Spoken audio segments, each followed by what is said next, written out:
We'd like to call our hearing to order. In the beginning, we'd like to pay tribute to a colleague that we've learned who's passed, Congressman Doug LaMarta, and we're sorry for his passing, and I'm sure the leader will have some comments in his opening statement. We'll now hear from Leader Jeffries to open this hearing. Thank the distinguished chairman for his leadership and for convening us this morning on this very solemn, important occasion. Before we begin, in light of the passing of Congressman Doug LaMarta, great member of Congress from the great state of California, we'd just like to ask for a moment of silence.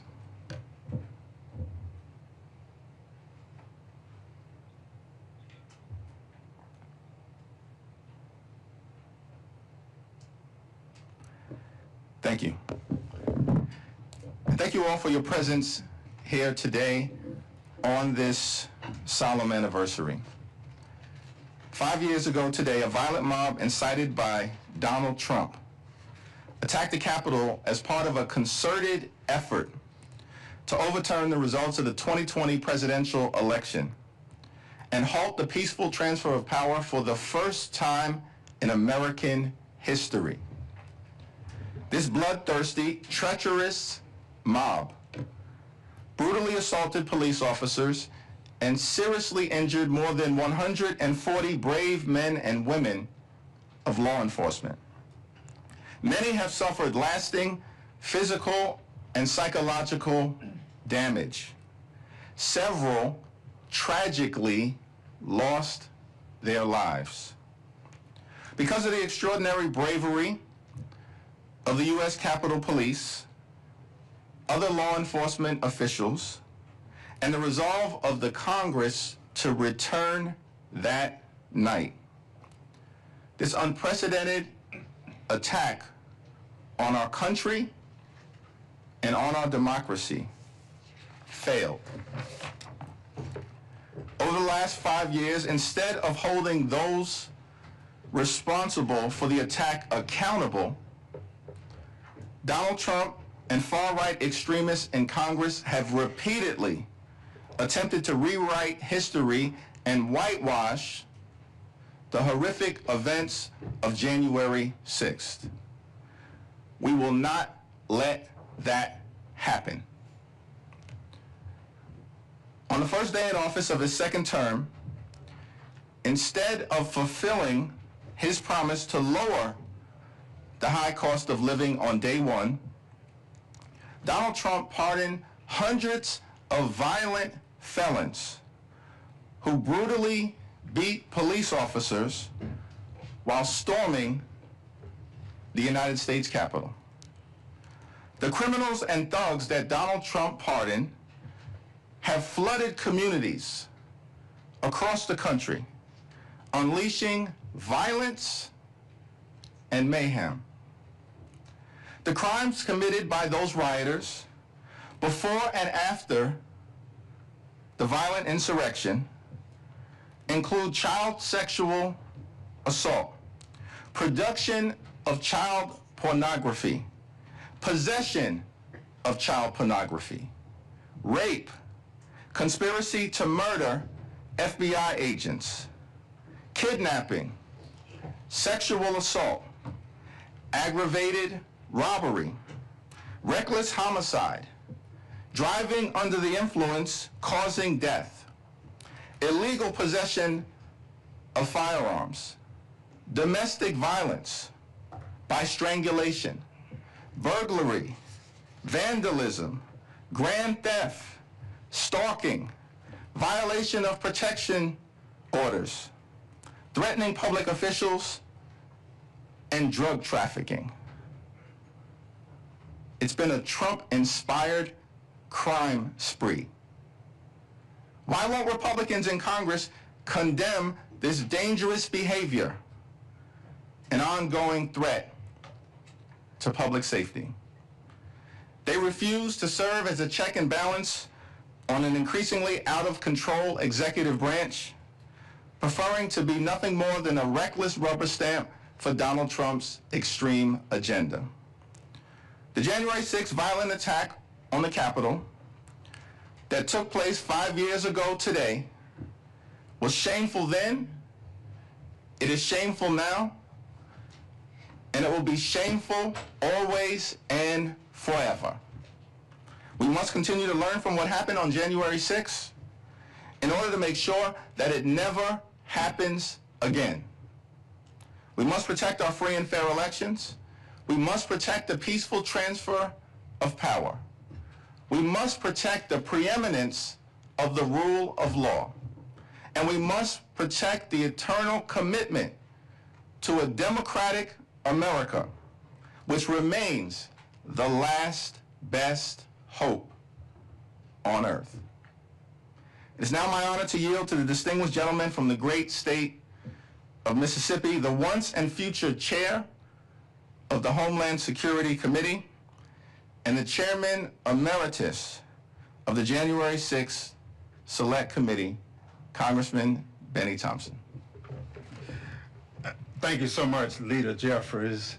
And before I start with my opening comments, let me note, as we've already indicated, the passing of our colleague, Congressman Doug LaMarfa. Our thoughts are with his family and staff at this sad time. Good morning, and welcome to all who joined us.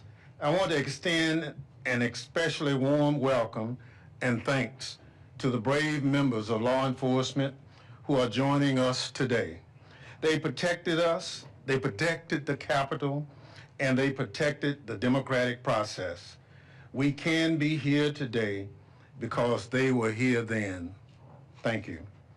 I'm also honored to rejoin my colleagues on the January 6th Select Committee, both on this panel and among our witnesses. 5 years ago today, an armed mob of thousands incited by President Donald Trump attacked, breached, and laid siege to the United States Capitol. They did so as Congress was carrying out one of its most fundamental constitutional duties, counting electoral votes, certifying a presidential election, and facilitating the peaceful transfer of power. What unfolded that day was both brutal and calculated. Officers were stabbed with metal fence stakes and bludgeoned with flagpoles. They were crushed in doorways until their ribs were broken. Eyes were gouged. At least one officer was dragged into the mob, beaten, tased, and left for dead. Others suffered lasting damage from concussions and traumatic brain injuries. In the days and weeks that followed, 5 police officers died due to the physical or psychological trauma they endured protecting Congress and the Constitution. The years may have muffled the screams we heard, and the horrible images of that day may have faded. So as we mark this grim anniversary, it's important that we remember exactly what happened. January 6th was not a regular tourist visit. It was not a day of love. It was a bloody riot that pushed our democracy to the breaking point. To bring us back to that day, we're going to play a short video reminding us that for a little over 3 hours, 5 years ago, this sacred temple of our democracy, where we are sitting today, was transformed into a war zone. I warn those watching that this video contained violence and strong language. DC is a motherfucking war zone! Give you 12 up to help maintain the lines.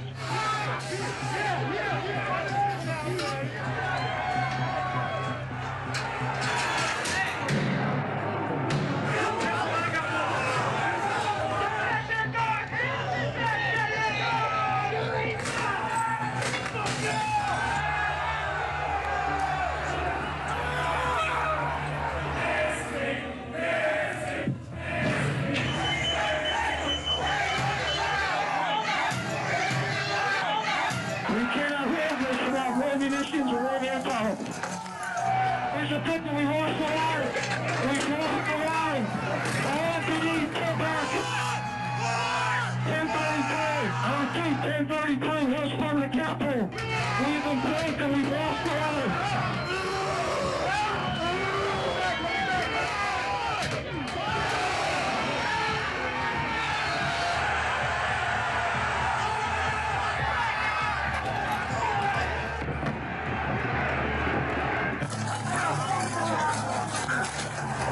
I was invited here by the president!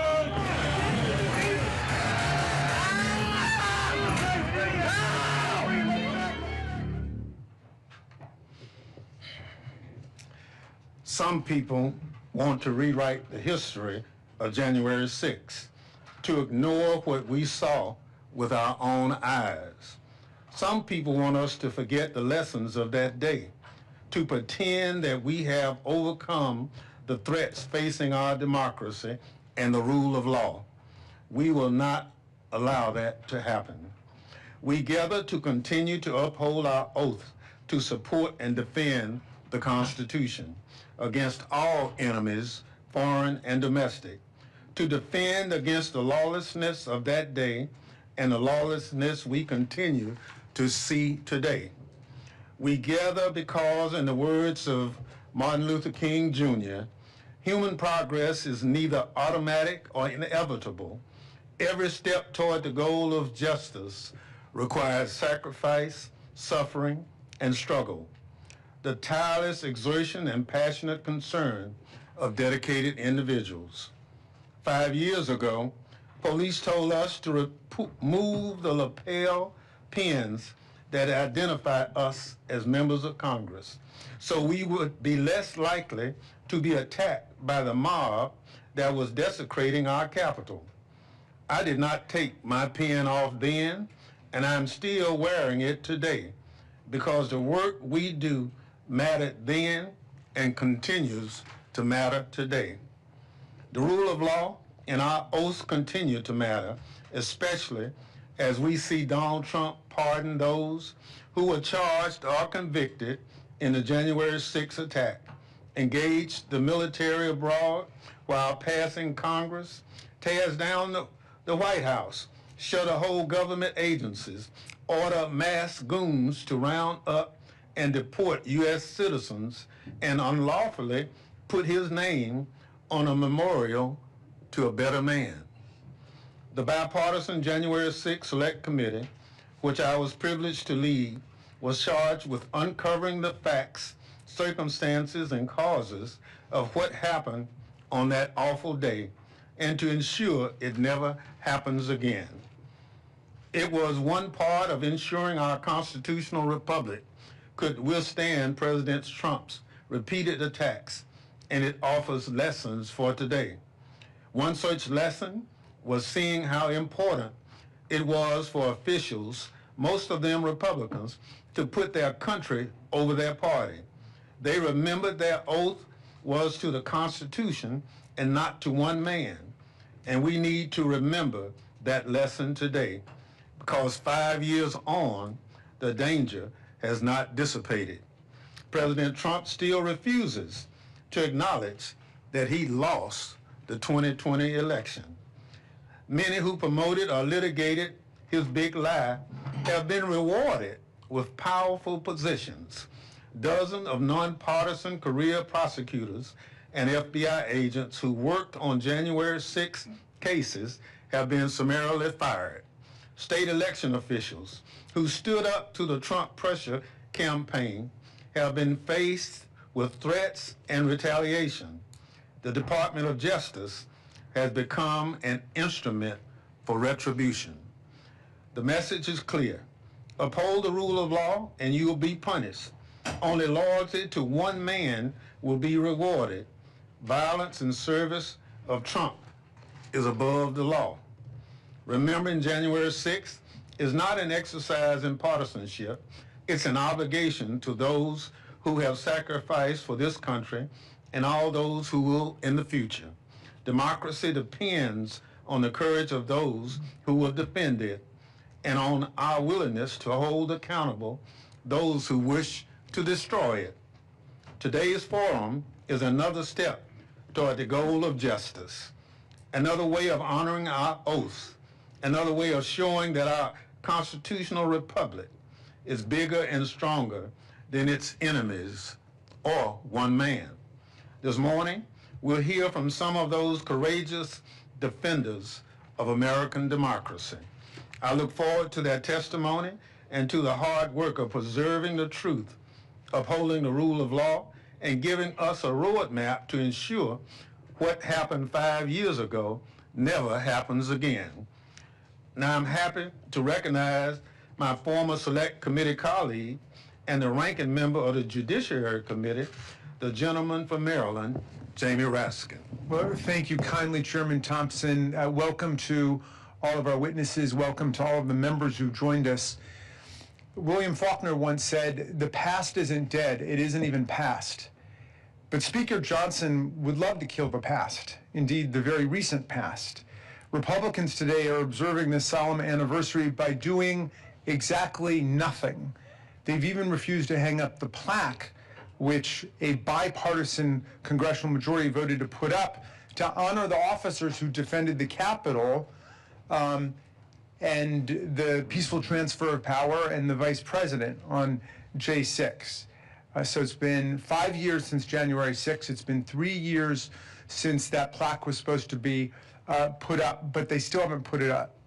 It took them 24 hours to put up a new plaque allegedly changing the name of the Kennedy Center to the Trump Kennedy Center. 24 hours, and that was illegal. That's like graffiti that was put up on the Kennedy Center building. They have a legal requirement to put it up, and I call on Speaker Johnson to put it up today.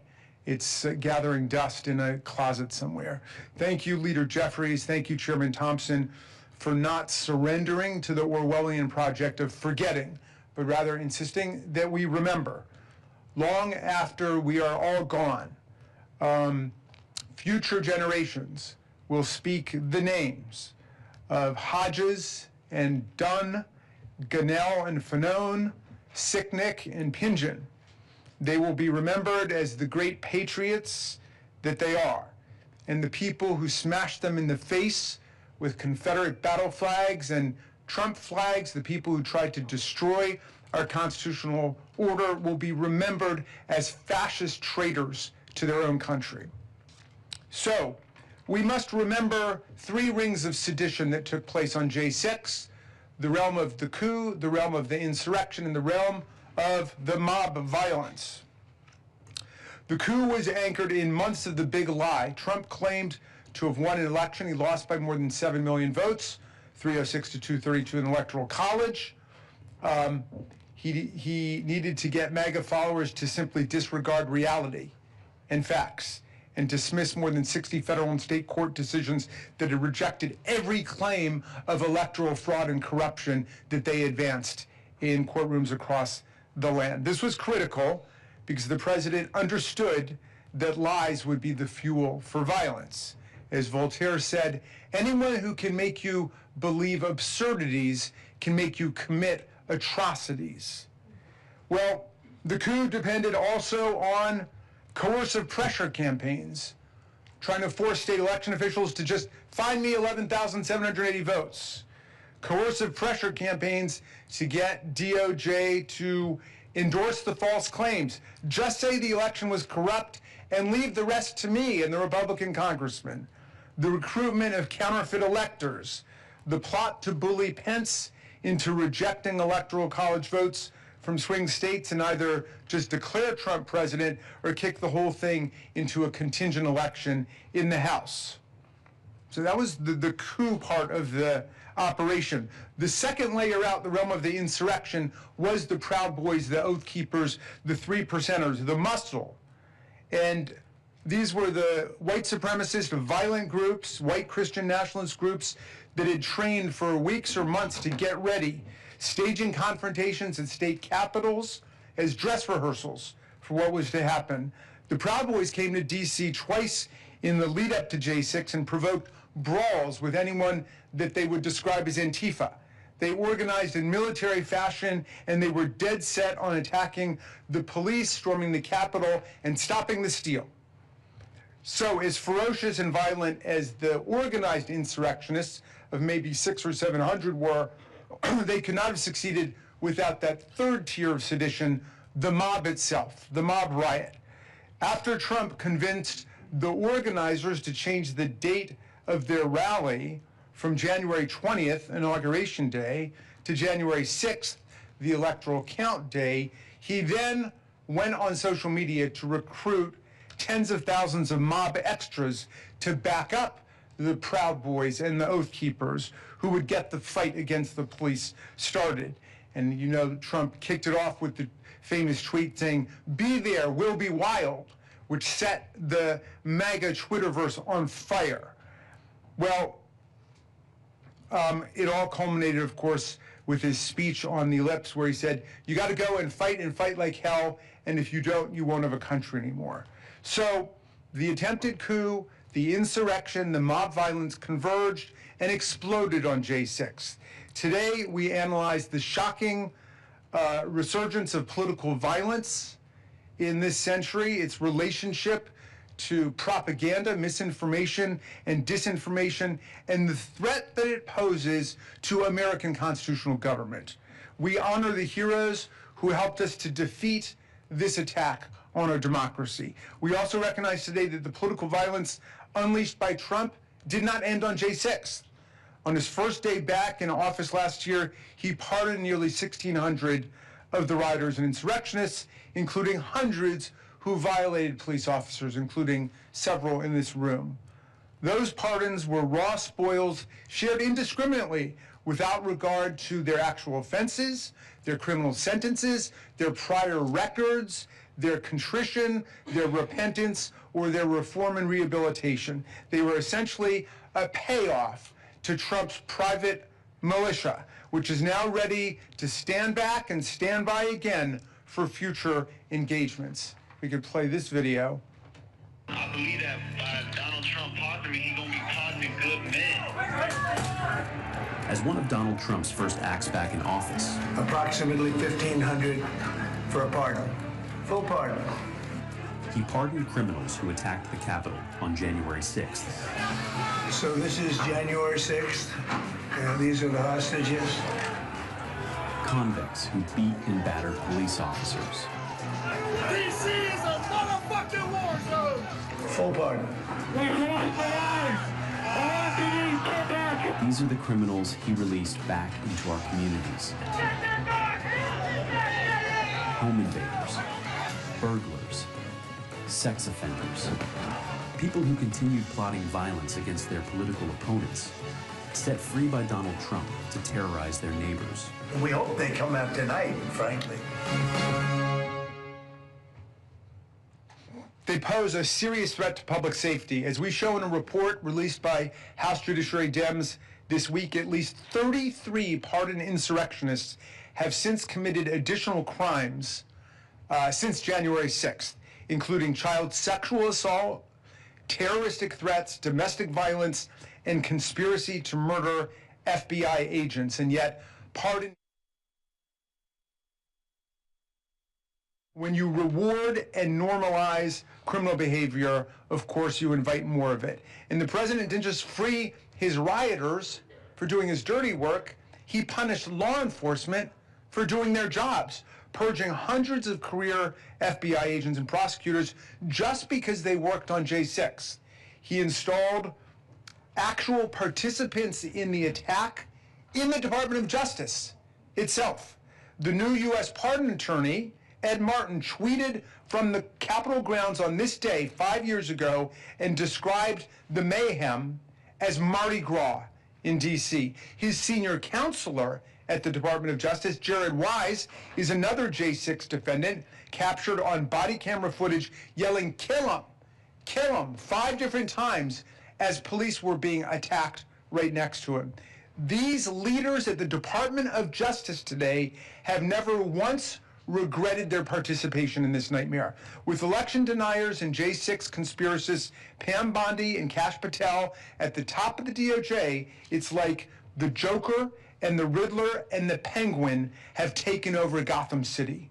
So I close with the thought that it is still January 6th in America, and it will be until the forces of strong, nonviolent democracy prevail. We are still in the fight of our lives, my friends. And now I want to introduce our witnesses for the first panel. First, we have Officer Winston Pingen, who is a former Capitol Police officer who defended the Capitol and all of us on J6 2021. He was stationed on the West Front, the scene of the most brutal violence that day. He was punched in the face, knocked on his back, and had his baton ripped from his hands by rioters. The men who attacked him have been pardoned and celebrated as heroes.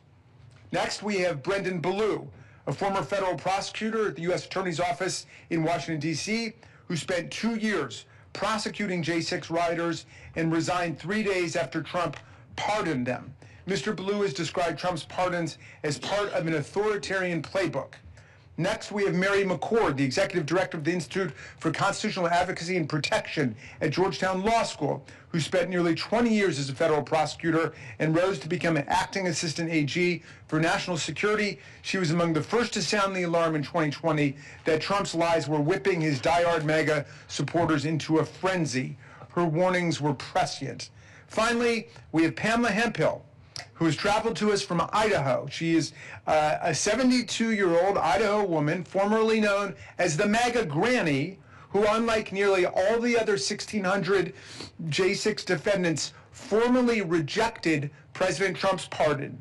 Ms. Hemphill was once a true believer who pushed past police lines because she believed in Trump's lies. She pleaded guilty and served her time and has steadfastly pushed back against attempts by Donald Trump and his allies to rewrite and whitewash the history of what happened on January 6th. I'm so eager to hear from all four of our witnesses, and I'm thrilled that you decided to join us today. Thank you for being here.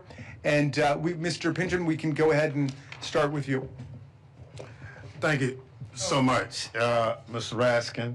I will now recognize our witnesses each for 3 minutes to provide summaries of their testimony.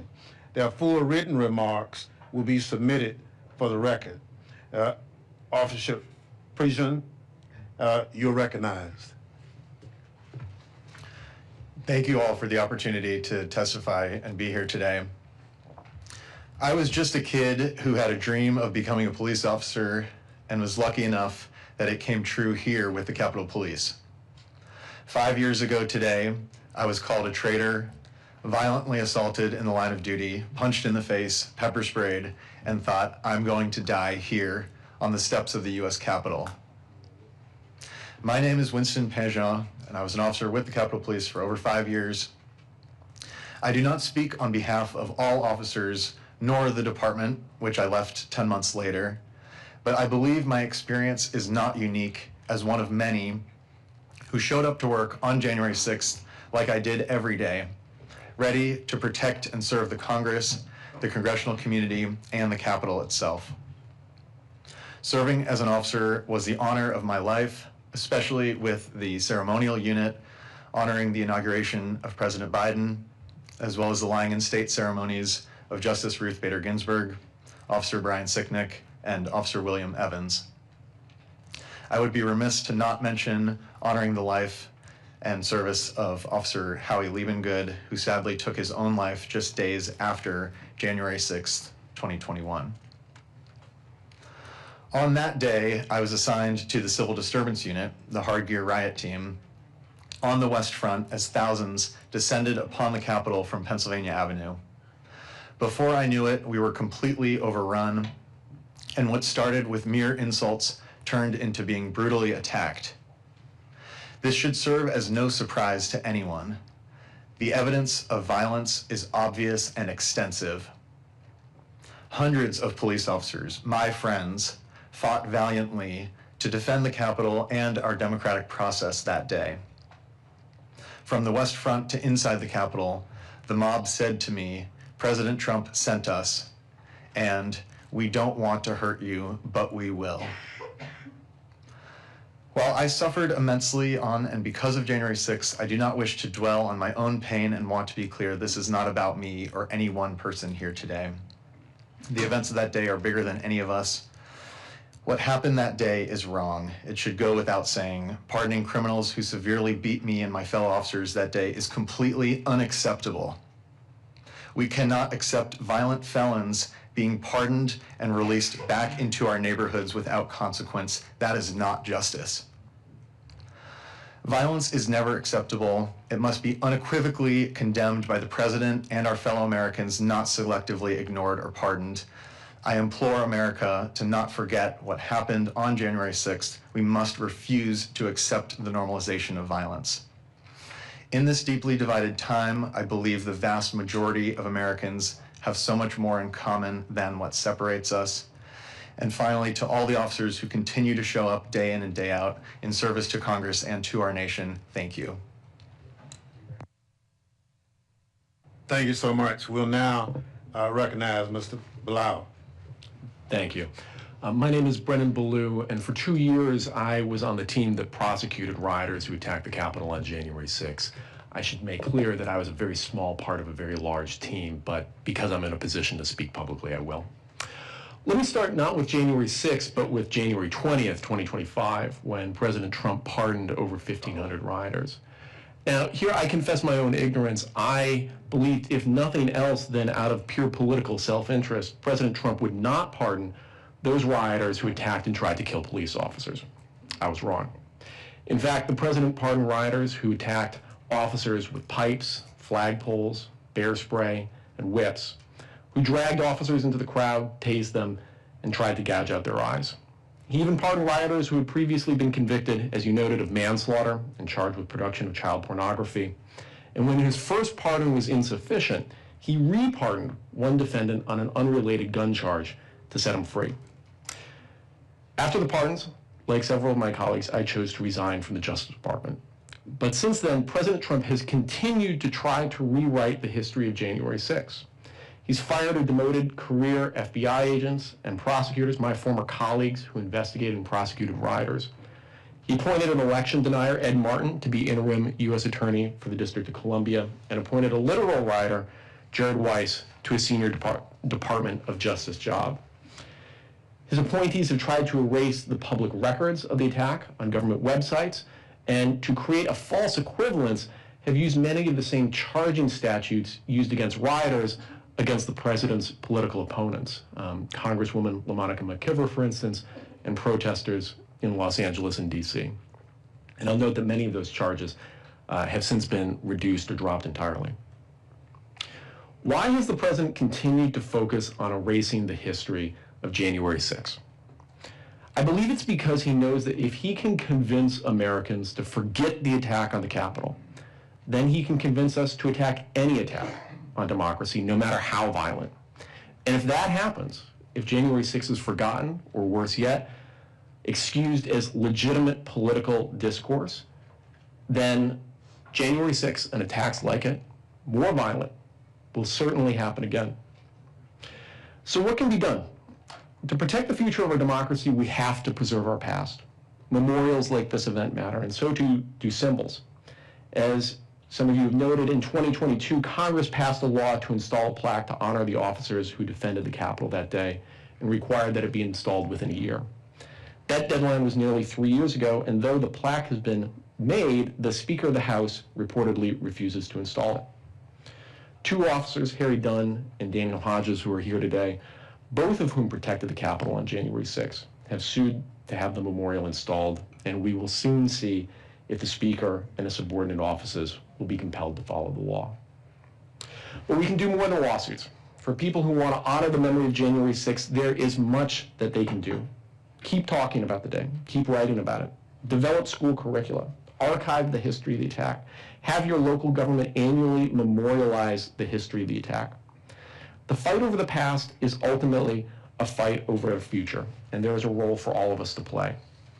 In a world where so many politicians' political careers depend on forgetting, simply remembering the past is an act of resistance.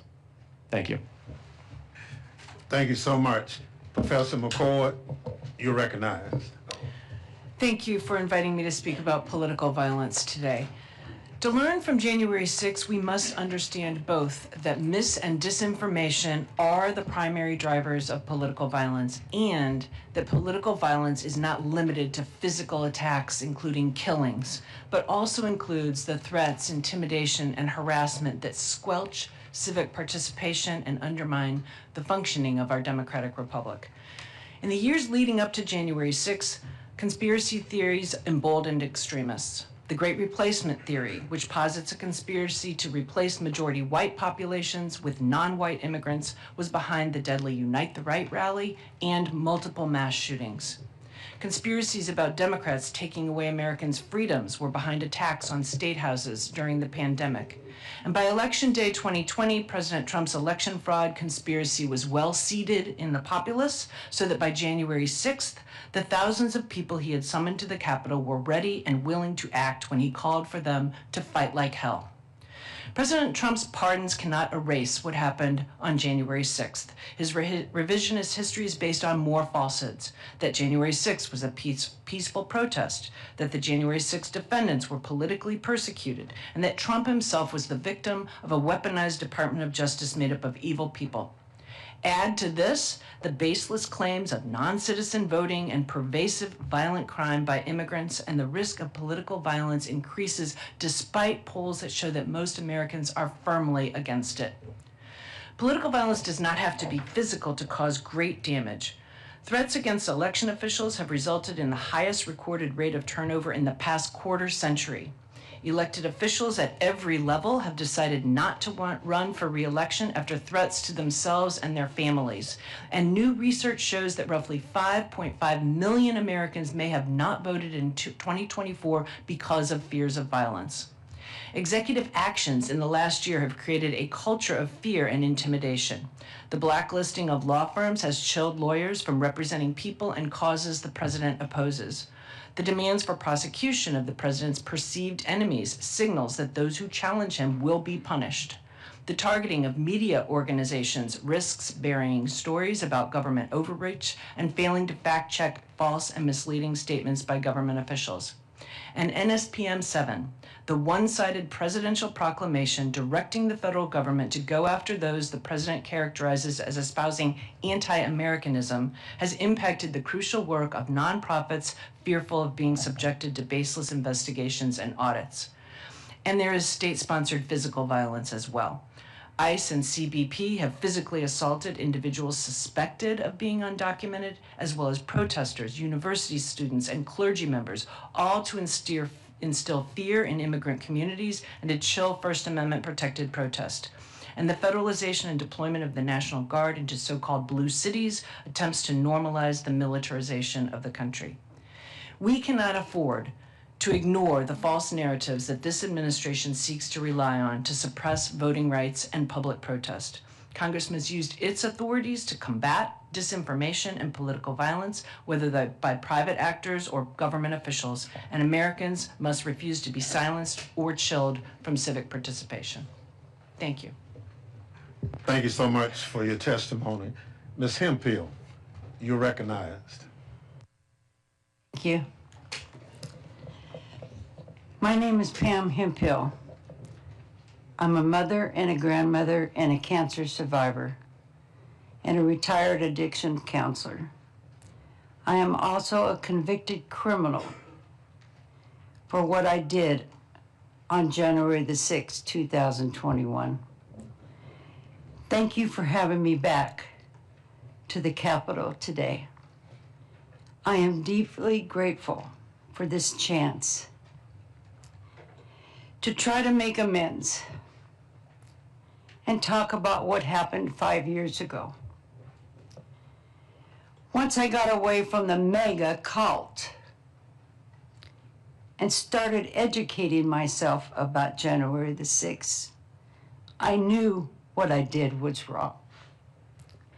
I pleaded guilty to my crimes because I did the crime. I received due process, and the DOJ was not weaponized against me. When Donald Trump pardoned us, I rejected the pardon. Accepting that pardon would be lying about what happened on January the 6th. I am guilty, and I own that guilt. 5 years ago, I traveled from Idaho to D.C. to see Donald Trump speak. I had fallen for the president's lies, just like many of his supporters. Local people had welcomed me into the circle when I was around them. I heard them saying things like, the Democrats are trying to turn us into a communist country, or the radical left wants to do away with our Constitution. The gaslighting caused a lot of fear, and I was scared. With that fear in my heart, I came here on January the 6th. I went from Trump's speech to the Capitol because I thought Mr. Trump would go to the Capitol with us. I heard people saying that Trump was going to walk down to the Capitol, so I went. Well, as you know, Donald Trump never showed. But the rioters did, and the attack began.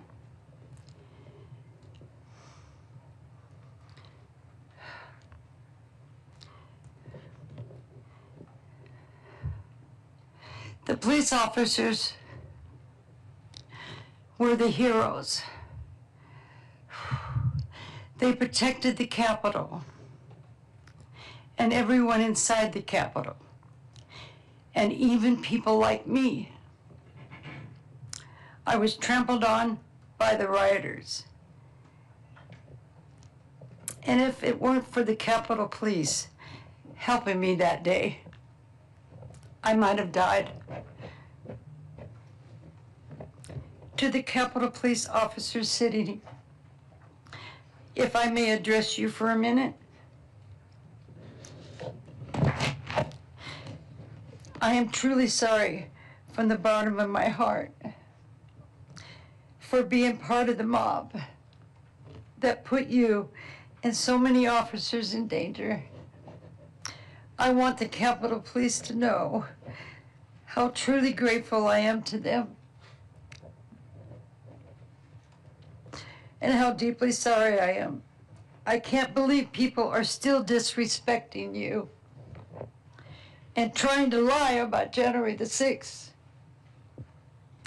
I will do everything I can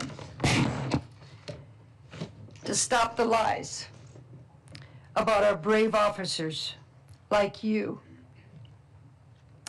who protected us during the attack. Thank you. Speaking about January the 6th has caused a great risk to my personal safety. I have been doxxed online, harassed, and physically assaulted. But I am here, and I don't care. I won't let it stop me. I can't sit here while Mr. Trump and others are lying. I also want others who feel like me to know that we must stop the lies being pushed by the Republican leaders and Trump himself. Thank you again for having me here. I am glad for the opportunity to speak to you and answer any of your questions. Thank you so much for your testimony.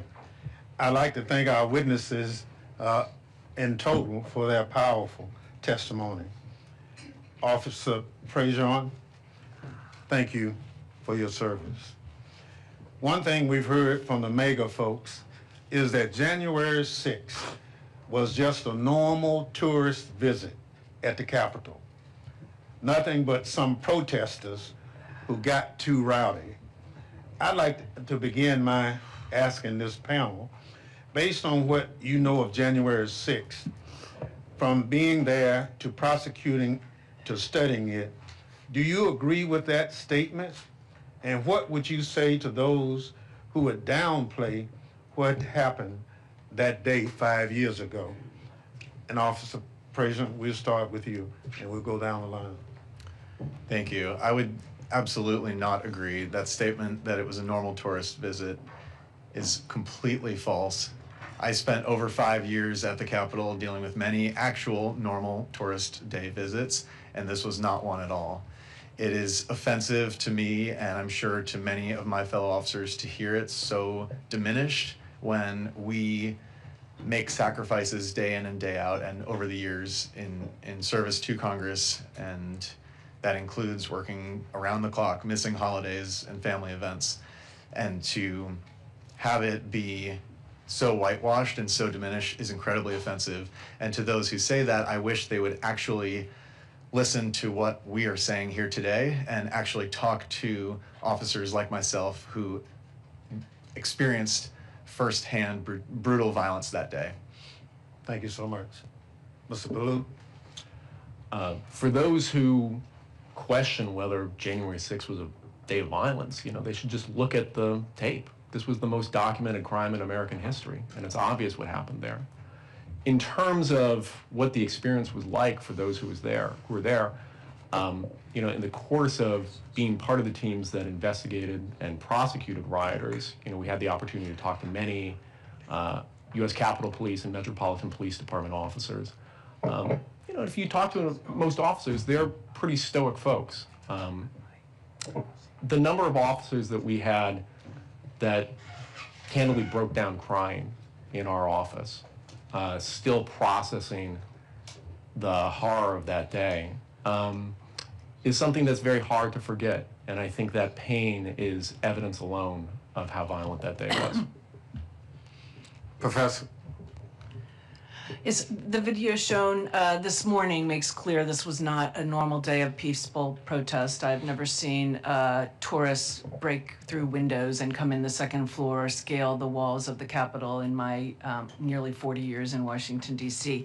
But I would also say this is dangerous because these lies about January 6th cause more conspiracy theories. The theory that it was a Fedsurrection, not an insurrection. In other words, that it was actually put on by federal government and had federal agents who were actually agitating the protests. The idea that the new charges against the person who allegedly planted the pipe bombs is a cover-up for some scheme that a Capitol Police officer planted those pipe bombs. These are dangerous conspiracy theories that will continue to provoke political violence. And the theory that those who were pardoned are victims and who they are owed something, reparations, other types of rewards for their victimization, seeds even more of that. So no, Mr. Chairman, I disagree very much with the rhetoric. Thank you so much. Ms. Hemphill? Thank you for the question. You can't gaslight me. I was there. I saw what you did. I saw the officers being pepper sprayed. When I was on the steps, I watched one of them fall down and hit his head and his back. So don't be telling me it wasn't violent. Don't come to me with that ever again. I watched you. I was on the east side, but I saw what you did. Thank you so much. I now recognize other members for questioning as we identified. Mr. Swalwell, you recognize. Thank you. Since the Civil War, the three most important days in American history are December 7, 1941, September 11, and January 6. And we don't need the years for the last two because we know what happened. They aren't dates on the calendar, they're scar tissue. And as you just said, Ms. Hemphill, we saw them unfold live and in terrifying detail with our own eyes. But 5 years later, Donald Trump has pardoned the insurrectionists. The steps have been cleaned, the broken glass has been repaired, and because the 22nd Amendment says he can't run again, maybe we exhale. If this country had one word that defined its march higher, it wouldn't be liberty or justice, it would be next. Because we have a tendency to just move on so quickly from the tragedies that define us. We have a tendency to not look back, but I can't do that. I'm the son of a cop, the brother of cops, a former prosecutor who stood up in a courtroom defending the idea of the people. but you don't need a badge on your chest to know that January 6th was a moral crater. You don't need a law degree on your wall to know that in a country like ours, we don't tolerate violence. You don't choose the criminal over the constable. What Trump is attempting to do is to gaslight a nation on an industrial scale. It's the same playbook the French theorists used after September 11. They told us there were no planes. They told us it was holograms, missiles, a controlled demolition. We didn't buy that nonsense then, and we cannot whitewash history now. Ms. McCord, I was hoping you'd engage in a hypothetical with me and put aside the politics. Picture George Bush. Remember him standing on the pile of twisted steel at Ground Zero, his arm around a retired firefighter, holding that bullhorn. He bucked us up. He gave us a spine when ours was fractured. Now, imagine if he had been the one to incite the attacks. Imagine if he had held a rally in Battery Park 10 minutes before impact. Imagine if he had pointed at the towers and told a seething, armed crowd to fight like hell, to stop the steal, and make them do the right thing. Could January 6th have happened if Donald Trump had not called to assemble the mob? I think that it could not, Representative Swalwell, and I think Jack Smith's testimony during his deposition recently makes that very clear. The evidence amassed about what Donald Trump knew, how many people, Republicans included, had told him there was no fraud in the election that's significant enough to change the results. His own attorney general had told them that. He called the crowd knowing that they responded to his dog whistles. And when he knew there was violence, when he knew that his own vice president was in danger, dire danger, that the mob had erected a gallows and said, hang Mike Pence, he let things continue and continued to let things continue. And according to Jack Smith's testimony the other day and the indictments, even the night after, the night of January 6th, he was still agitated. And we know that because 5 years later, he continues to propound those lies. I don't think, just for the record, George W. Bush would have ever said anything like that. Whatever policy disagreements those in this room may have with him, he's a man of integrity who would have never done such a thing. Agreed. And on January 6th, what you just described is what happened. That's reality. It's important that we tackle the future. More than ever, it's coming at us at a breathtaking speed. But if we don't acknowledge a past wound, it stays poisoned. If we don't right these wrongs, we don't just get a repeat of January 6th, we get January 7th and 8th. And the country we are barely holding on to now will slip forever through our fingers. It doesn't matter who you voted for. Our job, our civic sacrament, is to reject the comforting lie, even when it comes from our friends, as Pamela Hemphill has told us. So we remember, we don't look away. We treat the day with the same reverence, the same sorrow, and the same resolve as the day the towers fell, because the moment we forget is the moment we, as a country, also fall. And I yield back. Thank you, gentlemen. Time has expired. We now recognize for 3 minutes the gentleman from Maryland, Mr. Raskin. Thank you, Mr. Chairman. Ms. Hemphill, thank you so much for joining us today. Pardons are supposed to be reserved for people who are contrite, who are repentant, who have paid their debt to society and are reformed and are no longer dangerous to society. On those standards, you may be the only one of the J6 insurrectionists who actually deserves a pardon, and yet they all got pardons and accepted them. You were granted a pardon as part of the en masse action, but you decided not to take it. Can you just elaborate a little bit further why you decided not to take the removal of the criminal record? Thank you for the question. I do not deserve a pardon for what I did on January the 6th. I deserve to finish my sentence. I broke the law. To me, taking a pardon would be a slap in the Capitol Police's face. It was wrong that day, and you don't take a pardon for when you broke the law. No, ever. I'm sorry, I just get so angry. Well, I was not aware, we've spoken before on the phone, but I was not aware that you had suffered harassment and that people were attacking you in the wake of your announcement. I wonder if you would just say a further word about that. Attacking me on January the 6th or recently? No, I mean, in the wake of not accepting the pardon, that there was a backlash against you, that you were... Oh, yeah. They find out you support me, they come after you. It's that bad. I don't care. I'm going to keep speaking out. Yeah. Well, thank you. And Ms. McCord, but would you describe how the methodology and the history of these pardons differs from the history of pardons generally? How much time do we have?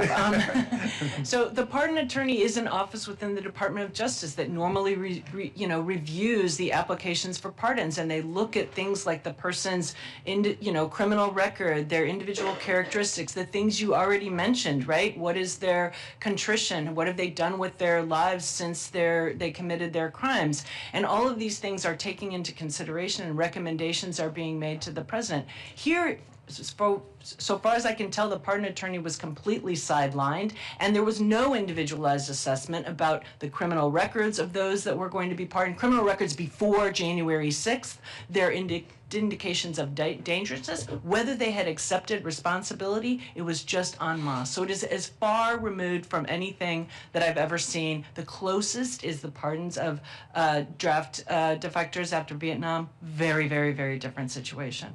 Thank you. I yield back, Mr. Chairman. Thank you very much. Gentleman yields back.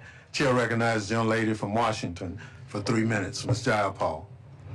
Thank you, Mr. Chairman, and thank you, Leader Jeffries, for holding this very important hearing. Mr. Panjone, I want to just start by saying thank you so much from all of us who were here. We deeply appreciate your bravery, your sacrifice, and that of all the law enforcement officers who protected us and protected the Capitol that day.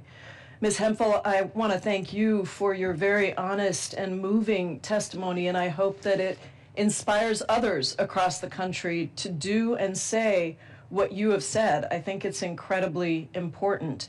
And I want to focus my few minutes on the toll on our democracy with Mr. Ballou and Ms. McCord.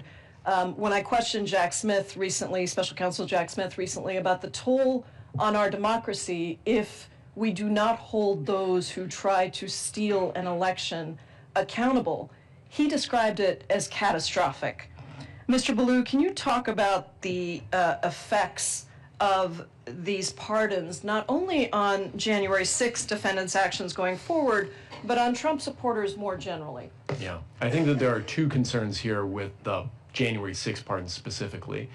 You know, with the mass pardons of January 6th rioters, particularly the violent ones, I think the clear message here, probably the intent and certainly the effect of the pardons, was to empower a group of people who were loyal to the president, willing to enact violence in his name, but quite literally beyond the reach of the law.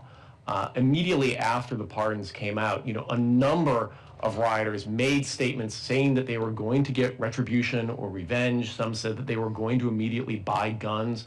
It's clear what the effect of being told that the law doesn't apply to them is having on these rioters.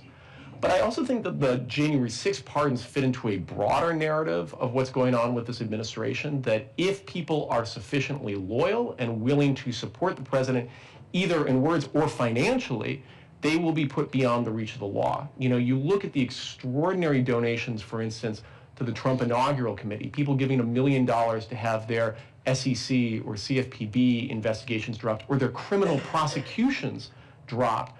I think it means that, quite literally, for a certain group of people right now in America, the law does not apply to them. Ms. McCord, I want to ask you what this does for public safety. I'm deeply concerned that the total lack of accountability here puts our country at risk of another January 6th or something much, much worse. Do you believe that we can deter future insurrections like what happened 5 years ago when the president has pardoned all of these people? I think that there's the damage to sort of the even-handed administration of justice is really very strong, and people can think rationally right now that if what they do is at the behest of someone like Donald Trump, who has the power to absolve them from the wrongs that they commit, that there is an incentive to continue to commit those wrongs. And we are in a dangerous place right now where Mr. Trump still has 3 more years left of his term and is even talking about things like a 3rd term, which of course would violate the Constitution. So these are all seeding these narratives already now that I think could prompt additional acts of violence. I don't think this Capitol could be attacked the way it was before because of what has happened since January 6th, but that does not mean that there can't be other, similar acts of violence elsewhere. Thank you all so much. I yield back, Mr. Thank you. Gentle lady's time has expired. Chair recognizes the gentleman from California for 3 minutes, Mr. Correa. Thank you, Mr. Chairman. I also want to thank our witnesses for your bravery for being here today, testify to make sure we don't forget January 6th. If I can turn to Ms. Hemphill, ma'am, thank you also for being here. If I can ask you some very quick questions. Do you believe in God? Thank you for the question. Absolutely. Are you a God-fearing person? Yes. Why did you come to Washington on January 6th? I believe that the election had been stolen. So you believe the lies that the 2020 election had been stolen? Absolutely. Were you involved in politics before that? No. So you're not a person involved in this process? No, sir. You pled guilty to a crime committed on January 6th. Why did you plead guilty? Because I was guilty. You came to fight to stop steal, and you pled guilty. Did you realize that the 2020 election was not stolen? At the time I pleaded guilty. Did you serve time in jail? Yeah, 60 days in prison. And you refused Donald Trump's pardon. Why? Because it was a lie. January 6th was an insurrection. I broke the law. Police officers were being assaulted that day, were getting beat up. I know, I was there, I watched, I felt it. Yet these police officers also came to your rescue? Yeah, the crowd had knocked me down in front of another officer and stepped on my head, pulled my shoulder, cut my knee, and broke my glasses. I was not breathing. If it hadn't been for the Capitol police officers, I would have died. So these same police officers that were assaulted also saved your life, despite you being one of the rioters. They saved those inside the Capitol and even rioters like myself. What would you say to people watching this today about what's going on in the country? What would you say to them today about whitewashing, about forgetting what happened January 6th? It's wrong.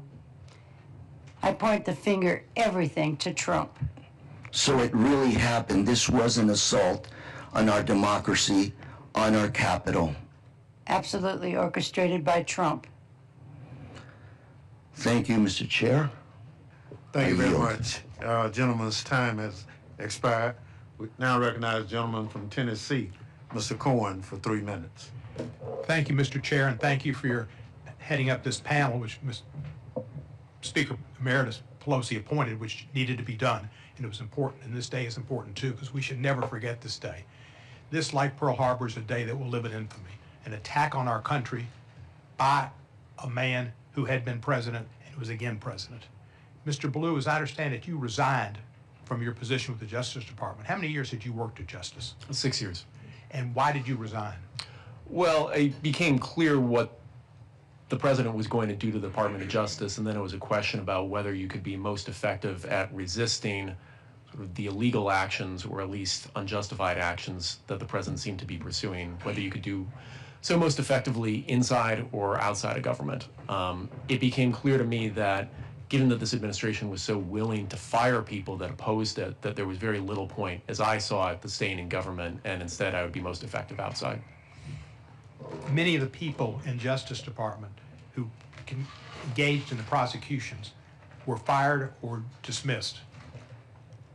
What damage has that done to the Department of Justice? It's extraordinary in two ways. The first is just on the level of expertise, that there were senior level prosecutors, ones who were running the Capitol Siege section, the team that prosecuted rioters, who were demoted to entry level jobs, borderline clerical jobs. You simply lost the muscle memory of experienced prosecutors in the office because of those demotions and firings. I think at a broader level, independent of the expertise, the department is hemorrhaging credibility with judges, with juries, and with grand juries. And the only tool that the Department of Justice has is its credibility, the ability to convince people to accept its position. And it is rapidly losing that power. The president has gone after quite a few people on this panel who were on the January 6th committee. Mr. Schiff, who's here, Senator Schiff, he's been targeted for the same kind of situations as the former FBI director and the New York prosecutor. Grand juries refused to indict a couple of people there. How, I know that this expression, the ham sandwich, how rare is it that a grand jury stands up to the government and says, no, we will not indict? You know, and these are approximate statistics, but I think for the most recent year that data was available, it was something on the order of 6 no bills out of 130,000 attempted indictments. So, you know, at the DC U.S. Attorney's Office where this has happened, I think at least a half dozen times, you're talking about, you know, 6 to 130th to the 6th power, so extremely rare. Well, it's good that the citizenry that serve on the grand juries have got more understanding and more backbone than most of our Republican colleagues, unfortunately. We must never forget this day, and I won't. I was in the gallery. I was concerned. Capitol Police came up in the gallery, locked the doors, had their guns ready, helped me with my gas hood, which I couldn't put on, and all an experience, and got out of there. But I was certainly frightened, and I don't think I had post-traumatic stress disorder, but I've thought about it a lot. And when I sit in my house now and watch television, I lower a shade next to me at night so nobody can see in. Gentleman's time has expired. Thank you so much. Chair now recognizes a gentle lady from North Carolina, Ms. Ross. Thank you, Mr. Chairman, and thank you so much to Leader Jeffries and to you, Mr. Chairman, and the folks who served on the January 6th committee for making sure that we never, ever, ever forget. And I think if we didn't have this president and this speaker, this hearing wouldn't be just a Democratic hearing. We would be remembering together the collective trauma that this country has gone through. Mr. Ballou, I want to talk a little bit about how the pardons and some of the effects of the pardons have re-traumatized victims. One of the things that we don't talk about with the pardons is that the fact that the insurrectionists who were convicted owed $3 million in restitution to Capitol Police officers and others who they had injured on that day. And only about 15% of that amount, $400,000, was paid before President Trump liquidated the rest of the restitution owed with his pardon spree. Can you talk about how that restitution was an important part of the work that you and others did in your prosecutions? Absolutely. So, you know, January 6th was an attack on individuals. It was also an attack on, quite literally, the Capitol itself. The architect of the Capitol, I think, estimated that there was $29 million in damages to the building itself. And that's separate from the restitution that you're talking about to individual officers. You know, that is a life-saving amount of money for people, many of whom, you know, are no longer working, many of whom are no longer able to work. And so the fact that they may not be able to, you know, collect on this means that quite literally they might not be able to heal. Okay. And what does it say that the president instead now wants to provide some kind of restitution to the insurrectionists who caused this pain, these injuries, and has left people uncompensated? Well, I think this fits to the broader concern that the pardons of the rioters are going to empower people that are loyal to the president but beyond the reach of the law. If they are given money, which it seems like the president is trying to do, the Proud Boys are seeking $150 million in damages. The Department of Justice is currently opposing that, but we don't know how that's going to play out. We're going to have a situation very similar to what we've seen in other countries, where you have essentially militias or paramilitary forces that are loyal to an administration but unaccountable to anyone or any institution. And paid with our tax dollars. Precisely. And I only have 5 seconds left, but I'd really like our officer to speak to this issue too. Do you know people who haven't been compensated? I don't know of any officers who have received any kind of compensation outside of their normal salary for what they sacrificed on January 6th. Okay. Thank you, and I yield back. Thank you very much. Gentlelady yields back. Chair recognizes the gentlelady from California, Ms. Kamala Dove, for 3 minutes. Thank you, Mr. Chair, and I just want to thank all of you for your courage, for what you did for us on January 6th, and for what each of you continue to do today by speaking out and by showing up. This is a very emotional room. It's been very sobering to watch the videos and to hear the testimonies. I watched it on television and didn't think I was watching something happening in the United States, and wondered if every single person inside the Capitol was going to die. It was terrifying. And I can only imagine what you're going through as you're recounting what you experienced. Ms. Hemphill said that she received due process. Is that true? Thank you for the question. Absolutely. Yes. And so, Mr. Balu, you resigned from the Department of Justice. Would you agree that Ms. Hemphill and many others, all of the other 1,500 cases that were prosecuted, did they all receive due process? Absolutely. I think it was the largest prosecution in American history, and it was extraordinary to watch, sort of more senior prosecutors, the care and attention they brought to every case. I would agree with that. In fact, I think it's probably an example of how due process actually can and should work in this country, if only all of us were afforded it. Mr. Balu, I want to ask you a couple of additional questions. Let's just say hypothetically that Joe Antifa showed up at the Capitol, upset that this president was doing away with his health care and causing him to spend more money at the grocery store and at the gas station because of the tariffs. And let's just say that Joe came up and he was so upset that he started bear spraying and pepper spraying and beating up members of the Capitol Police because he was so outraged. Would it be right to call Joe Antifa a patriot? No, absolutely. He committed a crime. And would it be right to arrest him?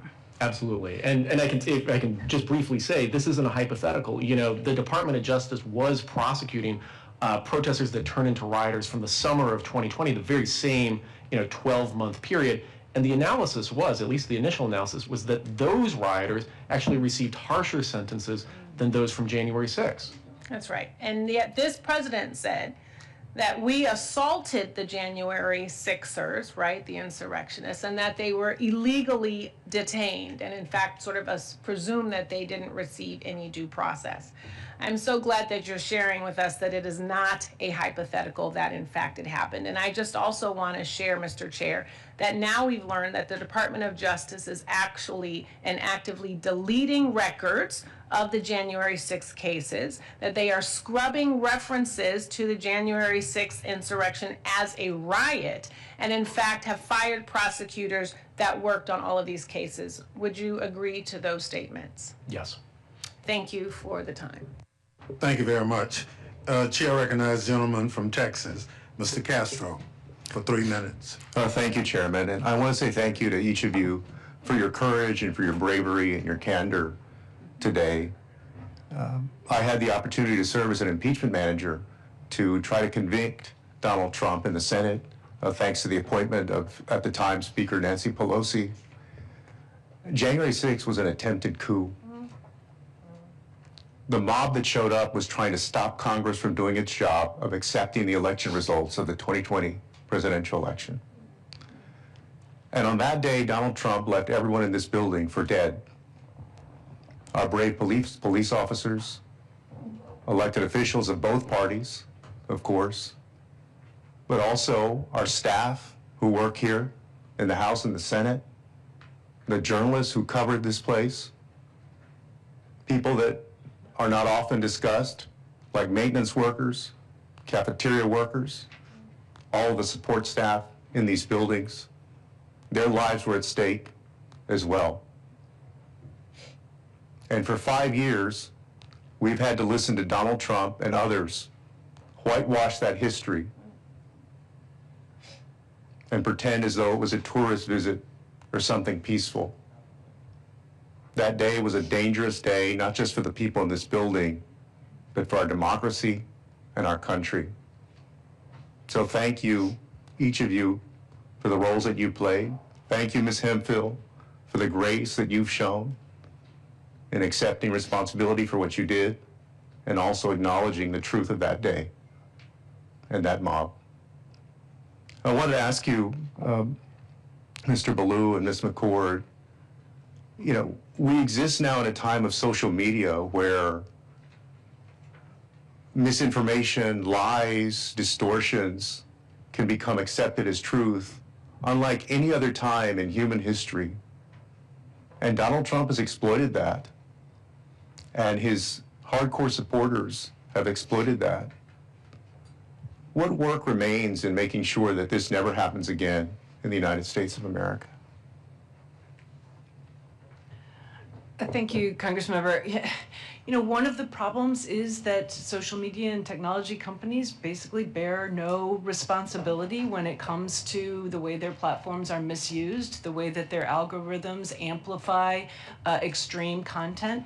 And people, unfortunately, many studies have shown if you do not yourself break out of that loop of more and more extremist content, you will just be feeding more and more. So I think one thing for Congress to take under consideration, I know it's a very difficult task, is what to do about the Communications Decency Act. Sure. And I'll just add very briefly, I think, one of the best antidotes to that is the people who were at the Capitol that day speaking out, obviously members like yourselves, but the Capitol police officers, including Officers Dunn and Hodges who are here today, I think have shown enormous personal courage. Thank you. I'll yield back to you. My name is Adam Villarreal. I was a January 6th defendant. And if I could respectfully ask, why is this committee only composed of Democrats? I'm glad you asked. Because no Republicans participated. You're not part of the thing. You're welcome to be here as a spectator. Thank you very much. Chair now recognizes young lady from Pennsylvania, Ms. Dean. Thank you, Mr. Chairman, and thank our leadership for convening us here in this basement room, crowded in here, because I guess the Republican majority didn't want to see this in a bigger, more open space. As Jamie Raskin said in the beginning, it is still January 6th in America. And that is why we are here, to make sure that we continue to shine a light on the grievous errors of that day and those who perpetrated it, particularly Mr. Trump. I believe that his pardons on the very first day of his second administration was an attempt to pardon himself for all of history. Just wash it away.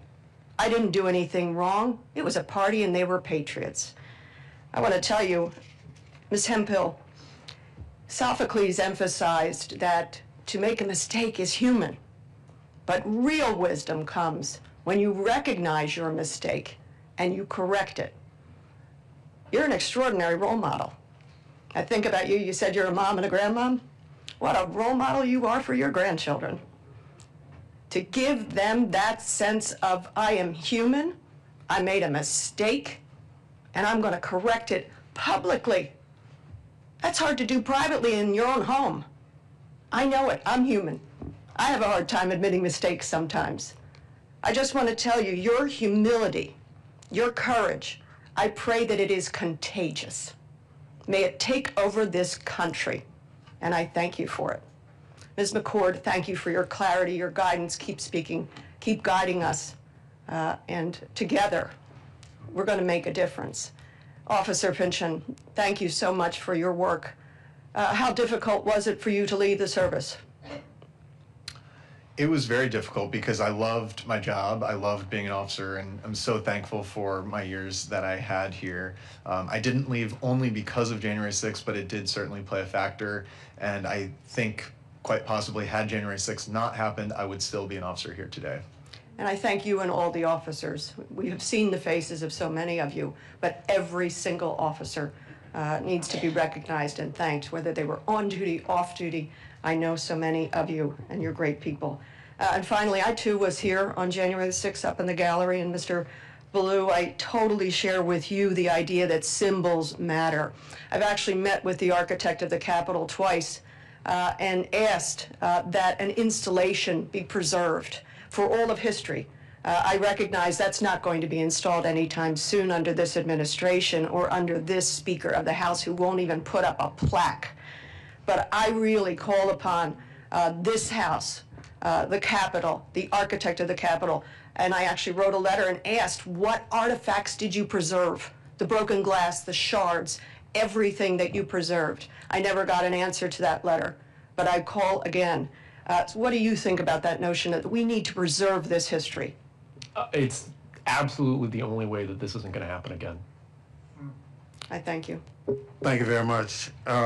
Chair now recognize our last person, Miss Ballant from Vermont. Thank you so much, Mr. Chair, and thank you to the witness for being here today. I'd like to most wholeheartedly thank Ms. Hemphill for your courage in speaking out. By being here today, you are showing more bravery than so many of our colleagues on the other side of the aisle that still refuse to admit what happened on January 6th. And I'm grateful that you're here. You talked in your opening statement about what you witnessed that day, about the violence. You said, nobody's gonna gaslight me, I was there. I saw what happened. You talked about how you yourself were injured. And I just want to have you say it again. Who helped you when you were injured? Who helped you when you were feeling despair, Ms. Hemphill? Thank you for the question. Yeah. The Capitol Police. Wow. They grabbed my arm and they were all yelling to tell people to get off of me. And then another one came over and I was not breathing. Yeah.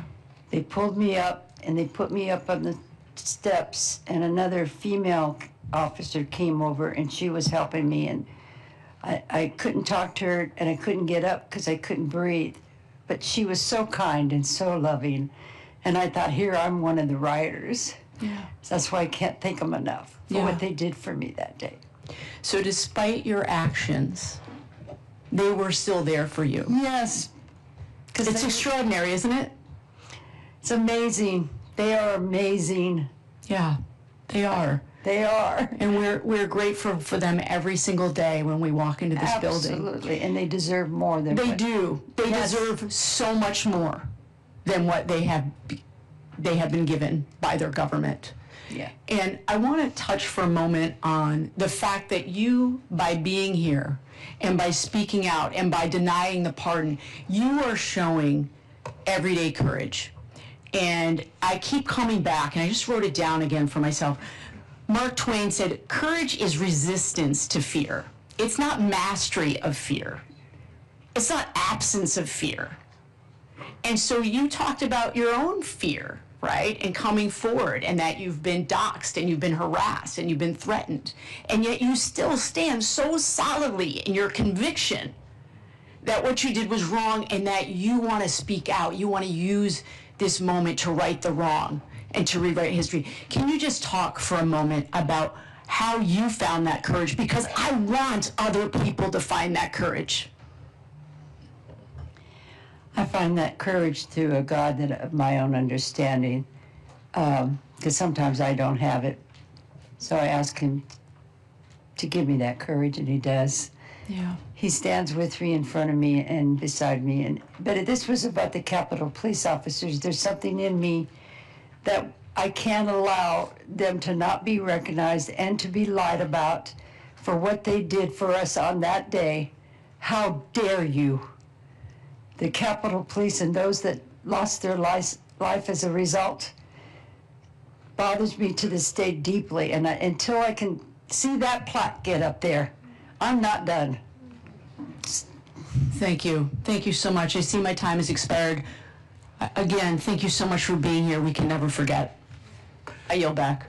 Thank you very much. Gentlelady's time has expired. Once again, I'd like to thank our witnesses for appearing here today and thank the members for their excellent questions. I now excuse you as witnesses and invite our second panel of witnesses to take their seat.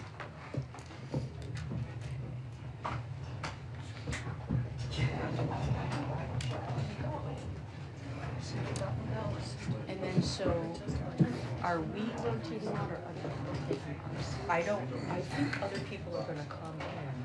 I'm not gonna be here for the member panel. Are you going down?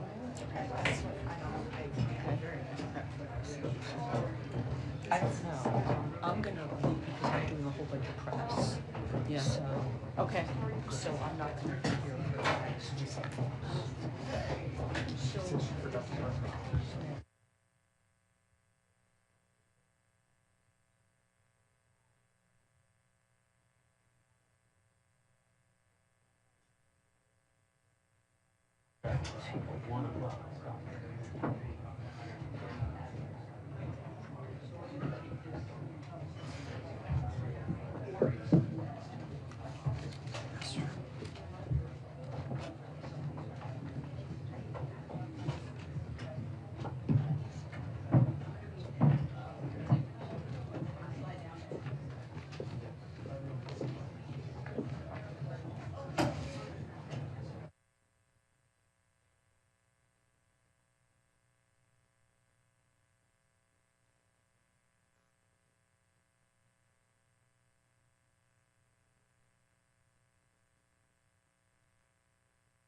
one of the things I'm tasked with is make sure we complete the committee's work. 30 seconds.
Thank you all for being so kind in letting the chair do his duty. Before I recognize my friend from California, I'd like to offer a special welcome to the Gladys Sicknick, the mother of Officer Brian Sicknick, who lost his life following the events of January 6th. We are also joined by Officer Sicknick's brother, Ken. In addition to that, we are also joined by Irwin Smith, the widow of Officer Jeffrey Smith, who lost his life on January 6th as well. And I'd like to thank you for being here and continuing to honor their memory. I now recognize the gentleman.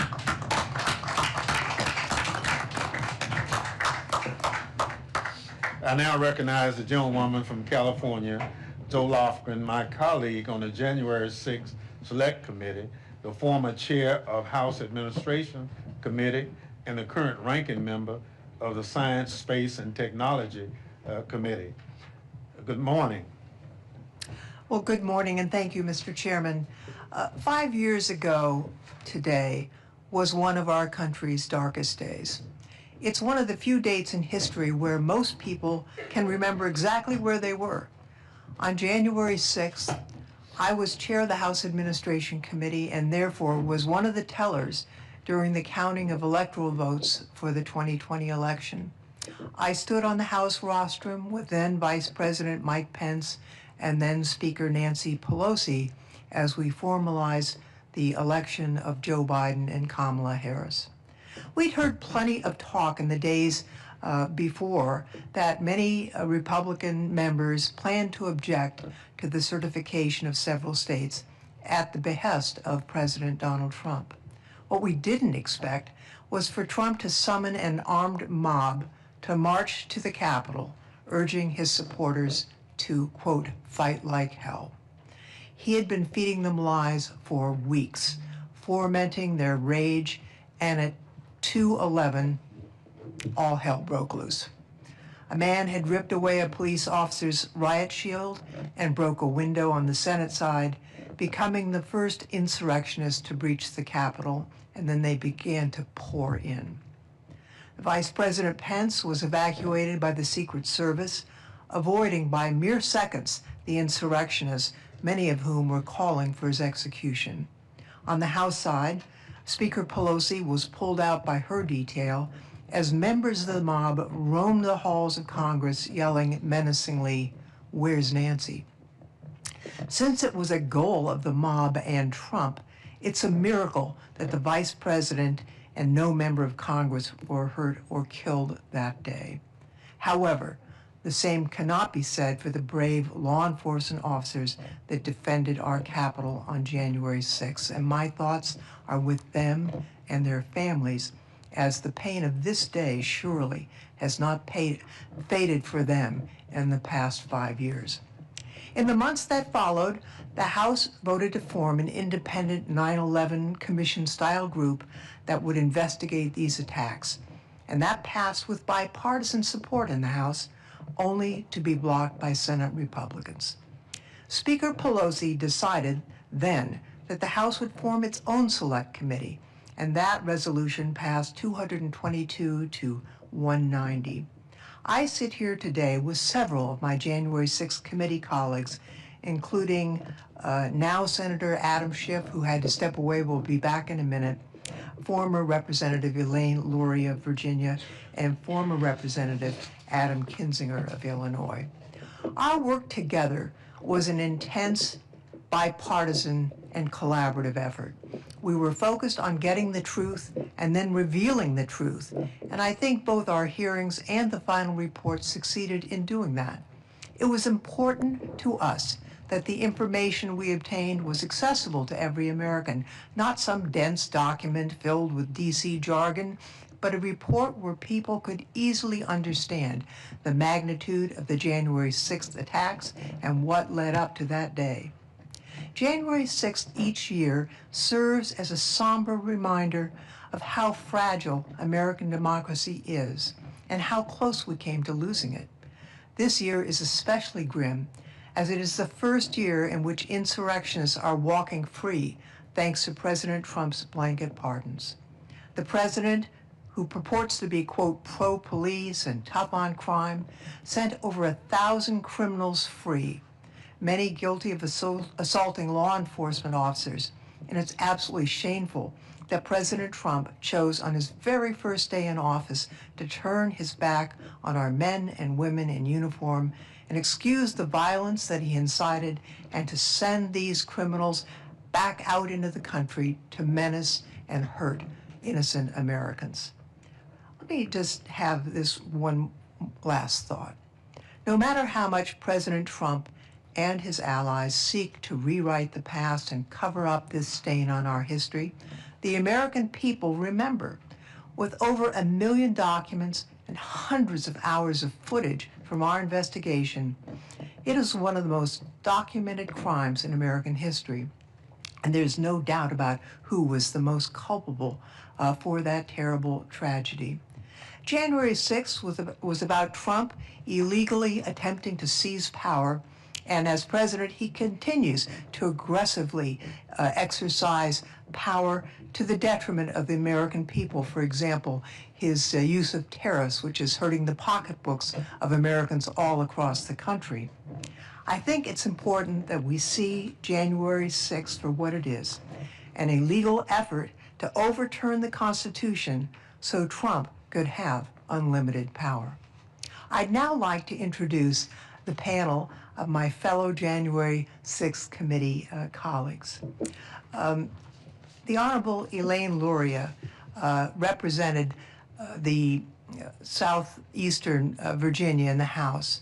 Before she was a member of Congress, she served as a surface warfare officer in the Navy.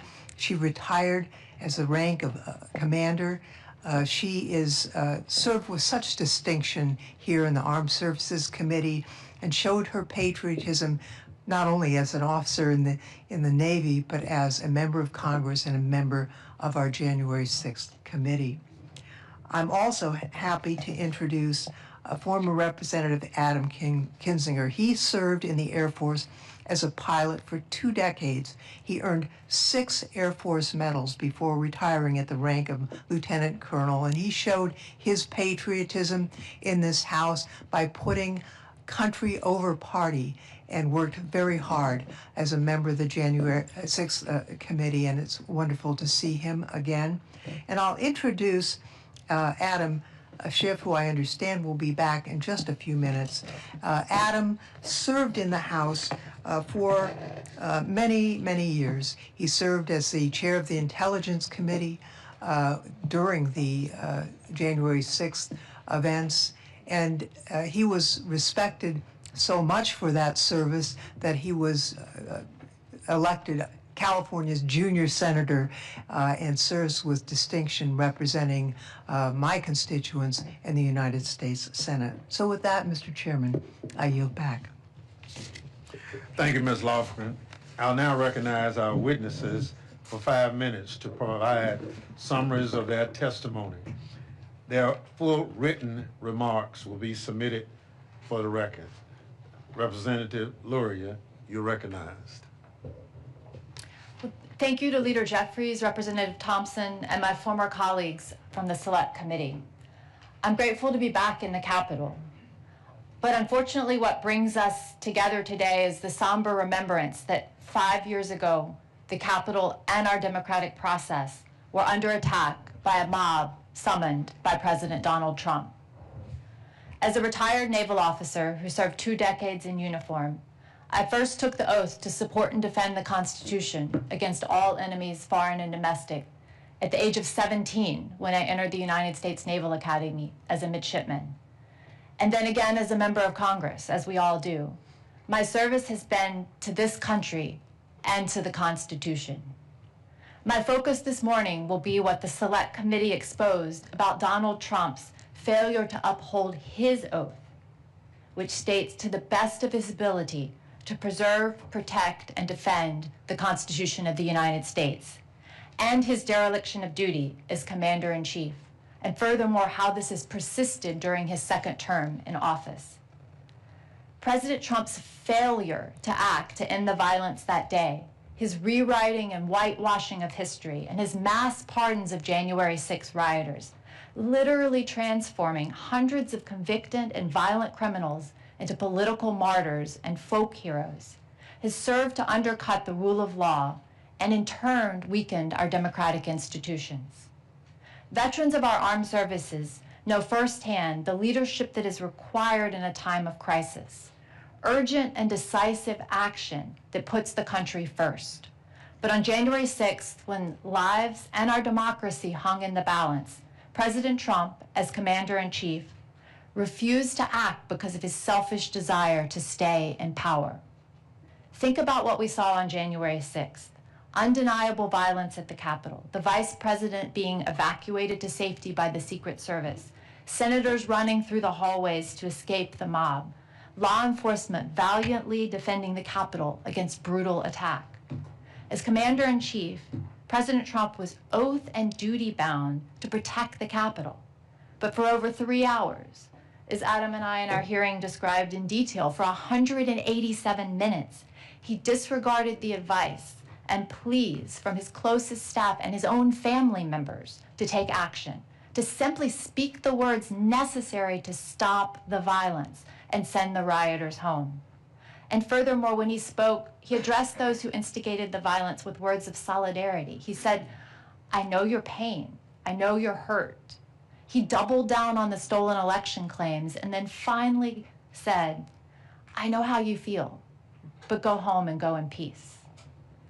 President Trump also bears responsibility for the extreme delay in the DC National Guard arriving at the Capitol until after the violence had largely subsided. The DC National Guard is unique. It answers directly to the president. Senior Guard leaders have since testified that President Trump could have expedited the Guard's deployment with a single phone call. Instead, the Guard waited for hours, despite being positioned merely blocks away at the DC Armory. Rather than act, President Trump watched the chaos unfold on television from his private West Wing dining room. He made no call to deploy the Guard. Instead, he watched the attacks on Vice President Pence and justified the mob's "Hang Mike Pence" chants as common sense. The Guard arrived 3 hours and 19 minutes after being requested, well after the worst of the violence had already occurred. We'll never know how many law enforcement officers might have been spared their brutal injuries, or how many lives might have been saved had the Commander-in-Chief done his duty in the moment when it mattered the most. What we do know is that it was an outrageous dereliction of duty and a profound violation of President Trump's oath of office. President Trump has rescripted the norms of government service to require personal loyalty over loyalty to the Constitution. Our military leadership has resisted this and has held firm despite ever-increasing pressure. Yet President Trump continues to blur the lines between the duty of the military to the Constitution and his political aims. Days after losing the 2020 presidential election, President Trump fired Secretary of Defense Mark Esper for this very reason, insufficient personal loyalty. This was an extraordinary action by a lame duck president during a presidential transition that alarmed national security professionals on both sides of the aisle. Secretary Esper had resisted Trump's efforts to use the active duty military forces for domestic political purposes.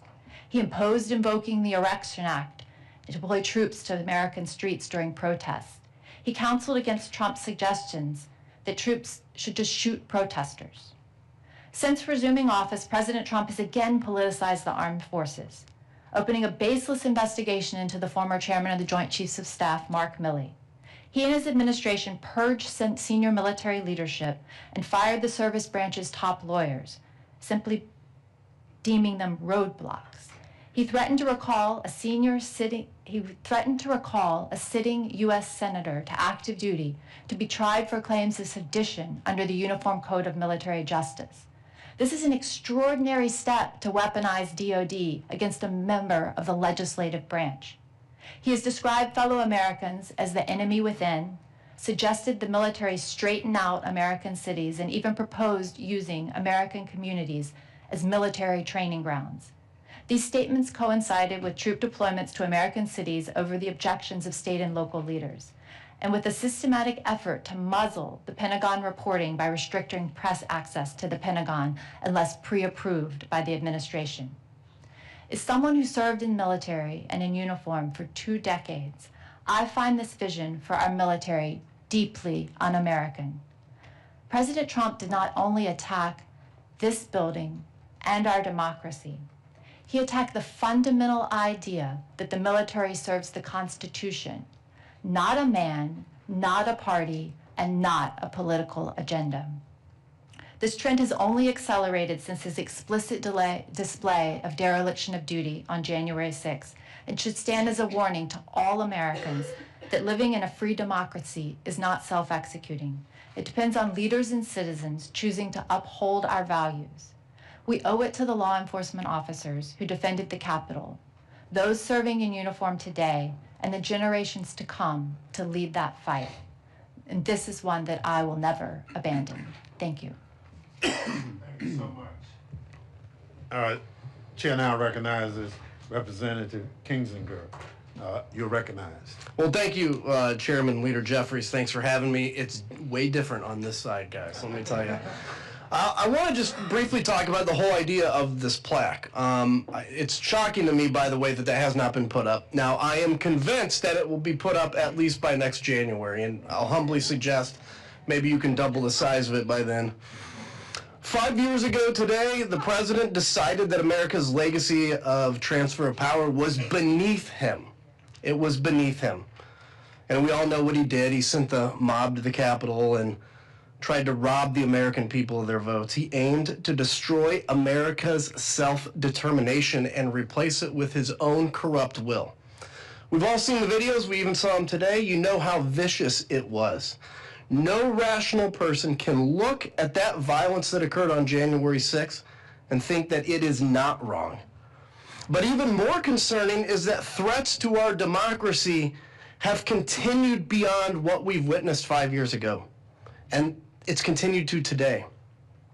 The persisting threat to our nation lies in how Donald Trump and his allies have manufactured an alternate reality of conspiracies to support their violent siege of our democracy. It's simple. They want to rewrite history. By the way, we won't let them. These conspiracies started even before January 6th. The moment that Donald Trump realized that he could lose to Joe Biden, he began touting the big lie to undercut the public's trust in the election. And we all know that the thing that holds us together as Americans and the thing that allows us to self-govern is our belief that we can vote. If you're allowed to vote, the votes are counted and the winner wins. And when you violate that, you create real damage to the American people. When he began touting that big lie, he wanted us to believe that the election was stolen, that there was widespread voter fraud. This has been unequivocally disproven. It's been debunked by a series of independent agencies, Trump's own advisors, and more than 60 courts that did not rule in Trump's favor. And yet Donald Trump continues to spin. Trump even lied a few weeks ago when he told a little girl calling the White House on Christmas Eve that he had won Pennsylvania in 2020. He said he won Pennsylvania 3 times. It's a great thing to tell a kid that wants to know where Santa is. And his supporters follow suit, either knowingly pushing debunked conspiracy theories or still duped by the MAGA cult to spread ridiculous, widely disproven narratives whitewashing Trump's role and minimizing the attack. For example, his followers claim that Capitol Police opened the door to rioters, even though we have the footage of these officers being attacked and run down, with rioters literally stepping over injured officers to get inside. They claim that the January 6th attack was a sudden, unpredictable event. In reality, Trump sent rioters to the Capitol on January 6th, and we have the receipts showing that extremist right-wing groups planned the attacks for weeks beforehand. They also like to claim that the left-wing group Antifa, not Trump supporters, secretly orchestrated all the violence on January 6th. But we know it was groups like the Proud Boys, Oath Keepers, that started the violence on the 6th. DOJ's and FBI's own investigation debunked that wild theory. Many of my fellow Republicans even want to pretend that Donald Trump wasn't responsible for it and that he did not condone the violence on January 6th, even though we all can plainly see that it was Donald Trump who called on his supporters to march down Pennsylvania Avenue and fight like hell.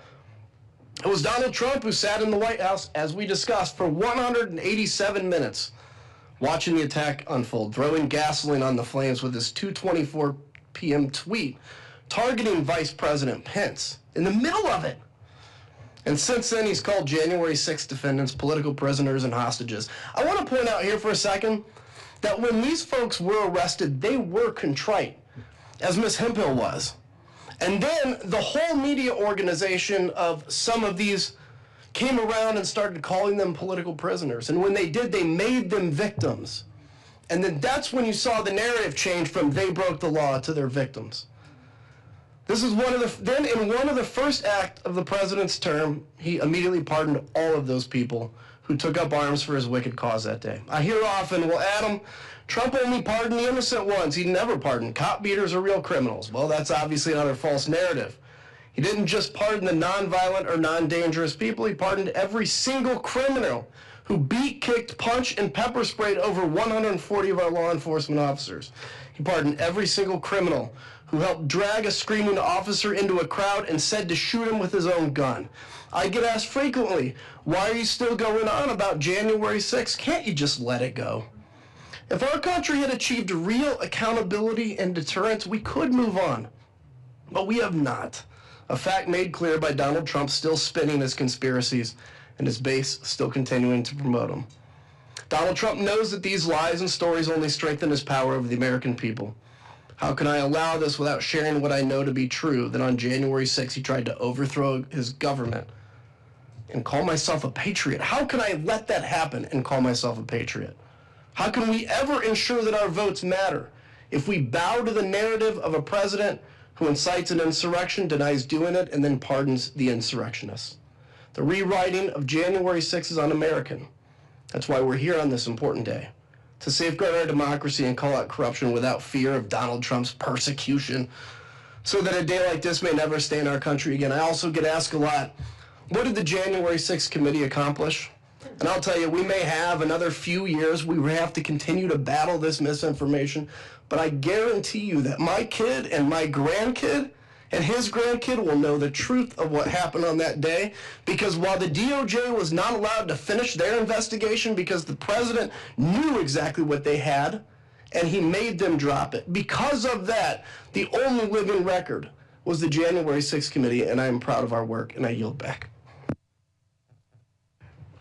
Thank you so much for your testimony today. Very powerful. You both have served this country in various ways before, during and after your service. Representative Luria, you've had a distinguished career in the U.S. Navy. Representative Kinzinger, you've served in the U.S. Air Force and National Guard. Given that record of service, what would you tell those who are in nonpartisan professional roles in the U.S. government right now?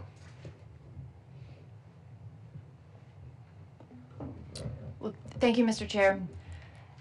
During my time in the military, I was never a very partisan person. And I think that, serving on a deployment, sailors operating nuclear reactors, for example, I didn't turn to them and say, are you a Democrat, are you a Republican? We're serving the country, we're serving the Constitution, we're carrying out a mission that's very important for the defense of our nation and preserving democracy. And I think for today, some people in uniform, it can be challenging to see the rhetoric that's surrounding this, to see the lies. I cited in my remarks the attacks on a sitting U.S. senator. It's chilling to say that someone who has simply said the words, only follow legal orders, is being persecuted, perhaps punished directly by DOD financially for saying those words. What about the sailor or soldier on the deck plates or in the field? What are they to do in this environment if they're given an illegal order? When someone with so many resources and such a powerful platform to speak and defend themselves is being attacked. So I find it very concerning, and along the themes of what I was trying to describe about how not only January 6th, but the follow-on to January 6th, and how that has perpetuated through the second Trump administration, has a very dangerous and chilling effect on our democracy and for our armed services. And very well said. I agree 100%. I'll add one thing, which is just generally, to anybody out there that's working in a career position, it's in the military, whatever, is don't give up hope. Listen, this is all going to get better in a year and in 3 years, okay? Those are like different increments of how much better it's going to get, I believe. And someday we're going to look back, and 4 years is going to seem like nothing. I mean, we always know in history it seems like nothing. But we lose this fight for our country if we get discouraged and we get exhausted. In chaos, like the people that we're up against, they love chaos. This actually energizes them. It's like a shot of 5-hour energy drink. For us, it exhausts us. And so our battle is to stay engaged through the exhaustion. And so that's what I would encourage. Thank you so much. Chair now recognizes for 3 minutes the gentlelady from California, Ms. Kamlaga Dove. Thank you, Mr. Chair, and I want to thank our witnesses for being here today. I have to say, Representative Kinzinger, I've been rereading some of your interviews and your article on Substack, and I have to tell you that I'm not reading Republican, I am not reading Democrat, I am reading American. And so I thank you for that and for fighting against the brain rot. So you were on the Select Committee and you shared your experiences post January 6th. Can you sort of share with us what made you make the decision to put democracy over power or personal power or party? Well, thank you. What made me do it is just simply my oath. I mean, what shocks me is that there were more people that didn't. I said this and I mean it, like nothing that I did was heroic, but I was just surrounded by a bunch of cowards that were too scared to do it. I mean, this is like, to me, it's the most basic thing. How do you defend your country? You have been, as a member of the House, God has basically, they have picked you to represent 700,000 people. What an honor that is. And you're going to sit there and say, my career is more important than this moment with 700,000 people? I wear the name of Andreas O'Keefe, who's a friend of mine that was killed in Iraq, on my wrist. And I said since the day I ran for Congress, I said, how can I, as a member of Congress, worry about my career if I'm going to vote for and eventually ask young people to go and die for their country? How can we ask a young person to die for their country if we are unwilling to give up our career for the same cause? That's how. And so, thank you for that. And when you talk about cowardice and when you talk about leadership, what message is the speaker sending when he refuses to put up this plaque? If I can say this just humbly, now that I'm out too, it makes it easier. Look, I'm a Christian. I have no reason to doubt that the speaker's a Christian. What I have a hard time seeing is how we can openly lie to 300 million people and say that's in line with our faith. Look, I'm not walking in his shoes. But the plaque is very simple. You don't have to say that Donald Trump won or lost 2020. All you have to say is DC Metro and Capitol Police did a hell of a job defending this Capitol that day. And had they not been there, and I can tell you, hand on the Bible, had they not been there, it would have been a very different and very bad day. So why the Speaker can't do it? Because he's scared of people saying, oh my gosh, you put up a plaque. That's why I say double the size of it when you guys put it up. I am running out of time, but I just want to say thank you. I want to say thank you for your voice and for your courage and for your commitment to this country. We must work and be as steadfast as possible in fighting against the rationalization, the socialization, and the legitimization of political violence and terror, and you are a warrior in that space. Thank you. I yield back. Thank you. Young lady yields back. Chair recognizes gentleman from Maryland, Mr. Raskin, for 3 minutes. Mr. Chairman, thank you. Adam Kinzinger, you're a great American patriot. It was such an honor serving with you on the January 6th Select Committee under Chairman Thompson. You were the only member of the committee who flew himself to work. And there's always an air hangar for you in the Free State where you need a place to land. I wonder, you were, among other things, an officer in the Air National Guard.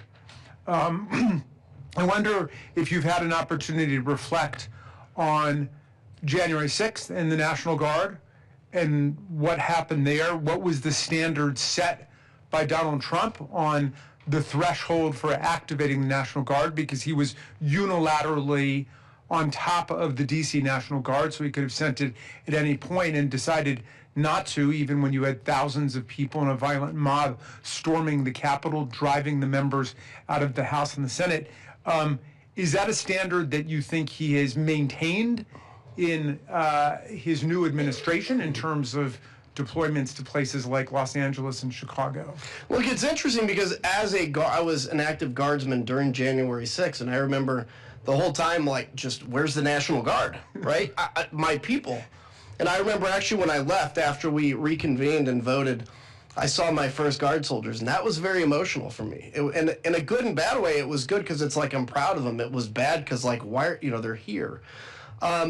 If you guys remember, after that day, my fellow Republicans tried this conspiracy theory that it was either Speaker Pelosi or the mayor of D.C. who was in charge of the D.C. National Guard. And I would get hit all the time saying, well, why didn't Speaker Pelosi or why didn't the mayor activate the National Guard? Well, easy, because they have no control over the National Guard. The commander-in-chief of the D.C. National Guard is not, there's no governor of D.C., it's the President of the United States, and by definition, the Secretary of the Army. And so it was clear. And ironically, 4 years later, the president is very proud to announce how in charge of the D.C. National Guard he in fact is. So all those conspiracies that we conveniently forget, yeah, he has a very different viewpoint now. Yeah. Ms. Luria, it's wonderful to see you again, and thank you for joining us from Virginia. I wonder to what extent you think the work of the January 6th Select Committee, in terms of the hearings, the videos, the report, has been important in terms of the understanding of your constituents back in Virginia. Do you think that this is something that's actually made a difference in terms of developing an historical memory and consciousness of what happened? Thank you, and it's great to be back with you and other members from our committee. I think it's been stated in several ways, and Adam mentioned it just a few minutes ago. It is the record that will exist for history and for posterity. Our children, our grandchildren, their children, they will know the history, they will know the truth as much in this moment in time, however brief it is in the big scheme of things, although it may feel long day to day. That will be recorded for history, that President Trump summoned a mob to the Capitol, which violently attacked police officers, caused deaths, threatened the functioning of our democracy, but it didn't succeed. And the myths that are being perpetuated today to keep it alive, they're not going to succeed either, because the history books that our grandchildren will study, and not only about the day of January 6th, but continuing to study the way that our government is continuing to function as an effective and fair democracy will prove that the work we did on January 6th was important. You're back. Thank you. Thank you very much. We've been joined by Senator Schiff. We've been anxiously awaiting your testimony. Senator Schiff. Thank you, Mr. Chairman. 5 years ago, in the aftermath of January 6th and the attack on the Capitol, the Select Committee documented in painstaking detail how our democracy held, just barely, in large part thanks to a critical mass of honorable officials who withstood President Trump's pressure campaign to subvert the law and overturn the election results. People like Brad Raffensperger, Gabriel Sterling, Rusty Bowers, Ruby Freeman, and Shay Moss, among many others, who, as the Select Committee documented, faced extraordinary pressure to betray their oaths and to overturn the will of the voters. They never bent or yielded, and their names will be etched in history. The Select Committee's final report detailed how President Trump pressured, for example, Georgia Secretary of State Brad Raffensperger in that now infamous phone call demanding that he find 11,780 votes. As Raffensperger told the committee, I felt then, and I still believe today, that this was a threat. When Raffensperger refused, the president and his allies turned their ire on election workers like Ruby Freeman and Shay Moss, subjecting them to threats and harassment that upended their lives. The committee's report documents at least 200 acts of pressure by President Trump targeting state and local officials through meetings, phone calls, text messages, as well as social media campaigns. Then Arizona Speaker Rusty Bowers testified to the committee that when asked by President Trump and Rudy Giuliani to overturn Arizona's results, he told them directly, "You are asking me to do something against my oath, and I will not break my oath." Officials in Michigan and Pennsylvania received the same phone calls from President Trump telling them to have some backbone and do the right thing. What allowed these officials to hold the line in 2020? Courage, yes. Patriotism, without question. Dedication to duty, without a doubt. But they also had federal partners willing to follow the law. They had the Cyber Security and Infrastructure Security Agency providing critical election security support. They had federal courts, including judges appointed by President Trump himself, reject baseless claims and uphold the rule of law. Even Attorney General Bill Barr, who crossed many lines on behalf of the president, nevertheless testified before the committee, "I repeatedly told the president in no uncertain terms that I did not see evidence of fraud. You know, that would have affected the outcome of the election." Today, however, the landscape has fundamentally changed.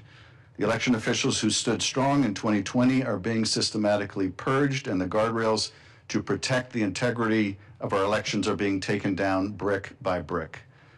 By Donald Trump, by his enablers, by those willing to look the other way for the sake of political expediency. This administration is working methodically to ensure that when the next test comes, there will be few, if any, left to resist. First, they've eliminated the federal support system. They've ended all election security work at the Cybersecurity and Infrastructure Security Agency. They fired employees who worked on election-related programs.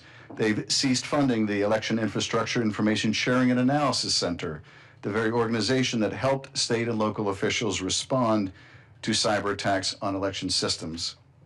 Second, they've replaced trusted public servants with loyalists. Attorney General Pam Bondi and the president's former personal lawyers are now in leadership positions at the Justice Department, and they have proved themselves more than willing to adopt and disseminate conspiracy theories about the 2020 election. An attorney who worked alongside the architects of the fake elector scheme now represents DOJ in its Fulton County litigation. Another who tried to throw out 200,000 ballots in Wisconsin now works at the DOJ Civil Rights Division. Trump's Justice Department has even fired or demoted career prosecutors and investigators who are doing their jobs by holding violent attackers accountable. Third, they're creating legal pretexts for future subversion. In March 2025, the president issued an executive order that purports to establish documentary proof of citizenship requirements for voter registration, to decertify voting machines used throughout the country, and to restrict election funding to states that allow post-election day receipt of ballots. While federal courts have stopped parts of this order, it serves to sow confusion and provide cause to refuse to certify future election results. How, the president may ask in November, can we trust the results from an election run on voting machines that he previously sought to decertify? And fourth, they're weaponizing DOJ to intimidate voters and local officials. The department has filed lawsuits against 18 states, largely those with Democratic majorities, seeking complete unredacted voter rolls with Americans' personal identifying information. It's easy to see the script they could deploy to call into question future election outcomes without any basis in fact. They could claim, for example, the Department of Justice cannot confirm that X state's elections were free of voter fraud because they refused to share voter information with the federal government. And perhaps most ominously, we've seen the president's efforts to coerce Colorado into releasing Tina Peters, a county clerk convicted of serious state-level election-related crimes, including going so far as to veto a bill unanimously passed by both chambers of Congress that delivers clean drinking water to rural Coloradans. In doing so, President Trump continues to signal to election administrators nationwide that if they commit crimes on his behalf, they will have the full support of the office of the president and, if needed, a pardon. As a result, we're seeing massive turnover among election workers since 2020. Many who stood firm have been pushed out, harassed, and driven out by threats. They're now being replaced by individuals who may be more than willing to bend or break the law when pressure comes. As the Select Committee warned in its findings, the greatest threat to democracy comes from those in positions of power who are willing to subvert the rule of law. That is exactly what this administration is trying to engineer. Despite the challenges facing our democracy, we can and must ensure a free and fair election this fall and far into the future. As the Select Committee concluded in its report, had enough state officials gone along with President Trump's plot, his attempt to stay in power might have worked. It is fortunate that a critical mass of honorable officials withstood President Trump's pressure to participate in this scheme. These brave individuals proved that standing firm in defense of democracy is possible even under extraordinary pressure. We must prepare to do so again. I thank you. I thank the gentleman for his testimony. We will now hear from our last questioner, the gentlelady from Pennsylvania, Ms. Dean. Thank you, Chairman. And I thank Representative Luria, Representative Kinzinger, and Senator Schiff, colleagues and friends, for your testimony, for your work on the Select Committee. That work will last for all of history, and I thank you for it. I went to every single one of the meetings that I possibly could. And Adam, to your point, to hear from the brave Americans who put themselves at risk, not just representatives, but the brave Americans who had the courage to tell the truth about what had happened and the pressures that they had been under, whether they were in the administration or outside the administration. Elaine, you started with the notion of oath and duty. Actually, I think all of you spoke to that issue. It is so clear that, as Jack Smith's testimony reveals, the president, after a series of lies, the lies that continue to this day, he invited the mob, he incited the mob, and then he exploited the mob as he continued the series of lies to millions of Americans.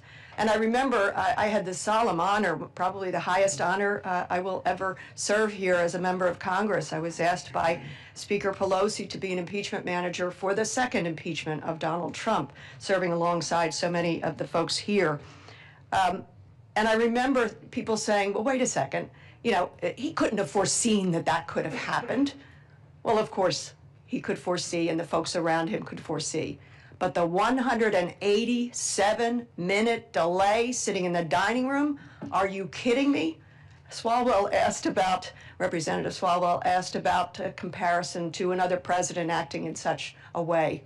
Could you imagine another president waiting 5 minutes when his vice president, members of the House and Senate were under such a critical attack? And I guess I want to just ask you each quickly. I agree with you. We're going to face the same problem again.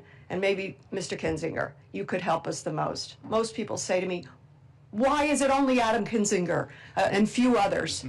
When will they part company with this man of lies and corruption? Can you give us any understanding of that? I mean, when it's been 10 years of him around and you invest so much of yourself in helping to advance the lie, you now take ownership of it if you admit that's what it is. And humans are unbelievably capable of convincing ourselves of anything.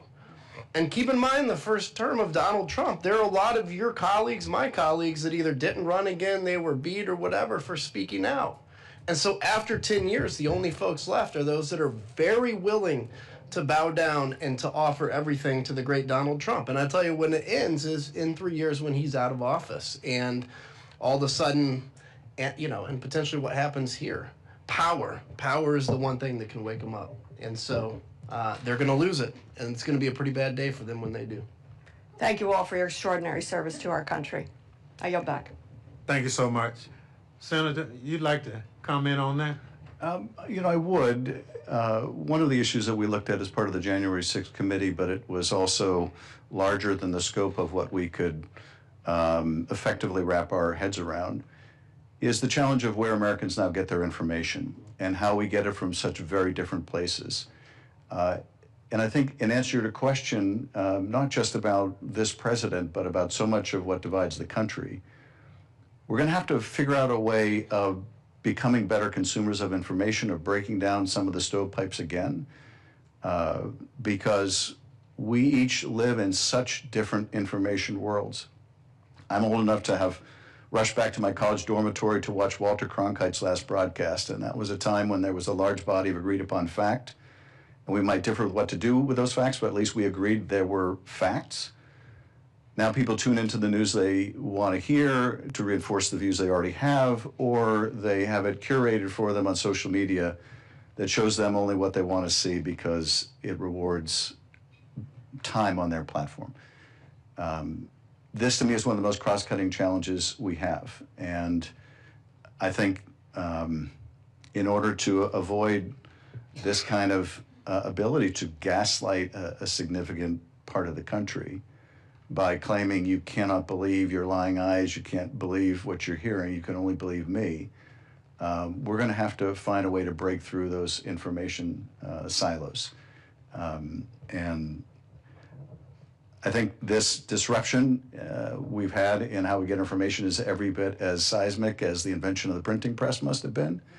But civilization had centuries to get used to that innovation and not a few wars.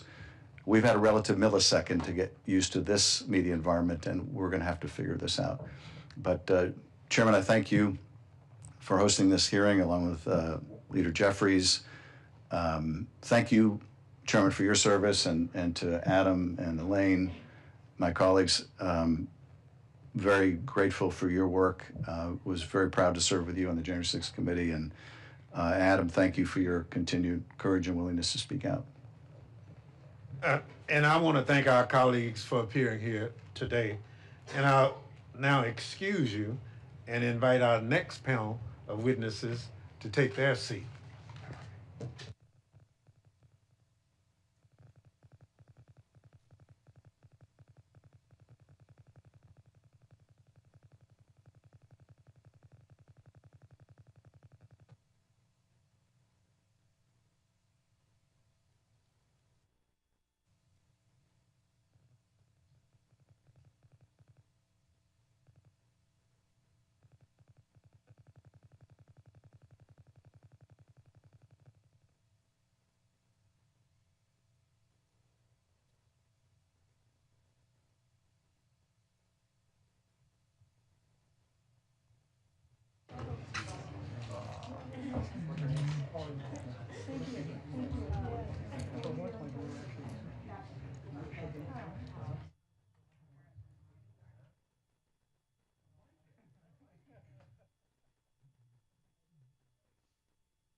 So much.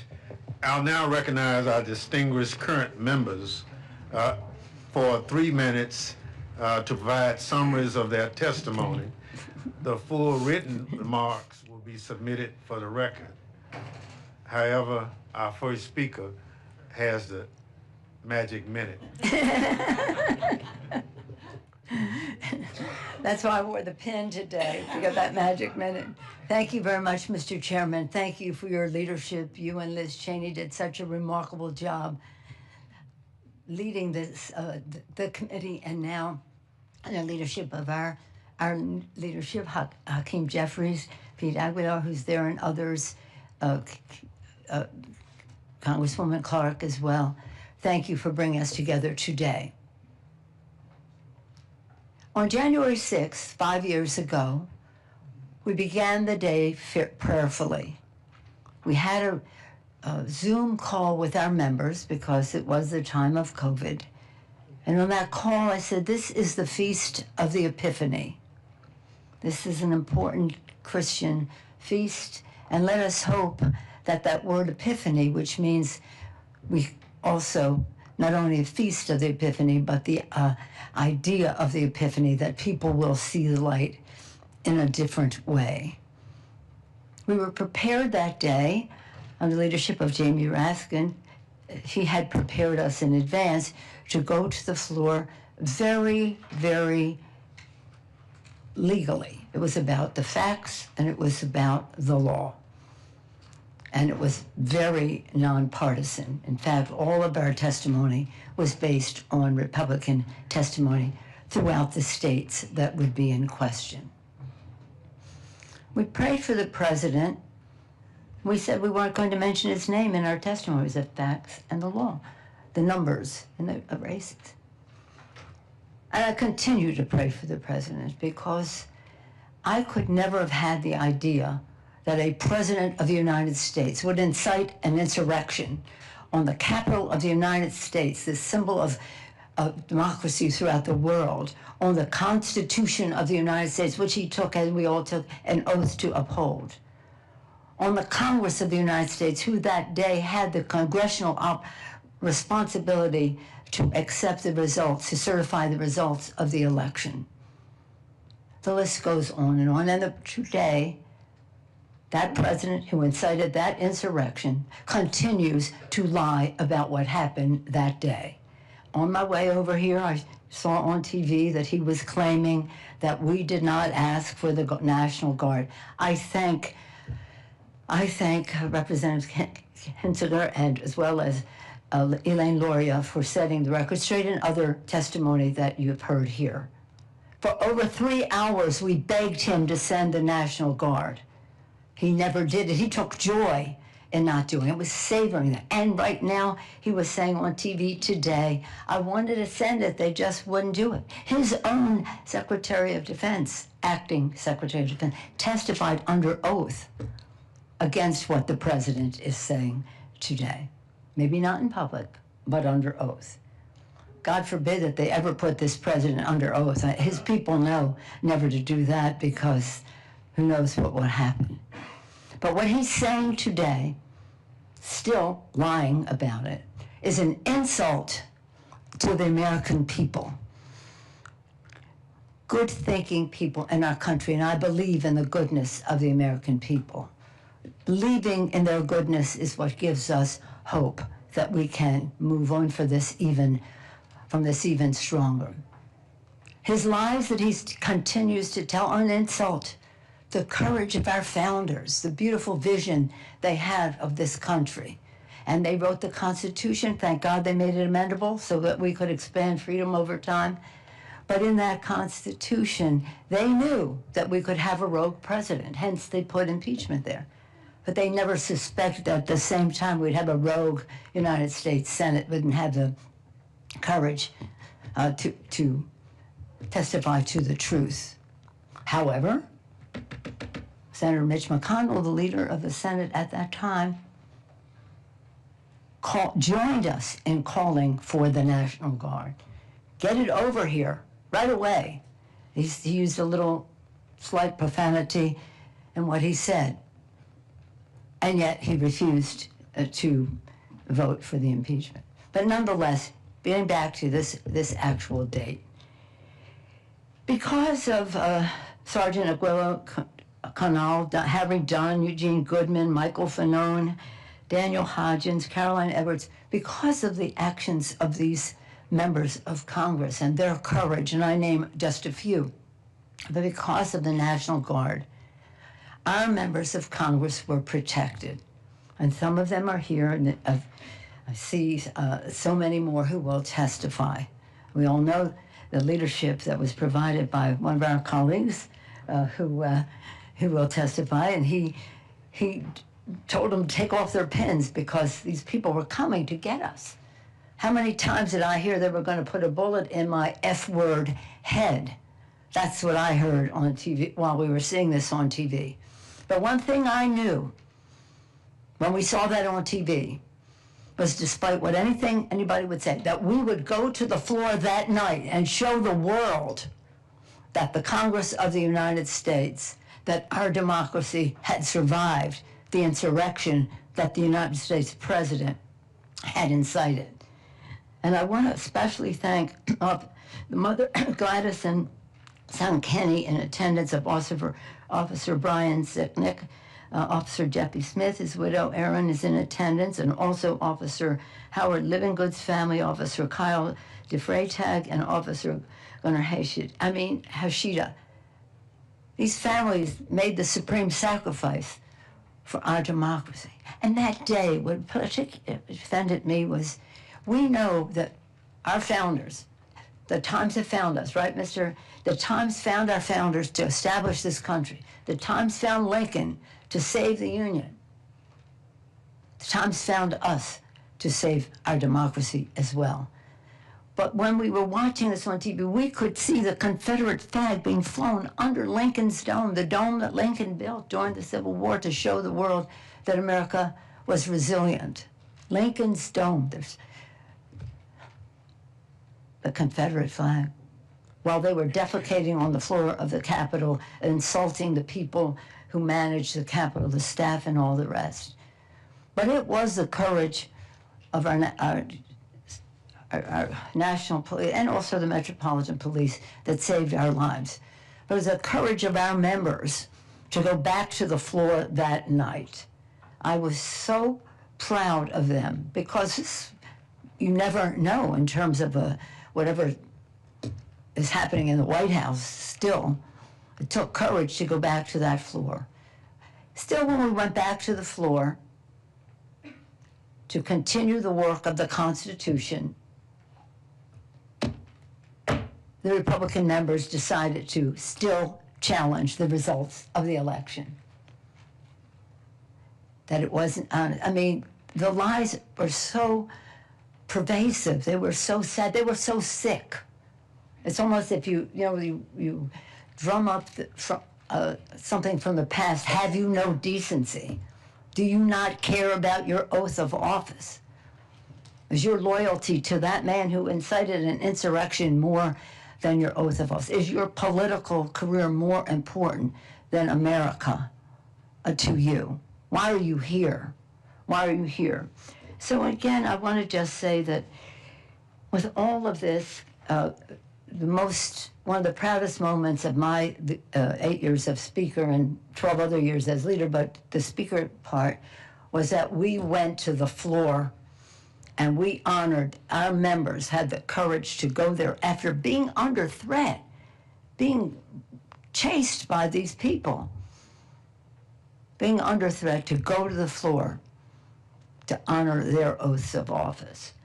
Again, it's one thing, I mean, we're not going to forget, and this committee, the January 6th committee, thank you all for your service in that regard, because there is the record.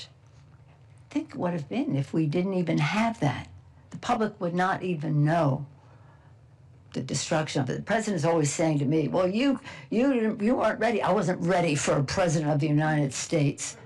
Yeah, I wasn't ready for a president of the United States to incite an insurrection against the Congress of the United States, against the Constitution, against the Capitol of the United States. No, who would be ready for that? But we are ready to save our democracy. The times have found us to do that. And again, much to his dismay, we went to the floor that night in the House and in the Senate to honor our oath and to certify the results of the Electoral College. But the one thing that I'll never forgive them for is the trauma that they created in the lives of our members and their families who are seeing this, and the staff. When we came back from the undisclosed location, where they wanted us to stay, they said, you stay there in a couple of days, you can do that. No, we're going now, and we're going to the Capitol, and we're not staying in the undisclosed location, and we're not doing that. Forget that. So when we went in and saw the staff are these young people who are idealistic, who come to Washington, Democrats and Republicans, come here to be part of what's happening and what will happen for the future. And to see the trauma in their eyes because of this inciter of an insurrection and these people who followed him. Again, one of them having a shirt, Auschwitz, 6 million were not enough, for example, of some of the people who were there. So, again, I thank you for the magic minute. Again, I had so much, there was so much going on there. But what was going on there is in a bipartisan way, we were asking the President of the United States again and again and again. When we had the Department of Defense on the phone, we said, pretend this was the Pentagon, and they were doing this at the Pentagon. What would you do? What would you do? But this president continues to lie about that fact. And that fact is important because it costs lives. It caused trauma. It sent the wrong message to the world about what democracy is. It was something that made Putin proud. See, democracy doesn't really work because of this president of the United States. An insult to the institution in which he serves, an insult to the founders of our country, an insult to the intelligence of the American people. I yield back. Thank you very much. The gentlelady yields back her time. For the record, I'd like to say that there are between 2,300 and 2,600 National Guardsmen stationed in the District of Columbia right now, brought here by the President of the United States. Chair recognizes the gentlelady from Illinois for 3 minutes, Ms. Kelly. First, I'd like to thank Leader Jeffries and the leadership team, Congressman Benny Thompson and Congressman Jamie Raskin for hosting this hearing as we remember January 6th insurrection 5 years ago. We remember this day as Republicans try to erase this insurrection from history. I will never, ever forget hiding on my hands and knees in the gallery. I'm not as brave as Congressman Benny Thompson, so I took my pin off, it was COVID, I took my mask off, anything that was identifying. I remember texting my late husband and my adult children to tell them what was happening. After receiving so many texts and phone calls because family, friends, and associates were so concerned, I clearly remember hearing the shot when the police officers shot the woman. I remember the 3 knocks on the door and no one wanted to answer because we didn't know who it was. And then finally it was the Capitol Police telling us that we could run out the door, running downstairs and running across halls to get to the safe place.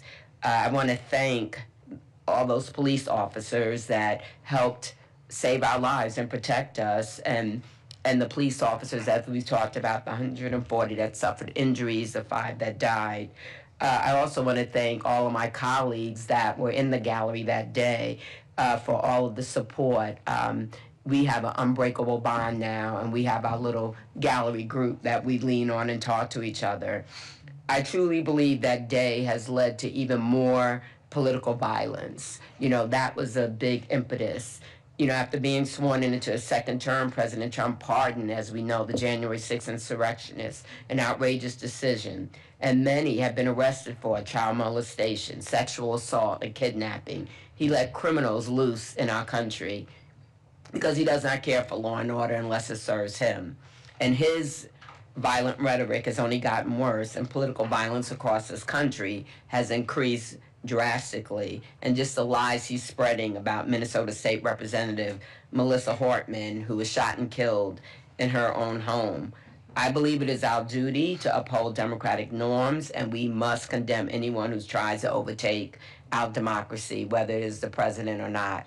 And lastly, I would be very, very interested, I don't know how we do it, but as a person that represents Chicago, who are those people behind the mask? I really believe that a lot of them could be the people that he let go. I don't have any proof, but it just really concerns me, their behavior and just the trauma that they have caused in the city and area that I represent, that Congressman Garcia represents. And I just wonder, who are those people behind the mask? And I would not be surprised if a lot of them, the way they advertise for their employment, are those people he let go.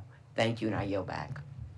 Thank you so much. The gentlelady yields back. Chair recognizes the gentlelady from Alabama for 3 minutes, Ms. Sewell. It's hard to believe that 5 years has passed since the horrific January 6th attack on our nation's capital. For me, it is a memory that will be seared in my brain forever. As many of you know, I was one of the 30 members of Congress trapped in the House gallery as the Capitol was breached. If I close my eyes, I can still hear the thundering sound of the mob and the pounding of the door of the House chamber. I can still feel the sense of sheer terror as we struggled to fit on our gas masks and crawl on our knees towards the only open door at the opposite end of the gallery. As I sat huddled with my colleagues, I remember trembling and softly weeping, not just for our safety, but for the devastating threat to our democracy. Many of us frantically dialed our loved ones, unsure of what the next hours would bring. I don't think that any of us fully understood the magnitude of the danger that we were in until we got home in the wee hours of the morning and we turned on the television. Never in my wildest dreams would I have imagined what I saw. The images of rioters waving Confederate flags, smashing windows, assaulting police officers, and threatening to kill members of Congress and even the sitting vice president. What we saw on January 6th was an attempted coup. It was an effort to subvert the will of the American people and overturn the results of a free and fair election. It was incumbent upon all of us to condemn the violence that we witnessed and those who waged it. There are moments throughout history that have tested us as a nation.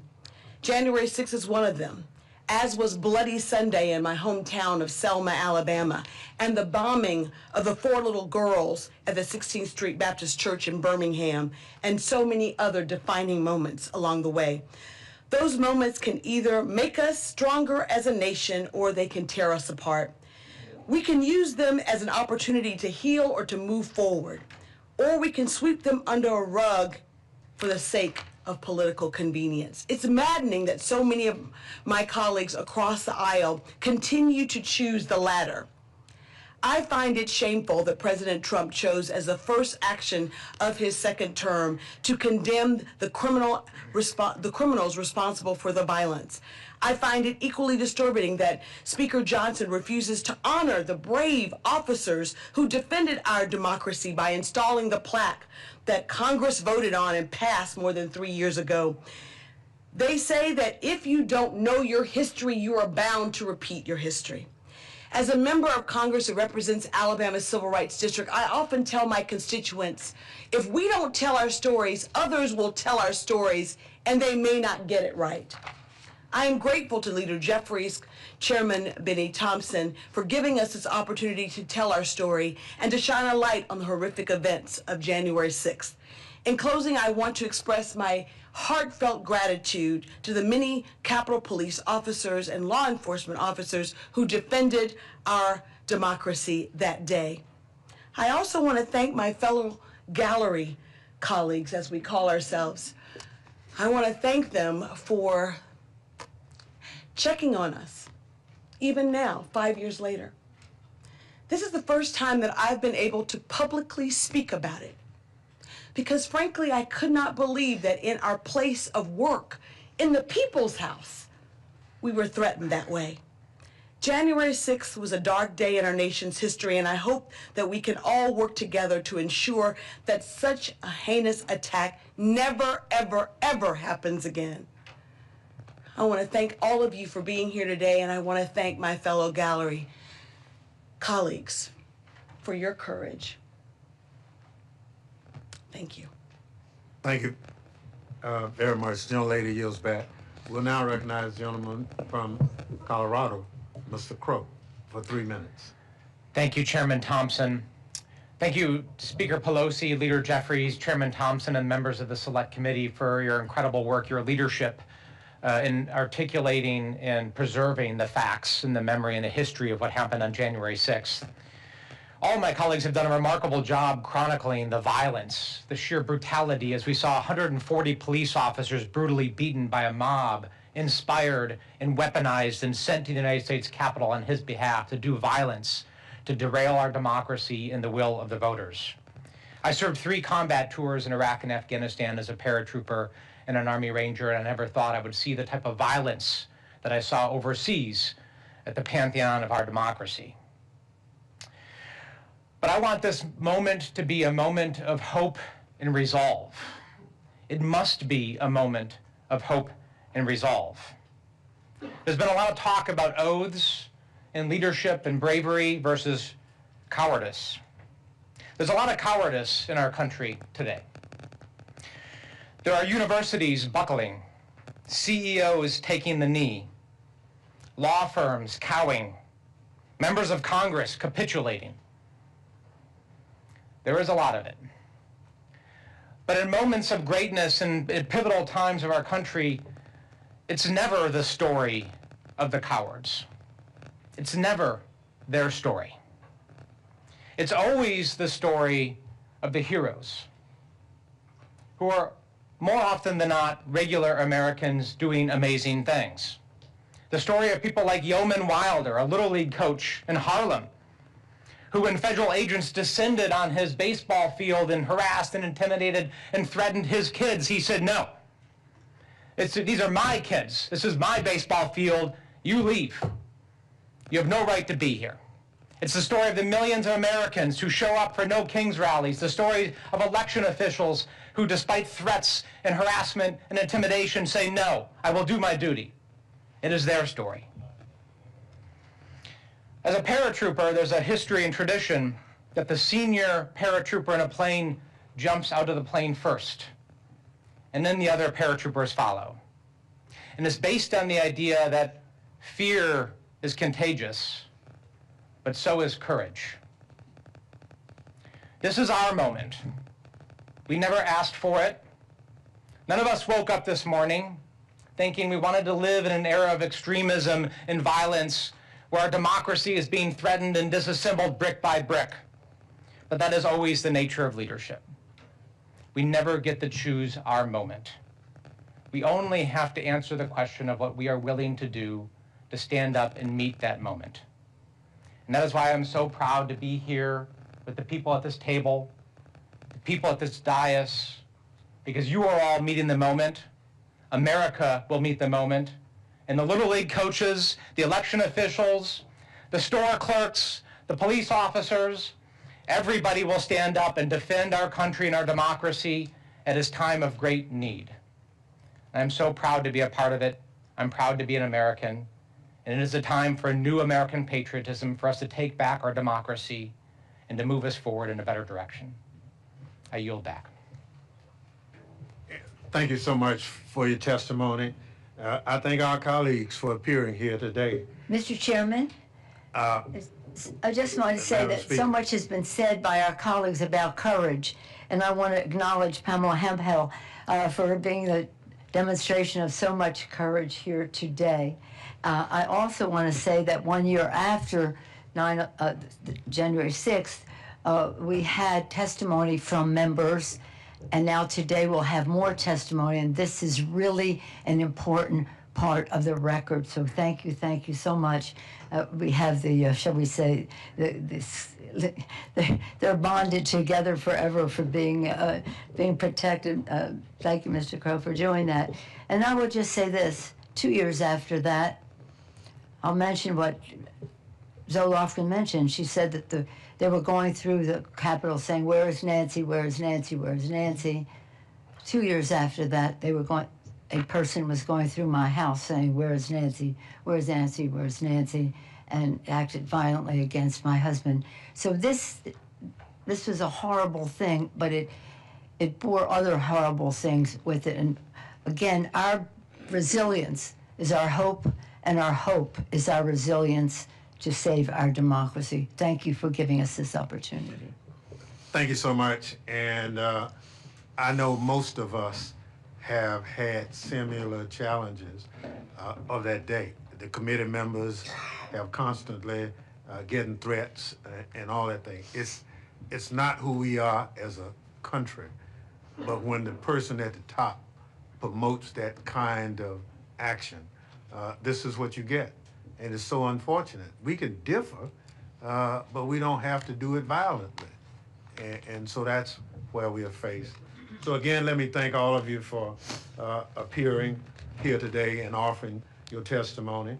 And I'll now excuse you and invite our next panel of witnesses to take their seat. Thank you, Mr. Chairman.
I'll now recognize our distinguished current members, each for 3 minutes, to provide summaries of their testimony. Their written testimony in full will be submitted for the record. Mr. Morelli. Mr. Chairman, members of the panel, thank you for the opportunity to be here today. As Leader Jeffries has often noted, January 6th must be remembered as a dark day in American history like September 11th or December 7th. We must never forget what happened here 5 years ago. Regretfully, that's what congressional Republicans want us to do. House Republicans' attempts to whitewash January 6, 2021 began the weeks that followed the attack, but they accelerated when then Leader McCarthy reportedly promised to direct the Committee on House Administration to release tens of thousands of hours of sensitive Capitol security footage in exchange for votes to become Speaker of the House. As a result of this corrupt bargain, in February of 2023, the committee provided unfettered access to tens of thousands of hours of sensitive Capitol security footage to MAGA media personality Tucker Carlson. The footage was made public without approval from the United States Capitol Police. To the contrary, the Capitol Police had already informed committee Republicans that it opposed releasing the footage, citing the significant security concerns it presented. And indeed, the top lawyer for the Capitol Police noted, and I quote, "The location of each CCV camera might enable a bad actor to exploit vulnerabilities in the system," end quote. The Assistant Chief of Police testified that camera footage of the interior of the Capitol is, again I quote, "highly sensitive information that access to it should be strictly limited," end quote. Congressional Republicans ignored these law enforcement officials and released it anyway. This disclosure was just the first of many efforts to rewrite the history of the Capitol attack. Congressional Republicans created a subcommittee of the Committee on House Administration to investigate the Select Committee's investigation. That subcommittee issued an ahistorical report in service of nothing more than politically distorting a shameful and tragic chapter in our nation's history. They lied about the Select Committee members, about their work, and they haven't stopped lying about January 6th ever since. Yet after spending millions of taxpayer dollars during their 2-year sham investigation, the subcommittee found no evidence of wrongdoing by the Select Committee because there was none. The absurd effort lasted longer than the Select Committee itself. Instead, the majority spent nearly 2 years trafficking in paranoid, long-debunked conspiracy theories and dangerous lies while ignoring its actual responsibility to run the House of Representatives and ensure that members and their families are safe from the very people that perpetrated the attack. Colleagues, if given the privilege to chair the Committee on House Administration under Speaker Jeffries, I will restore the committee's proper oversight functions. I will not waste taxpayer dollars entertaining ridiculous and disproven but nonetheless harmful conspiracy theories. We will respect the women and men of the United States Capitol Police by giving them not just empty words and gestures of appreciation, but the training they need and the pay they deserve. During the Select Committee's June 9, 2022 public hearing, Vice Chair Cheney rightly observed that President Trump summoned the mob, assembled the mob, and lit the flame of this attack. But an arsonist isn't the only one responsible for a fire. Those who stand by and watch it burn, or worse, fan the flames, carry that moral stain as well. Congressional Republicans experienced firsthand a deadly attack on this sacred place, on them, on their staffs, and on their country.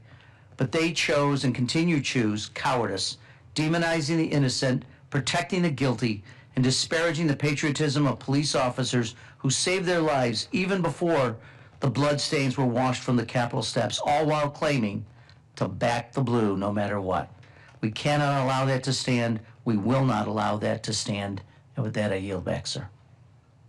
Gentleman yields back. Chair recognizes the young lady from California for 3 minutes. Ms. Jacobs. Thank you, Mr. Chairman. I wish I didn't, but I still remember January 6, 2021 very clearly. It was my 4th day here in the Capitol as a member of Congress, and I literally didn't know my way around yet. My team walked me to the House gallery so I could watch the election certification proceedings. I was so proud to be one of the members chosen to be there. And I remember sitting there thinking about this incredible feat, peacefully passing the torch in our democracy. But then the insurrectionists breached the Capitol.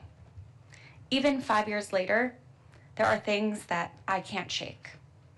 The buzzing of the escape hoods, the fear when I couldn't open the packaging, the sound of the doors closing and being locked, introducing myself to my new colleagues as we were cowering under our chairs, thinking through what I could use as a weapon if I needed to, pens, my high heels, being sure that the elevator doors were going to open and someone with a machine gun was going to be right there, climbing over the chairs and under the railings to finally get out of the gallery. And I remember Annie Custer's hand, pulling me where I needed to go. I learned a few years ago that the insurrectionists were only 30 seconds behind us. 30 seconds. 30 seconds could have meant losing our democracy that day. That's how close we came. Before Congress, I spent my career working on conflict and political violence at the United Nations and the State Department.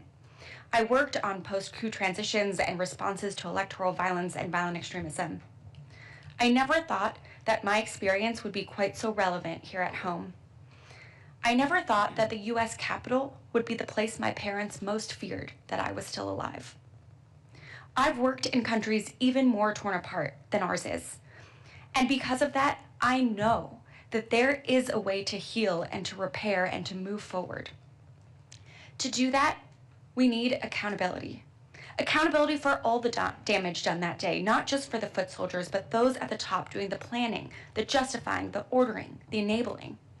And we need to make sure history doesn't get erased. But even beyond that, we need long-term solutions. We need to heal the deep divisions and feelings of mistrust and resentment in our country. Now, addressing these fault lines in our society, especially around race and class and inequality, They won't be easy, and it won't happen overnight, but it is necessary to bring us back together again as Americans. Since January 6, 2021, we've seen more attacks on our democratic institutions. And while they've bent, they haven't broken. And even with all of the chaos caused by our colleagues and by those trying to divide us, I'm still optimistic. I think we have brighter days ahead of us. I know that we do, because I've seen it happen in other places. All it takes is all of us coming together to decide that our future and our democracy is worth fighting for. Thank you, Mr. Chairman. I yield back. Thank you so much. Chair now recognizes the young lady from Connecticut, Ms. Laura. Thank you, Mr. Chairman. Thank you for your work on this committee. I want to thank Leader Jeffries and the entire committee for the great work that you have done and continue to do. January 6, 2021 was one of the darkest days in our nation's history. I was here that day. And the insinuation that the rioters who assaulted that Capitol that day were anything less than violent offenders is an insult to the brave police officers and the Capitol staff who put their lives, and some who lost their lives, to defend our democracy. And I witnessed firsthand the violence, the fear, the chaos that Trump's lies and conspiracy theories brought to our sacred halls. It was not simply an attack on the Capitol building, it was an attack on our democracy, our Constitution, our shared values, and those values that we share with Americans. My story, very simply, I went to the Capitol. Connecticut was not one of the states being challenged. I asked, staff person drove me there. I said to him, Harper, you go stay in my Capitol office. I'm going to the gallery where I joined other members, and we were just sitting listening, and I wanted to see it. It was a historic experience of what was happening. And as I was sitting there not long after, I see the Speaker of the House removed. I see the Majority Leader removed. I see the whip moved. And so we all know that that means that something is afoot, and we're looking around and trying to figure out what happened. And the Capitol Police go to the microphone and they say, sit down, we're going to continue the proceedings. And then a few minutes later, they got back up and said, you know, get your gas masks out. And to be very honest, I never even knew that there were gas masks under the seats in the House of Representatives. Pulled it out, couldn't get it open, didn't know what the hell to do with it, and so forth. Asked Jim Hines, help me, and which he did. But I have that gas mask, and I have it in my office as a reminder of what that day was about. And they told us then to evacuate. We had to evacuate you. And as Sarah has described, it's not a continuous area around that gallery. You're up over railings, under railings, etc. And we saw the barricaded door, the broken glass window with insurrectionists putting their hands through and guns being pointed at them. And then there were the gunshots. And we heard them say, hit the floor, which we all did. We hit the floor. And Jason Crow told us to take off our pins, take off any form of identification. We held hands going around that Capitol gallery. And I had my phone, and I was afraid to call my husband because it recalled 9/11. 9/11, when people made that last phone call to their loved ones. But I did call, and I said, Stan, just tell the kids, I'm all right. They're going to get us out of here. And the Capitol Police got us out of there. They told us to hold when we got to that door to go out because we weren't sure who was behind the door. And then they said, okay. They opened the doors, and the insurrectionists were lying on the ground with the Capitol Police with guns over them. They hurried us down the steps to get out. I wanted to get my staff member. They said, no, ma'am, we can't do that. He is forever traumatized. It took him months before he would ever go back into the Capitol. Let me just end here because we had a president who incited a riot, and we witnessed that he refused to call the National Guard out, which was his jurisdiction. Nancy Pelosi did not have that authority to do that. And so that frightening message is that those who can commit political violence, that the president is there on their behalf. And he says, I have your back. I have your back. We cannot allow the story of January 6th to be rewritten as a mere riot or a protest that got out of hand. To do so would dishonor the sacrifices that the Capitol Police officers made to preserve our republic, embolden those who would undermine it. I join my colleagues today. I thank the Capitol Police every day when they come to work to protect us and our democracy. We faced hell on January 6th, and despite overwhelming violence, they protected our democracy. They secured our Capitol, regardless of who is in the White House. I know that I will, and my colleagues will keep the faith of this great democracy. Thank you, and I know I've gone over time, and I thank you for your indulgence. Gentlelady yields back. Chair recognizes gentlelady from Washington, Ms. Jayapal, for 3 minutes. Thank you, Mr. Chairman. It has been 5 years since Donald Trump incited an insurrection at the United States Capitol to stop Congress from certifying the 2020 election, and 5 years that Trump and Republicans have tried to erase and rewrite that day. Across the country, Americans want to know what are the consequences for a president who tried to steal an election in furtherance of his own singular power. If we cannot tell the truth of that day, then we fail our founders and our future. We embolden dictators and authoritarians around the world, and we betray Benjamin Franklin's challenge to us when he said, we have a republic if we can keep it. January 6th was created by a madman, his cult followers, and those too afraid to stand up for him. I too was one of the few dozen members of Congress trapped in the House gallery, one of the very last to be evacuated. I had just had knee surgery. I was unable to easily move. I had a cane ready to whack insurrectionists that came in. To this day, I vividly hear the pounding on the doors, the screaming of insurrectionists threatening to kill us. And when we finally escaped, I still see those insurrectionists lying spread-eagled on the floor, surrounded by those brave Capitol Police officers with guns pointed at them.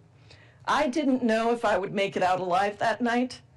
And in the early hours of the next morning, I am so proud that Democrats and a few brave Republicans came back and fulfilled our enormous responsibility to certify the election and ensure a peaceful transfer of power.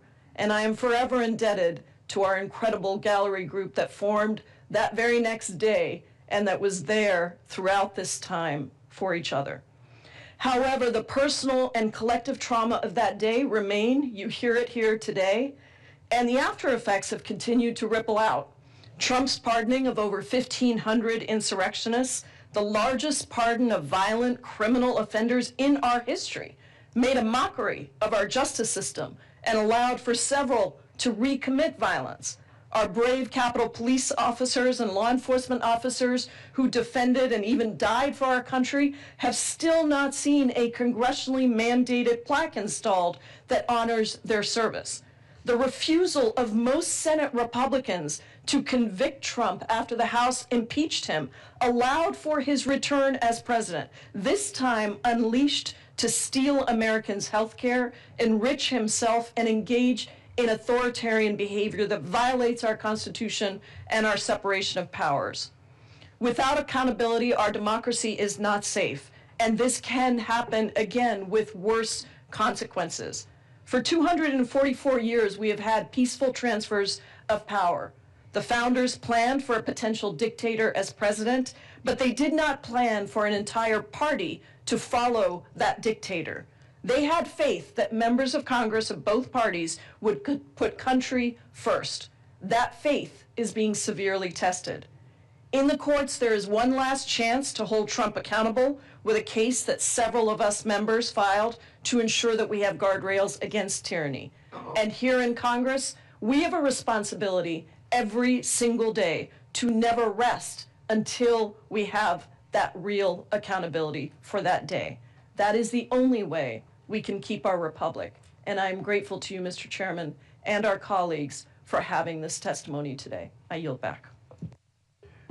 Thank you so much. I thank our colleagues for appearing here today, and I'll now excuse you and invite our next panel of witnesses to take their seat.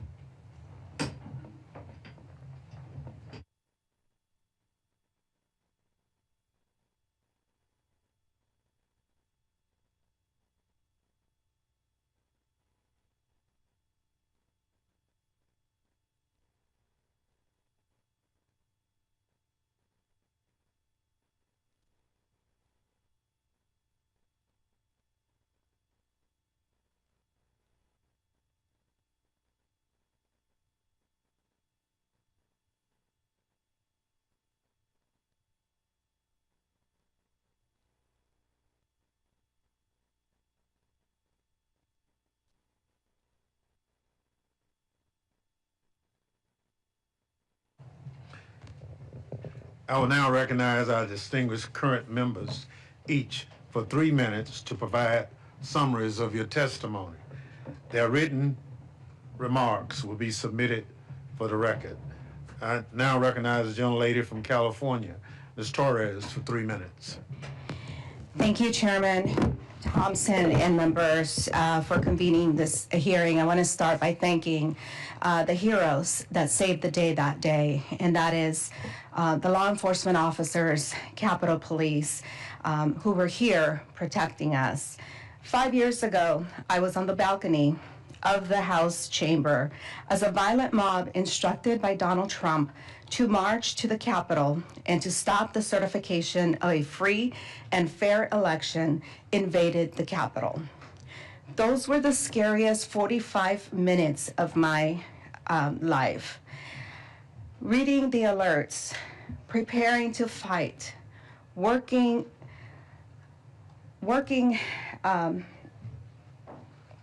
watching my colleagues being evacuated below us and not seeing a clear exit for myself.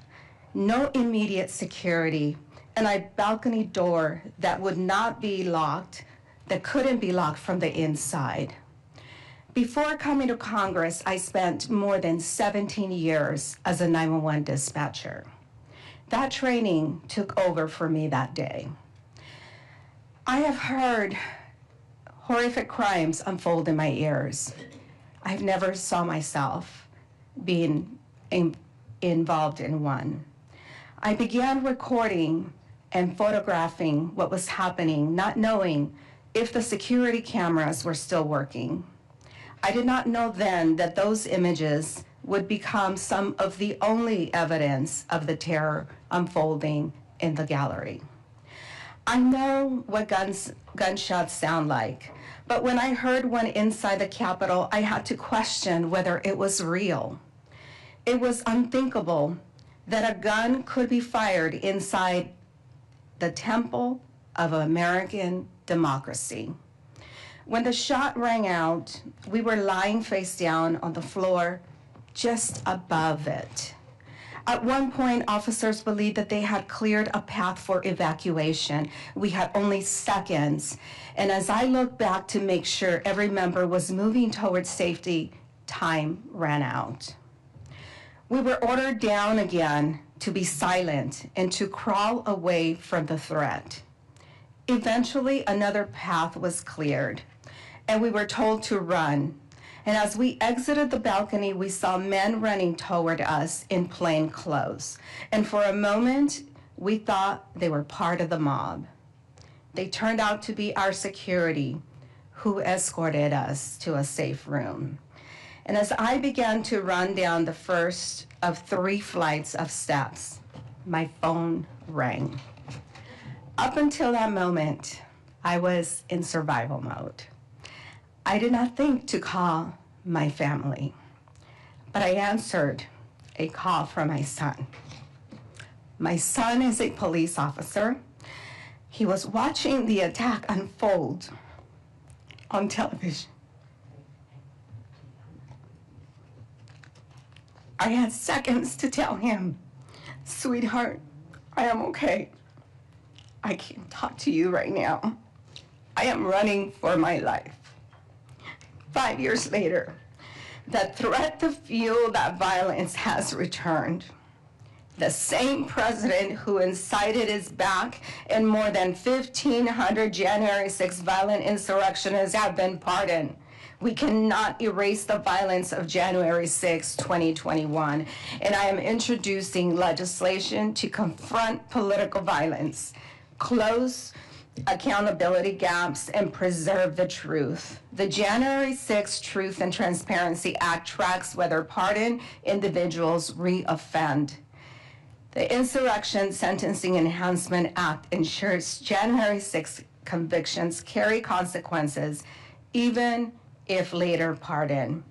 The January 6 Oral History Project Act preserves firsthand testimony, so the truth is never erased or rewritten. These laws are about truth, responsibility, and memory. We want the American people to know what happens after the January 6 pardons, that violence against our democracy has real consequences, and that the truth of that day is never erased or rewritten. Thank you, Chairman Thompson, for the opportunity to be with all of you today. Thank you so much for your testimony. Chair will yield 3 minutes to the gentlelady from Texas, Ms. Escobar. Thank you, Chairman, and thanks to everyone who took time today to make sure that we do not forget the truth of January 6th. The videos, audio, and photographs of the violent domestic terrorists who attacked the Capitol 5 years ago are still very chilling for those of us who were there that day. And frankly, much of what we've heard today is really triggering. It's for those of us who were trapped in the gallery, it's really hard to relive that terror and that trauma. And so I'm grateful to all of you for your strength and resilience. I've many times recounted the terror, rage, and fear I felt while trapped in the gallery of the House of Representatives and the trauma that followed. But I'd like to focus on something that doesn't nearly get enough attention in our country: the betrayal by Donald Trump of the brave men and women who defended us and our nation's capital that day. Some of them were here with us during this event. These brave patriots, these law enforcement heroes, were beaten, attacked, some died, and the emotional and physical injuries that they sustained remain to this day. Some of them had to leave their law enforcement career, a career that they loved, because of those injuries. And some of those who had to leave their careers still haven't financially recuperated.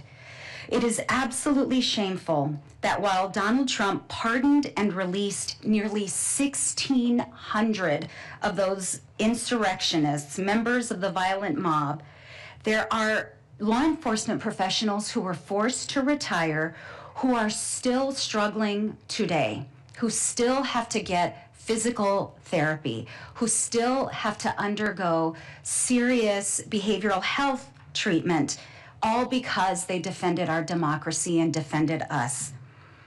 Many of those who were pardoned have gone on to commit additional crimes like child molestation, kidnapping, and sexual assault. And by the way, they're back in DC today. They are celebrating themselves and they're marching to the Capitol. But back to our heroes and our protectors. Despite the loss of their career, their health, and mental health, what's been outrageous is that these officers are being denied their public safety officers' benefits. To date, not a single living injured January 6th officer has been awarded this benefit, and some are resorting to GoFundMe accounts in order to get by. We have to fix this. We have to address this. This is not right. And at the same time, Donald Trump has talked about setting up a compensation fund for the criminals who committed these horrific acts. Colleagues, we cannot let this happen. We will not let this happen. I want to again thank these law enforcement heroes for saving our lives, for their courage, for their commitment, and their resilience. Every American should know that this administration, led by the man who inspired this attack and who has never faced accountability for this attack, this administration rewards criminals and punishes patriots. As long as we are alive, we will not allow history to be whitewashed. And as long as we are in public service, we have to remain committed to a country where truth matters and where these patriots are protected and upheld. Thank you, Chairman, for the opportunity. I yield back. Gentlelady yields back. Chair recognizes gentleman from Tennessee, Mr. Cohen, for 3 minutes. Thank you, Mr. Chair, and my neighbor to the south. This is a day none of us will forget. I was in the gallery. I had my phone with me, so I could see some of the information of what was going on outside, but we didn't know it was going to come to the chamber. At some point, I saw kind of disorder on the floor, and the Sergeant at Arms coming down, and some of the member on the dais who was presiding coming down, and I knew something was happening. And I looked down and I yelled, "Call Trump and tell him to call his Revolutionary Guard off." Of course, they didn't do that, but it was the Revolutionary Guard, and they still are there. And I don't know if they're with ICE or if they're standing for another time, stand back but stand by. They're around, and Trump hadn't changed. I got up and an officer came who was helping protect him, make sure the doors were locked, and I heard the pounding on the doors and all, and he helped me put my mask on. And I was walking out, David Trone preceded me to go out in the gallery, and there's rails in the gallery, and we were going out towards the Republican side, and Trone just put his leg over it and kind of went on. Well, I got a real bad leg from having polio, and I knew if I put my leg over there, I might get stuck on that pole, and that'd be real embarrassing. It may be painful too. So I limboed, in kind of a reverse limbo, and got under the pole, the rail, and got out. We got in an elevator, and we came down, and a couple of guys said, "Where do we go now?" I said, "Just follow me and come on." And we went as fast as we could towards Rayburn, while we saw policemen come in the opposite direction with their guns out. It was a scary time. I got to my office in Rayburn, I locked the doors to the outside, and I locked myself in my office. And while I was there, I probably got at least 500 texts and phone calls from everybody I'd ever met in my life, I think. Well, my hero as a child was a ball player named Minnie Minoso. We maintained a friendship through his life and up until the fact we, in essence, got him in the Hall of Fame, helped with that, and we were friends and we'll be friends forever. So I'm sitting there with got a Minnie Minoso bat in my hand, sitting in my office, waiting for him to come in. And one of my text messages is from Charlie Minoso, Charlie Rice Minoso, who's Minnie's son. He said, "I hope you're okay, and I hope everybody in the office is okay. I'm concerned about you. I want you to know, my dad will be thinking about you." I said, "I got your dad's bat in my hand." And he said, "If he was there, he'd be swinging it." I said, "You're damn right he would." Well, we stayed there, and I watched the tube, and then we got up and went and voted, and that was a great day that we voted. Speaker Pelosi was heroic in getting us called back, and Mike Pence was heroic in not succumbing to President Trump's dictations that he changed the law and the rules and count the votes differently. All of the public officers were great. Capitol Police, the Metropolitan Police here, National Guardsmen and others, great heroes. And I value all of them, and they protect us every day, and they don't get the respect that they should and the regard. But I think the greatest hero of all is Jack Smith. Jack Smith is like Mr. Stewart Goes to Washington. He is a lawyer who is a lawyer's lawyer. And he found in his work that there was an indictable offense, and he indicted the president for what he did. That needed to happen. He was only stopped because of the Justice Department's rule that you can't prosecute a sitting president. It was not dropped. It was because Trump won the election. But Jack Smith pursued it all the way through. And he is, in my opinion, he testified before a Republican committee that was set up to try to get him in a trap so they could prosecute him for something they could create. Their vindictive tour needs to stop, but it's still going on, a vendetta. Jack Smith stood firm. He spoke truth, even though he knew that if he said anything at all that they could possibly conjure up in another manner, he would be indicted, and they'd probably take his bar license away and try to put him in jail. He said he followed the facts and then applied it to the law. In his recent deposition, he told the Judiciary Committee, "The decision to bring charges against President Trump was mine, but the basis for those charges rests entirely with President Trump and his actions, as alleged in the indictments returned by the grand jury in 2 different districts. Our investigation developed and proved beyond a reasonable doubt that President Trump engaged in a criminal scheme to overturn the results of the 2020 election and to prevent the lawful transfer of power. That was heroic actions by him. President Trump is a treasonous individual, and it's awful that he's still in the White House and destroyed the East Wing, and as Mr. Raskin quite said, had graffiti put up over John Kennedy's name at the Kennedy Center. One date, somebody mentioned, dates will always remember it, and a September date, January date, and Pearl Harbor. We'll never forget November 22, 1963, of those of us who are alive. I remember it all the time. Whenever I think about it, I start to tear up. I'm about to tear up now. And the idea that he put his name over John Kennedy's should never be forgotten, and he should be wiped out. I yield back the balance of my time. Chair recognizes the gentleman from Georgia, Mr. Johnson, for 3 minutes. Thank you, Mr. Chairman, and thanks to Leader Jeffries and all of the other leaders who have made sure that we commemorate this day appropriately with this hearing. I was born and raised in Washington, D.C., and the United States Capitol has been a building permanently etched in my mind from an early age. It regularly came into my view as daily life took my family and I around the District of Columbia. To me, the Capitol was always a citadel, a beacon of freedom, democracy, and justice. At the age of 10, I developed the vision that one day I would serve there as a legislator. I was always so proud. Even today, I'm still in awe of the United States Capitol, what it stands for, and the fact that it has been my workplace for the last 19 years. On January 6, 2021, amidst social distancing in response to the COVID pandemic, then still ongoing, I was so proud to be one of a limited number of members of the House to be in the chamber to witness the certification of the 2020 elections. Though somewhat envious of those who were seated on the floor, I nonetheless savored the honor of having a seat in the House gallery from which I could observe this solemn proceeding. As the peaceful transfer of power was taking place in the chamber, the proceedings were rudely, then violently interrupted. The disorder became louder and louder as the insurrectionists got nearer and nearer. The cacophony shut down the speaker and caused the business of the House to stop. From the gallery, I watched as the speaker was extracted from the chair and my colleagues evacuated from the floor. What would happen to us in the gallery, I thought. The situation became scary, dire, and dangerous. I felt like a sitting duck.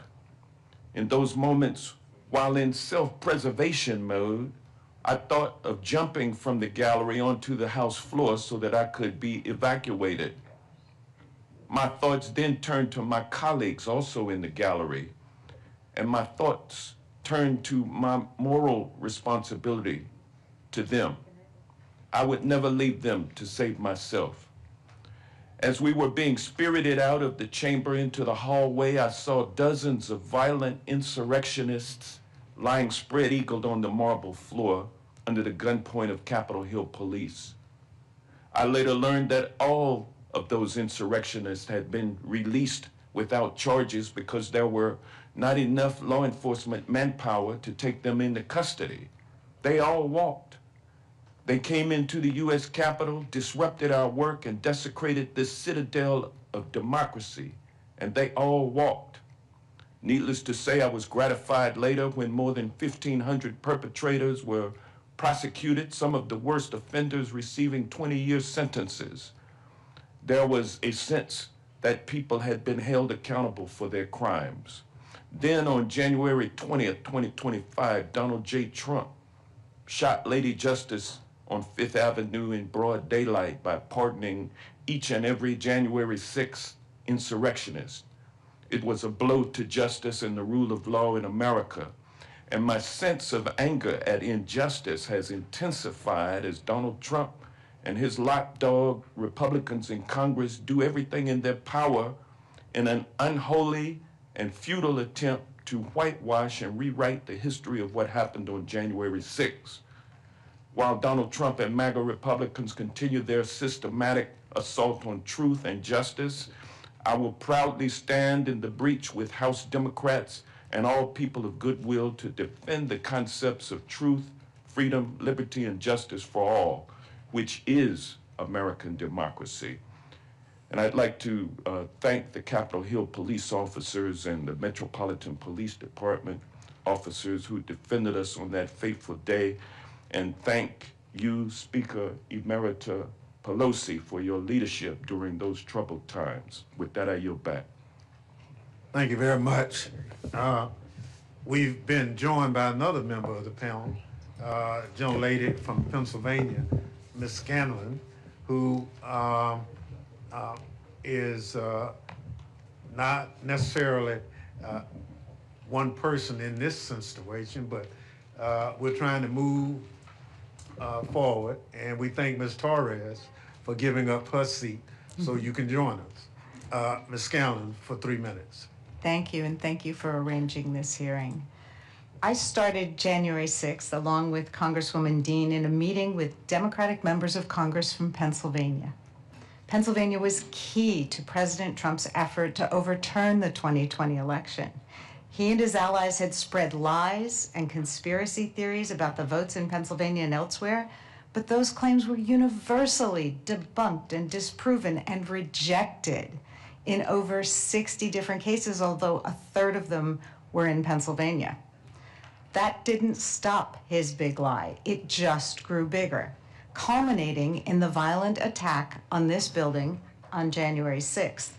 My colleagues and I that morning knew we'd have to defend Pennsylvania's votes, including from our Republican colleagues who'd just been sworn in on the very same ballots they were now challenging. But we had no idea that a violent mob would interrupt Congress's vote count, turning this building into a war zone. I never expected to have to barricade the doors to my office or to see the Vice President, members of Congress, and staff fleeing for their lives, to see hundreds of injured police officers, some losing their lives and their livelihoods in the aftermath. Those officers are our guardians, but also our friends. There's one young officer who I still can't see without tearing up because I didn't see him for weeks after January 6th, and I was afraid he'd been grievously injured. So I do still embarrass him by crying on his shoulder. But most of all, I never expected that 5 years later, the lies that led to that tragic day would continue. While members of the president's own party begged for his help that day and condemned his actions for a few days afterwards, they quickly knuckled under and joined his effort to erase or rewrite history. The handful of Republicans who put loyalty to country over party at that time have been driven from that party, and those remaining have encouraged his pernicious lies to fester. In his second term, Trump has elevated his allies and pardoned those who attacked the police in this building on his behalf, and he's attacked the truth tellers. Just last month, the House Judiciary Committee refused to allow Special Counsel Jack Smith to testify publicly about the mountain of evidence he's compiled that proved beyond a reasonable doubt that Trump had tried to overturn the 2020 election, once again trying to slam the door on the truth. Everyone should read or watch Jack Smith's testimony. Look, our country was built on shared truths. The Declaration of Independence opens with truths that we hold to be self-evident. And our Constitution strives to form a more perfect union grounded in the common good. But this president and his allies have rejected that sturdy foundation of shared facts and values. Instead, they've built a house of cards on lies and greed and the pursuit of power. But houses without a secure foundation cannot endure. The truth matters. Those who deny the horrific violence and lawlessness that inspired the January 6th attack on the Capitol want the American people to forget. They don't want you to question their house of cards or hold them accountable. But we must remember, Ever since January 6th, our Republican colleagues have said it's time to move on so the country can unite. We need the country to unite, but to unite in respect for the truth and love of country, to unite in holding accountable those who would lie and undermine our Constitution, because we've seen the consequences of the failure to do so. There can be no unity or accountability without a shared truth based on facts. So today, we remember and thank you for this opportunity. I yield back. Gentlelady yields back. Let me thank the witnesses for that testimony. I'd like to now excuse that witness and bring on our next panel of witnesses. We'll pause for the changeover.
I now recognize the chairman of the House Democratic Caucus, Pete Aguilar from California, another colleague from the January 6th Select Committee.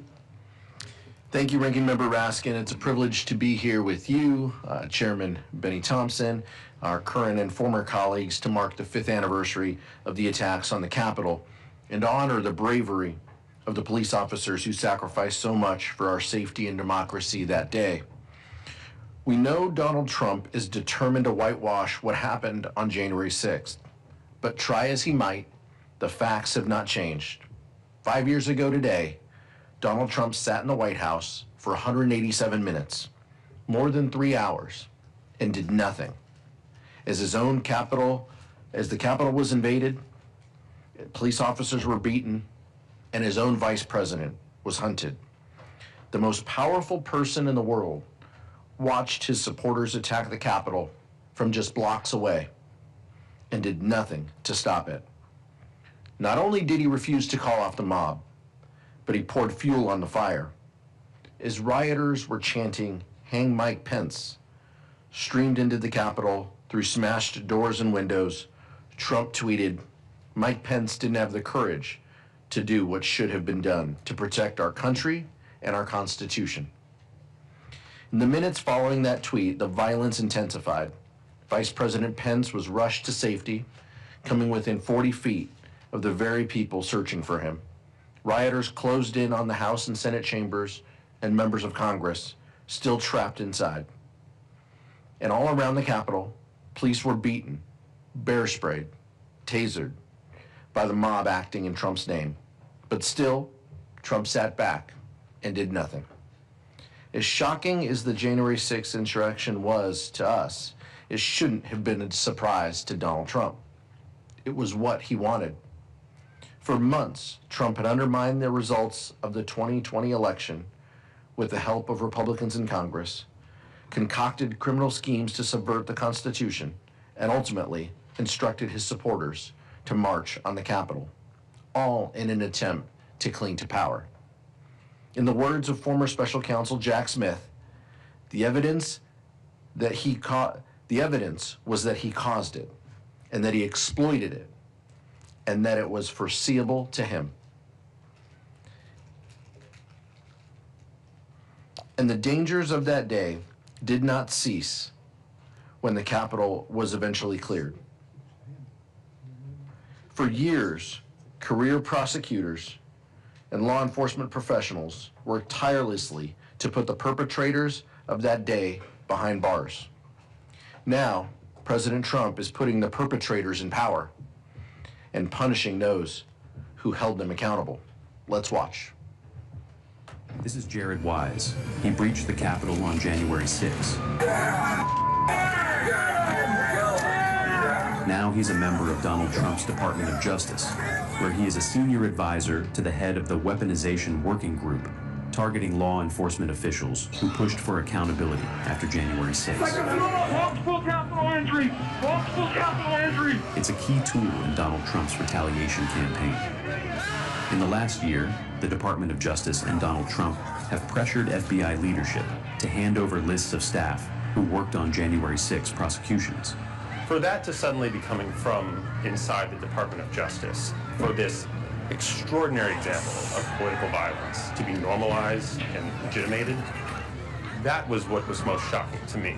Trump fired senior FBI officials who didn't cooperate, purged dozens more prosecutors who worked on January 6 cases, and pardoned hundreds of rioters who continue to seek their own retribution. The people who did this, they need to feel the heat. They need to be put behind bars, and they need to be prosecuted. For the people who bravely defended the rule of law on and after January 6, the political violence continues. These political firings, I believe, have the purpose and effect of empowering vigilantes and militias that are loyal to the president, but ultimately unaccountable to the law. Because their fellow rioters now have political appointments at the Department of Justice, they believe violence in service to Trump is above the law. We should all be terrified.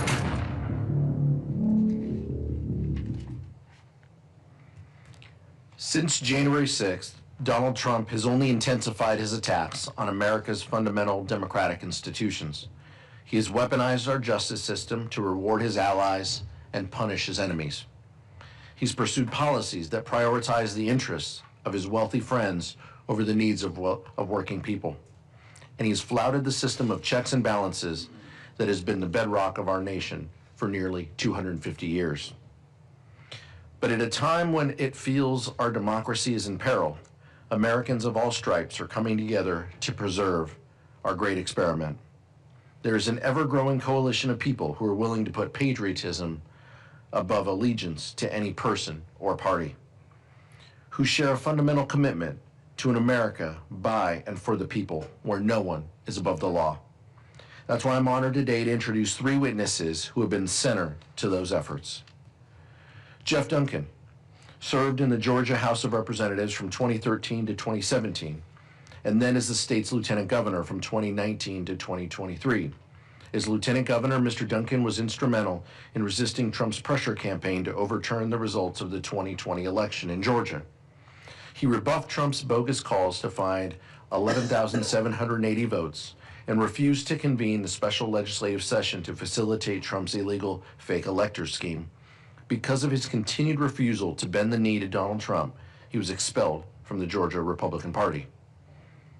We're also joined by Illinois Attorney General Kwame Raoul. A Chicago native, Attorney General Raoul served in the Illinois State Senate for 14 years before becoming state's Attorney General in 2019.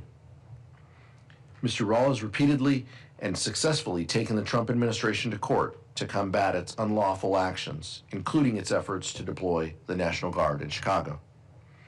Our third and final witness is Skye Perryman. Ms. Perryman is the president and CEO of Democracy Forward, a nonpartisan legal organization dedicated to defending our democracy. Under her leadership, Democracy Forward has led hundreds of legal challenges designed to expand reproductive rights, combat corruption, protect workers, and safeguard Americans' civil liberties. Welcome to our witnesses. Lastly, I'd like to take a moment to note that January 6th isn't the only anniversary of political violence we remember this week. 15 years ago, this Thursday, a gunman opened fire on our former colleague, Congresswoman Gabby Giffords, as she met with constituents outside a supermarket in Tucson, Arizona. 6 people were murdered and 14 injured. Among those killed was Gabriel Zimmerman, a young congressional aide who served as Congresswoman Giffords' community outreach director. A social worker by training, Gabe devoted his life to helping people in his hometown. His decision to enter public service should have been one step in a long and rewarding career.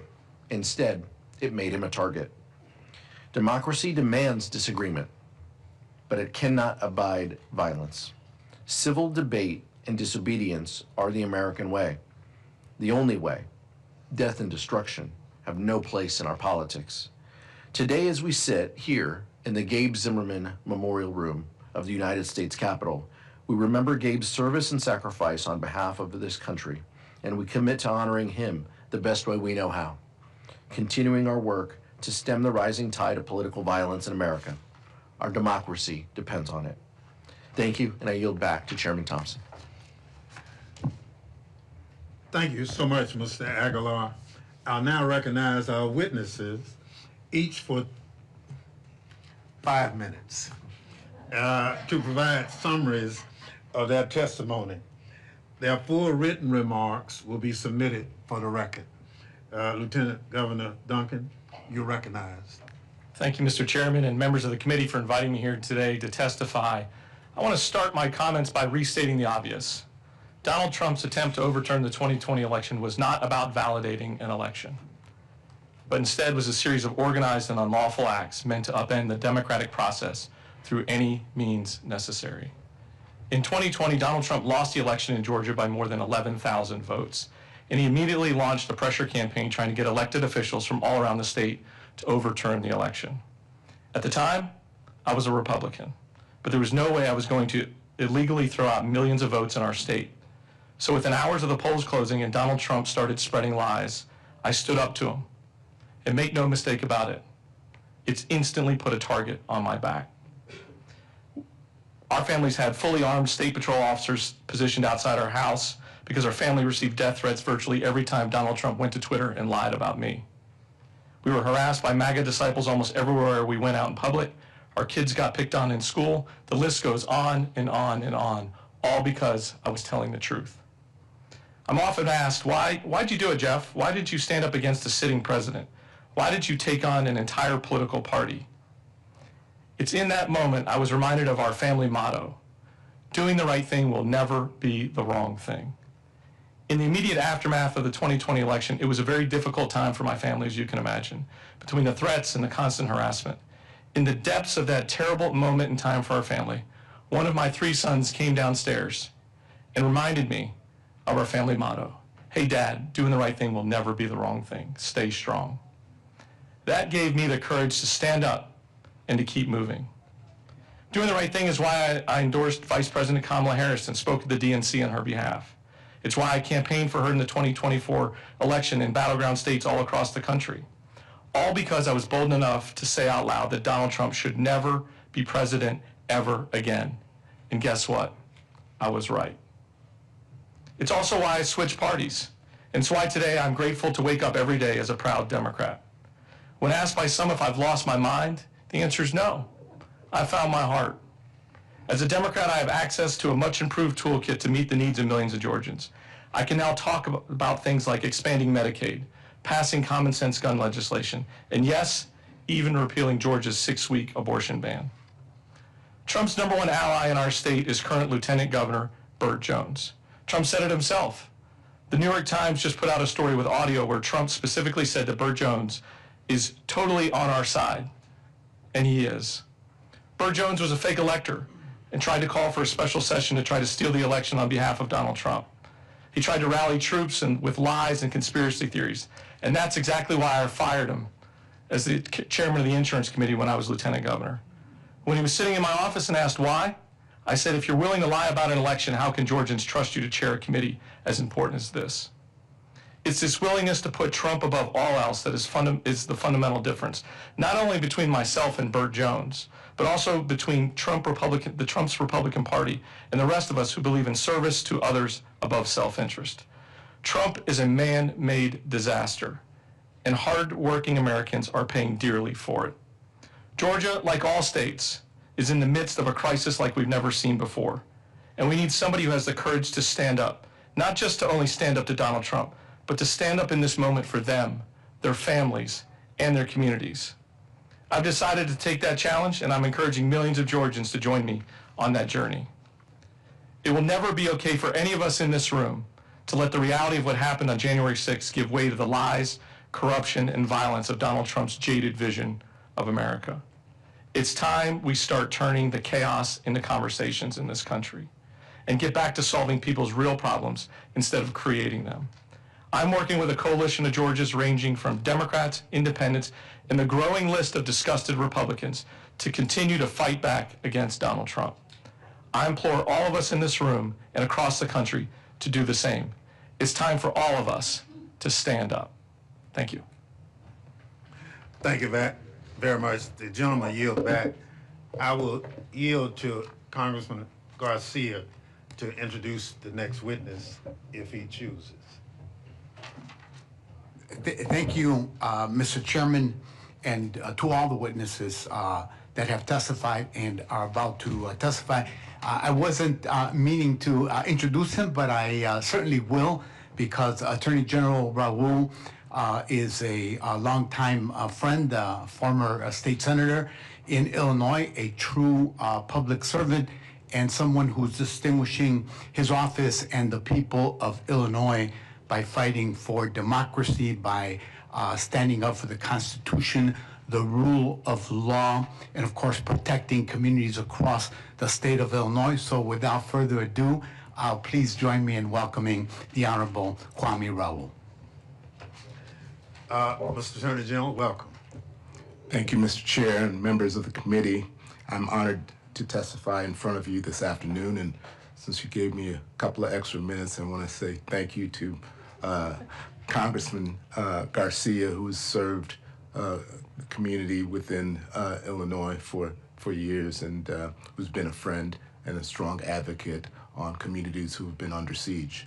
And I would also thank Congresswoman Kelly, as well as former Congressman Kinzinger, both also from Illinois, for their courage. Today, I want to address the work that I and several of my state attorney general colleagues are doing to protect the rule of law. The rule of law isn't an abstract concept. It's the principle that laws are applied in consistent and predictable manner. The rule of law ensures that the Constitution's bedrock principles of separation of powers, state sovereignty, democratic accountability, due process, and equal protection under the law can be relied upon. To protect the rule of law in 2025, I collaborated with other state attorneys general to file 48 lawsuits and more than 100 amicus briefs. Those lawsuits have successfully addressed dozens of issues, including education and the environment, privacy and public health, birthright citizenship and tariffs, and state sovereignty and public safety. One particularly critical example of executive overreach and the need to protect the rule of law has been the president's efforts to federalize and deploy the Illinois and Texas National Guards into Illinois over our state's strong objection. Let me be clear, the American people, regardless of where they reside, should not live under the threat of occupation by the United States military, particularly for the reason that their city or state leadership has fallen out of the president's favor. With regard to deploying the National Guard, a president cannot go beyond the authority granted by Congress, consistent with the Militia Clause of the United States Constitution. In addition, the Posse Comitatus Act prohibits members of the military from engaging in civilian law enforcement activities. There has been no emergency requiring a militarized response in Chicago or anywhere else in the state of Illinois. Since our country's founding, protecting against precisely this threat has been at the core of creating constitutional protections against executive overreach. Alexander Hamilton stated in the Federalist Paper 29 that just the suggestion that one state's militia could be sent to another state for the purpose of political retribution was inflammatory, and that it is impossible to believe that a president would employ such preposterous means to accomplish their designs. Yet, that is exactly what President Trump did. This is an extraordinary moment in American history. My office immediately filed suit to stop the president's unlawful and autocratic actions. Within days, we won a temporary restraining order in the district court. And 2 weeks ago, after considering our respective briefs, the Supreme Court in the 6-3 ruling agreed with us. In its decision, the Supreme Court recognized that deployment of the military to execute the laws is exceptional and held that the government has failed to identify a source of authority that would allow the military to execute the laws in Illinois. This decision was not only important to those of us in the state of Illinois, but to those in California, Oregon, and throughout our nation.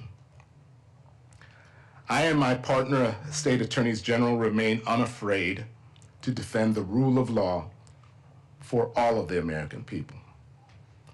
Thank you for inviting me to speak today, and I'm happy to answer any questions.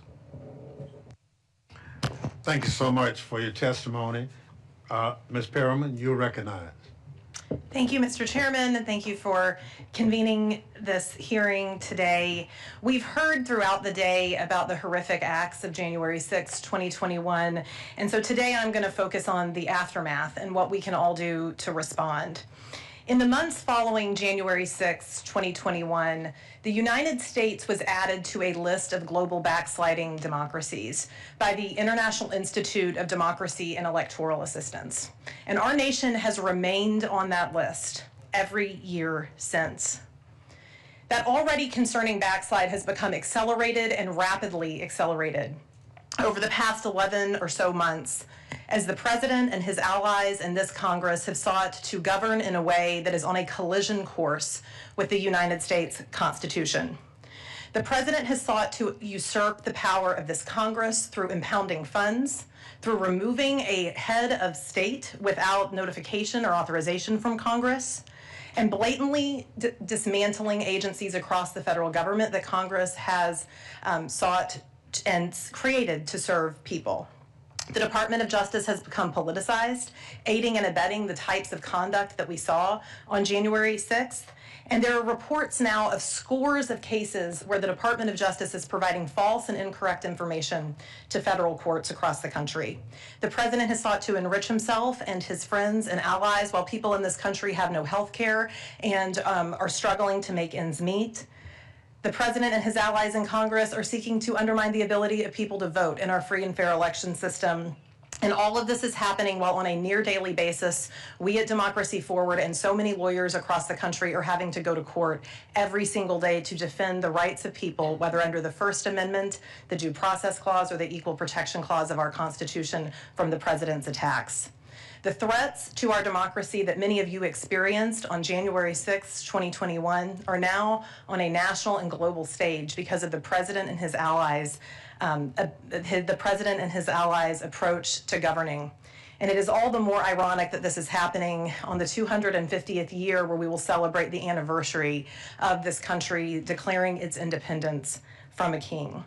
But yet there is another part of this story that we have been honored at Democracy Forward to see every single day in communities across the country. And that is as powerful institutions have pulled back or decided they're going to sit on the sidelines and succumb to the president's intimidation tactics, we have seen the American people all across the country step forward. As the president and his allies tried to intimidate Americans for peacefully using their voices in protest of this administration's excesses, as he tried to intimidate people for peacefully declaring the most American slogan I can think of, "No Kings," millions of people took to the streets in the largest peaceful mobilization of United States citizens in this country's history last year, unintimidated by the president. It's a stroke of dark irony that as this president would pardon violent rioters and insurrections, he would have the audacity to call the American people across this country un-American for saying something like "No Kings." Over the past 11 months, there have been more than 500 federal court cases filed by people in communities, attorneys general, and members of civil society across this country seeking to defend people's rights. And the people are winning. They're winning in courts with judges that were appointed by President Trump himself, judges appointed by Republican presidents, and judges appointed by Democratic presidents. And they are winning notwithstanding that the president continues to intimidate and seek to threaten lower court judges, as well as lawyers bringing these cases. Civil servants, the individuals who serve our government regardless of who is in power, those civil servants that the president has sought to fire or undermine in their jobs, they're still working for the American people. At Democracy Forward, a number of civil servants are former civil servants who have been fired by the president or putting their expertise to work to be able to plan for a government that someday will listen to and deliver for the people, unlike this administration, through our Democracy Works 250 program. And across the nation, we have seen people of all ideological and political backgrounds join together in defense of our democracy and in defense of non-negotiable principles behind our democracy as part of a We Hold These Truths initiative that launched on July 4th last year. Today, we are launching a pledge during this 250th anniversary of the United States, this anniversary year, and on the anniversary of January 6th, for all Americans to show their support around the 5 principles, non-negotiable principles of American democracy. That's voting in elections, equality, due process, personal freedom, and the rule of law. And so as we reflect on 5 years since January 6th, our democracy is in peril and is in crisis, but there is a path forward, and it is through the people. This Congress is going to need to do a lot of work to check the president's excesses, to protect the American people and our right to vote and our right to elections. And people across this country are going to have to continue to keep showing up. And we will in communities and courts across the country. Thank you so much for having me, and I look forward to your questions. Thank you so much for your enlightening testimony from our witnesses. In my opening statement, I said one of the lessons from January 6th Select Committee was that our institutions withstood President Trump's coordinated attack because Republicans put country over party. They put their oath to the Constitution above loyalty to one man. Lieutenant Governor Duncan is one example of that type of political courage. I'd like to ask this panel what each of you think Republicans should do when they see what is coming out of the current administration, and where should the Republican Party go after Trump to help restore American democratic institutions? Lieutenant Governor. Well, thank you for the question. I made the decision to leave the party altogether and to move on to a better place to call home, a better place to meet the needs of Georgians. Like I said in my statements, it gives me a much better toolkit every morning when I wake up to not drive by that hospital and see a scared family because they don't have health insurance walking in there knowing they're going to bankrupt their family, or driving by that school and having to blame the teachers, or trying to justify anything that Donald Trump does. I think that Republicans are in the midst of a crisis right now, a crisis of epic proportion. Even Marjorie Taylor Greene's leaving, as it appears. But they're in a crisis because nobody can explain Donald Trump. Nobody wants to explain Donald Trump. Nothing makes sense. And so for me, I think we need to wake up and want to solve problems. I'll say this, the job of president has the least effect on any of our lives, average Americans, right? They don't determine the president doesn't determine what your kids learn in school right away or how much traffic you sit in or how safe your neighborhood is. But the president sets the tempo for the country. And this country is desperate for a role model, for somebody who gets up every day, slightly left, slightly right, you pick it. But somebody who's a role model, who's respectable and honest, and sets an example for kids and college kids and students and entrepreneurs and retirees and military officials. Sets the example for everybody. That's what this country's in desperate need of. Donald Trump's not that example. Mr. Attorney General, you want to take a stab at it? Yeah, thank you, Mr. Chairman. You know, Mr. Chairman, there are some matters that I do collaborate with my Republican counterparts on consumer protection and other matters. However, this area of executive overreach is one that I would hope that I would wish that they would partner with us, but they have not, because the traditional values that Republicans have advocated for, state sovereignty, the 10th Amendment used to be their thing, but they've been silent. The cases that we've filed, those to preserve education funding, have not been cases filed just that impact blue states, but they impact red states as well. The Congress, you all have put conditions on making sure that critical cancer research, Alzheimer research at NIH is appropriately funded. This does not only impact research institutions in blue states, but it also impacts research institutions in red states. And so we have 23 Democratic attorney generals stepping up to the plate when in fact it should be all state attorney generals stepping up to the plate to protect the citizens of all 50 states from the executive overreach that we've seen from this administration. Thank you so much. Ms. Parama? I think the president and his allies in this Congress and the Republican Party need to understand that people are watching and that history is watching. And the Republican members of this body, as well as any member of this body, has to understand in this moment that this is a moment where history will look back to see, is the Republican Party going to sit idly by while this democracy completely backslides into an autocracy? Or is it going to be part of the turnaround? There should be no room in this body or any body across the United States for elected representatives that will not defend the right to vote, that will not decry violence, that will not defend free and fair elections, and yet we have a president and his allies that are trying to use the machinery of the federal government to undermine free and fair elections and to undermine people's basic constitutional rights, literally disappearing people. Right now at Democracy Forward, we have attorneys that are in courtrooms across this country arguing right now to try to have to preserve programs that are keeping infant mortality rates down and programs for pediatricians and doctors and public education, let alone rights that everyone in this country has to due process and to civil rights. And so I think that this is really that moment, and we need everyone to step up to the plate, and there should just be these non-negotiables. I would encourage anyone listening, including any Republicans that may be listening, to go to weholdtruths.org, which is the 5 non-negotiable principles around American democracy. Ranking Member Raskin has already signed on to the pledge, and really do some soul searching and determined to be part of the solution, as opposed to continuing to aid and abet an administration that is on a collision course with the U.S. Constitution and that is operating harmfully to the American people. Thank you so much. We recognize our members for 3 minutes. Our first person will be from Illinois, Mr. Garcia, for 3 minutes. Thanks again, Mr. Chairman. Today's hearing shines a spotlight on a dark chapter in our country's history where an outgoing president sought to overturn a democratic election.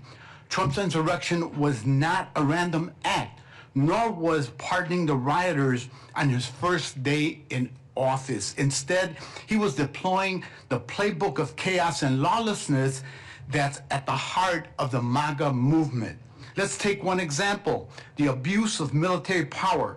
Despite pleas from local officials and law enforcement, Trump refused to deploy the National Guard on January 6, 5 years ago, during a literal rebellion against the federal government. He got away with that. So in his second term, he's tried to illegally invade our cities, including Chicago, with the National Guard under wildly false pretenses, as Attorney General Raul described in his remarks. And Trump is not stopping there. He's abused military power to invade our cities, and now he's abusing military power to attack a foreign country, kidnap its leader, and steal its resources for the benefit of big oil companies. It's a shakedown. This is not a coincidence. This is the defining feature of Donald Trump and his political movement. They want a gangster state where violence, corruption, and abuse of power are the norm, not the exception. And the only way we'll stop them, the only antidote to impunity is accountability. Attorney General Raul, can you speak to your office's work on stopping the illegal National Guard deployment in Illinois? You made reference to it already, and the lessons that we can learn about the role of states in holding the federal government accountable for its lawless actions? Yes, thank you, Congressman.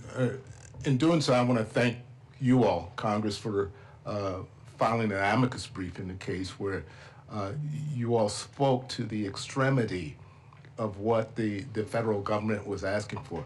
What the federal government was asking for, and essentially in that case, was to ignore Congress and Congress's power given through the militia clauses, to ignore the courts. They basically argued that the president has discretion. It's not reviewable by even the courts to deploy the military onto the streets of American cities. I can't overstate how extreme that position, how frightening that position and that argument is.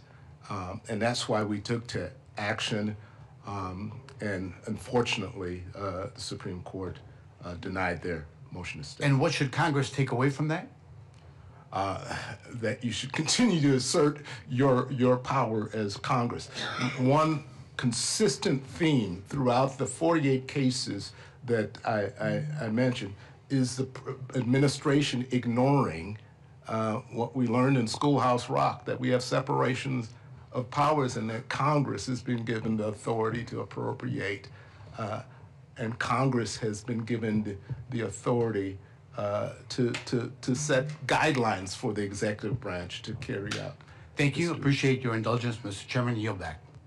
Thank you very much. Chair recognizes the gentleman from Maryland, Mr. Raskin. Thank you kindly, Mr. Chairman. Thank you to all the witnesses. Lieutenant Governor Duncan, you were one of the people being told by Donald Trump, just find me 11,780 votes. That's all I need, right? And he thought it was just a matter of party loyalty. It would be obvious because at that point you were Republican, right? But you didn't think it was a question of party loyalty. You thought it was just a question of where were the votes? Counting the actual votes of the people, right? You were one of numerous election officials around the country who refused to buckle under when Trump did that. That wasn't Donald Trump trying to stop election fraud. That was Donald Trump trying to commit election fraud.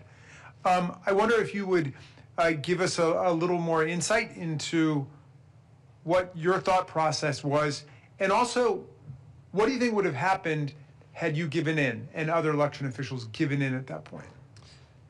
Thank you for the question. I think that's the important part to hang on is how, I don't think most Americans recognize or realize how close we were to breaking the back of democracy. I mean, if just a handful of us that had early on were very out front with this, saying, look, there's no election fraud, and then all of a sudden we would have checked the brakes at some point and walked up to a microphone and said, you know what, I now do have concerns.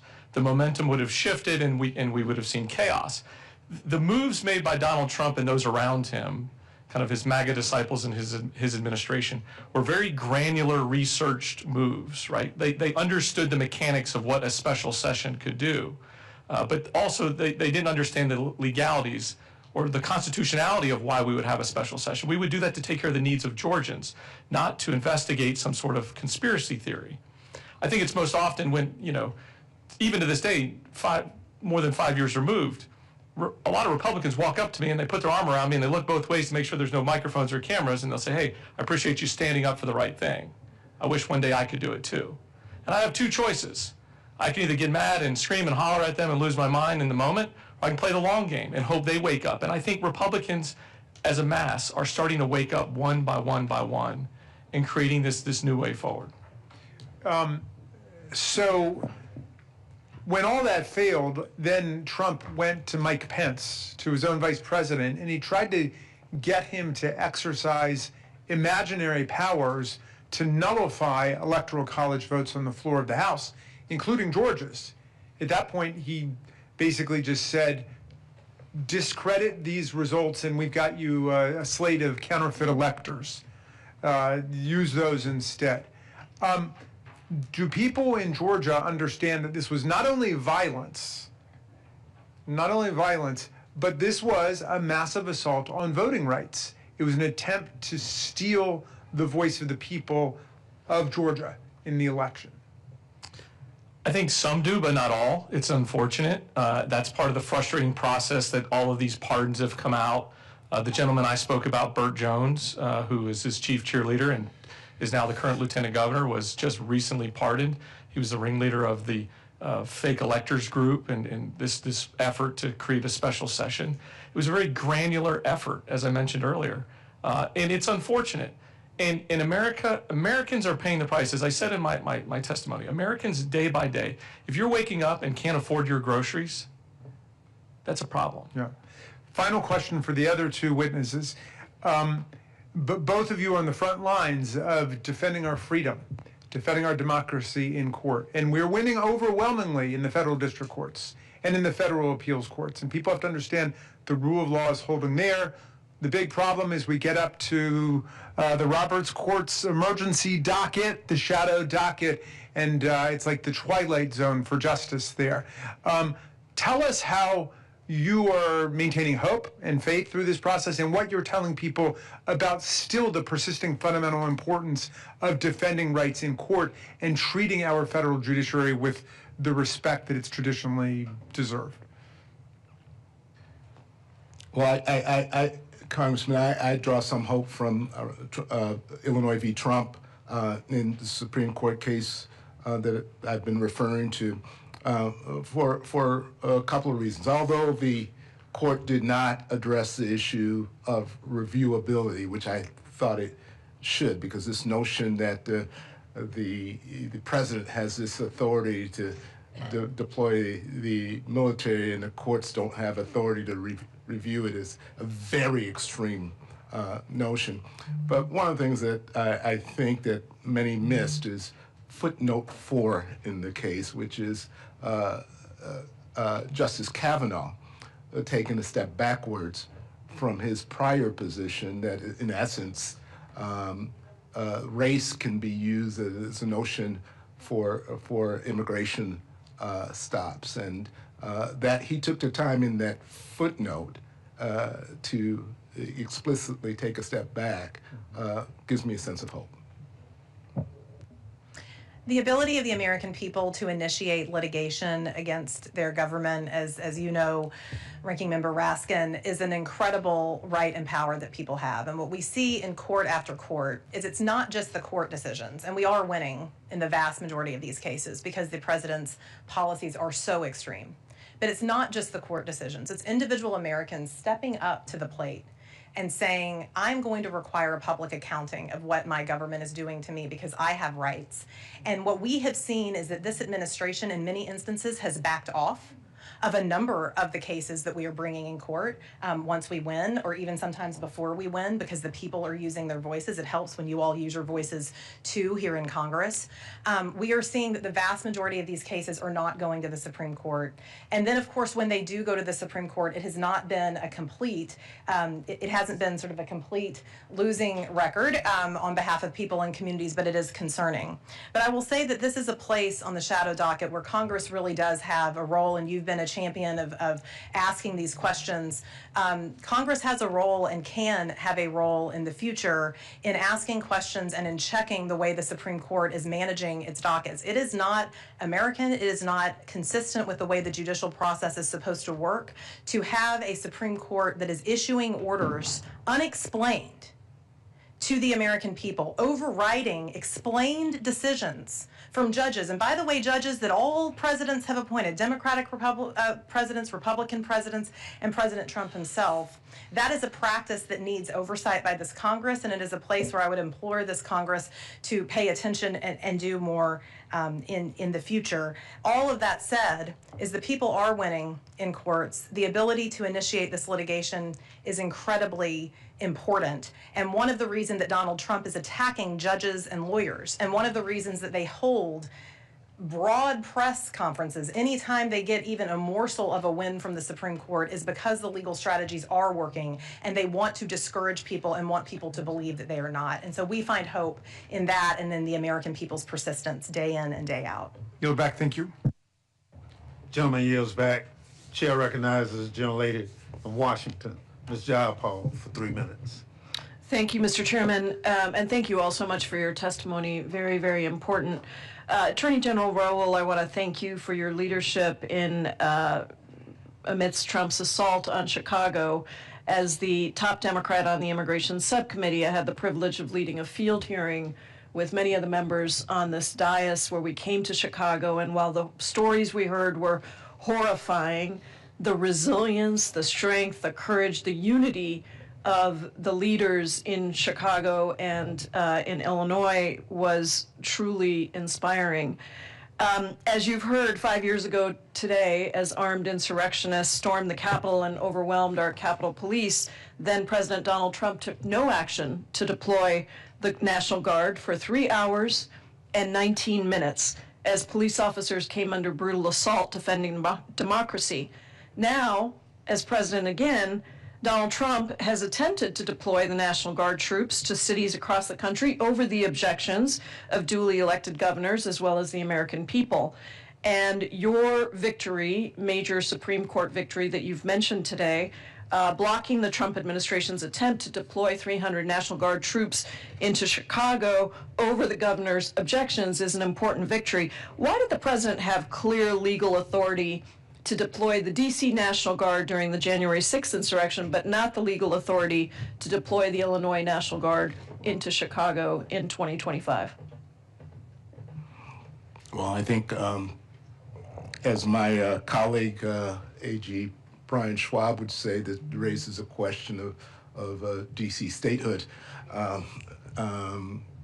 We stand different from the District of Columbia in terms of our sovereignty as a state, and what I referenced to earlier, that the notion in our case is not only the federalization and deployment, attempt federalization and deployment of the Illinois National Guard, it was the deployment of the Texas National Guard that the Texas governor had yielded into our state, and as I mentioned, Alexander Hamilton, who was a strong advocate for strong federal government, said it'd be ridiculous that this would ever happen, that the militia of one state, the National Guard of one state, would be sent into another.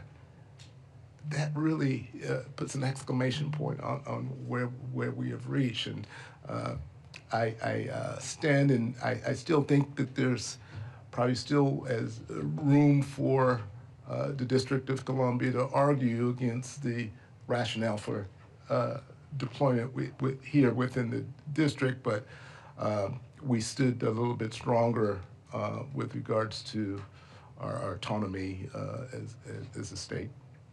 Thank you. Mr. Chairman, I yield back. Thank you very much. Gentlelady yields back. Chair recognizes the gentleman from California, Mr. Correa, for 3 minutes. Thank you, Mr. Chair. I want to also thank all of you for being here today. And Lieutenant Governor Duncan, first of all, I want to say that thinking my high school football coach, how he would describe you, I think he'd be saying pure guts, man with guts. And I would say you're a patriot. Thank you very much for what you've done, for being an example, not only to Republicans, but to Democrats as well. President won this re-election with a lot of Democratic votes as well as Republican. And I appreciate you being here because we need to send a message to people. The fight today is not a partisan fight, but it's about our great nation. So I hope you keep standing on that soapbox and you start telling people, continue to tell people, that this is about our great country and not partisan politics. To me, the 2 minutes I've got left, the challenge I have, what keeps me up at night, is this next election cycle. I come from Orange County, California. We know voter suppression. We've had poll guards at our polling stations to scare away our voters. We've had letters written primarily to Hispanic voters saying, if you vote, you are subject to being charged with a felony. Most of our working class voters don't want to mess with the criminal justice system. That's what I fear moving forward. I walk away from your comments today, Mr. Raul and Ms. Perriman, with some optimism that we're getting to win these fights. I want you to continue to tell people, get on your microphone and tell people that we are winning, because out there, people are hurting, they're concerned. We're gonna fight, but we need to make sure that troops know that we have more than a winning chance this next election cycle. So I'd ask you, do what you can to let people know that we're winning these court cases, that we in this country are still a democracy, and that we have separation of power. Ms. Perriman, what are we going to do to help us there? Well, we obviously need the president's allies in Congress. We need some of your Republican colleagues to show that Congress has power by using congressional power, and we know that that's a lot of what people want. But what we have seen across the country is that the American people are stepping up. As powerful institutions are confused or are stepping back or capitulating, people in communities are on the front lines every day.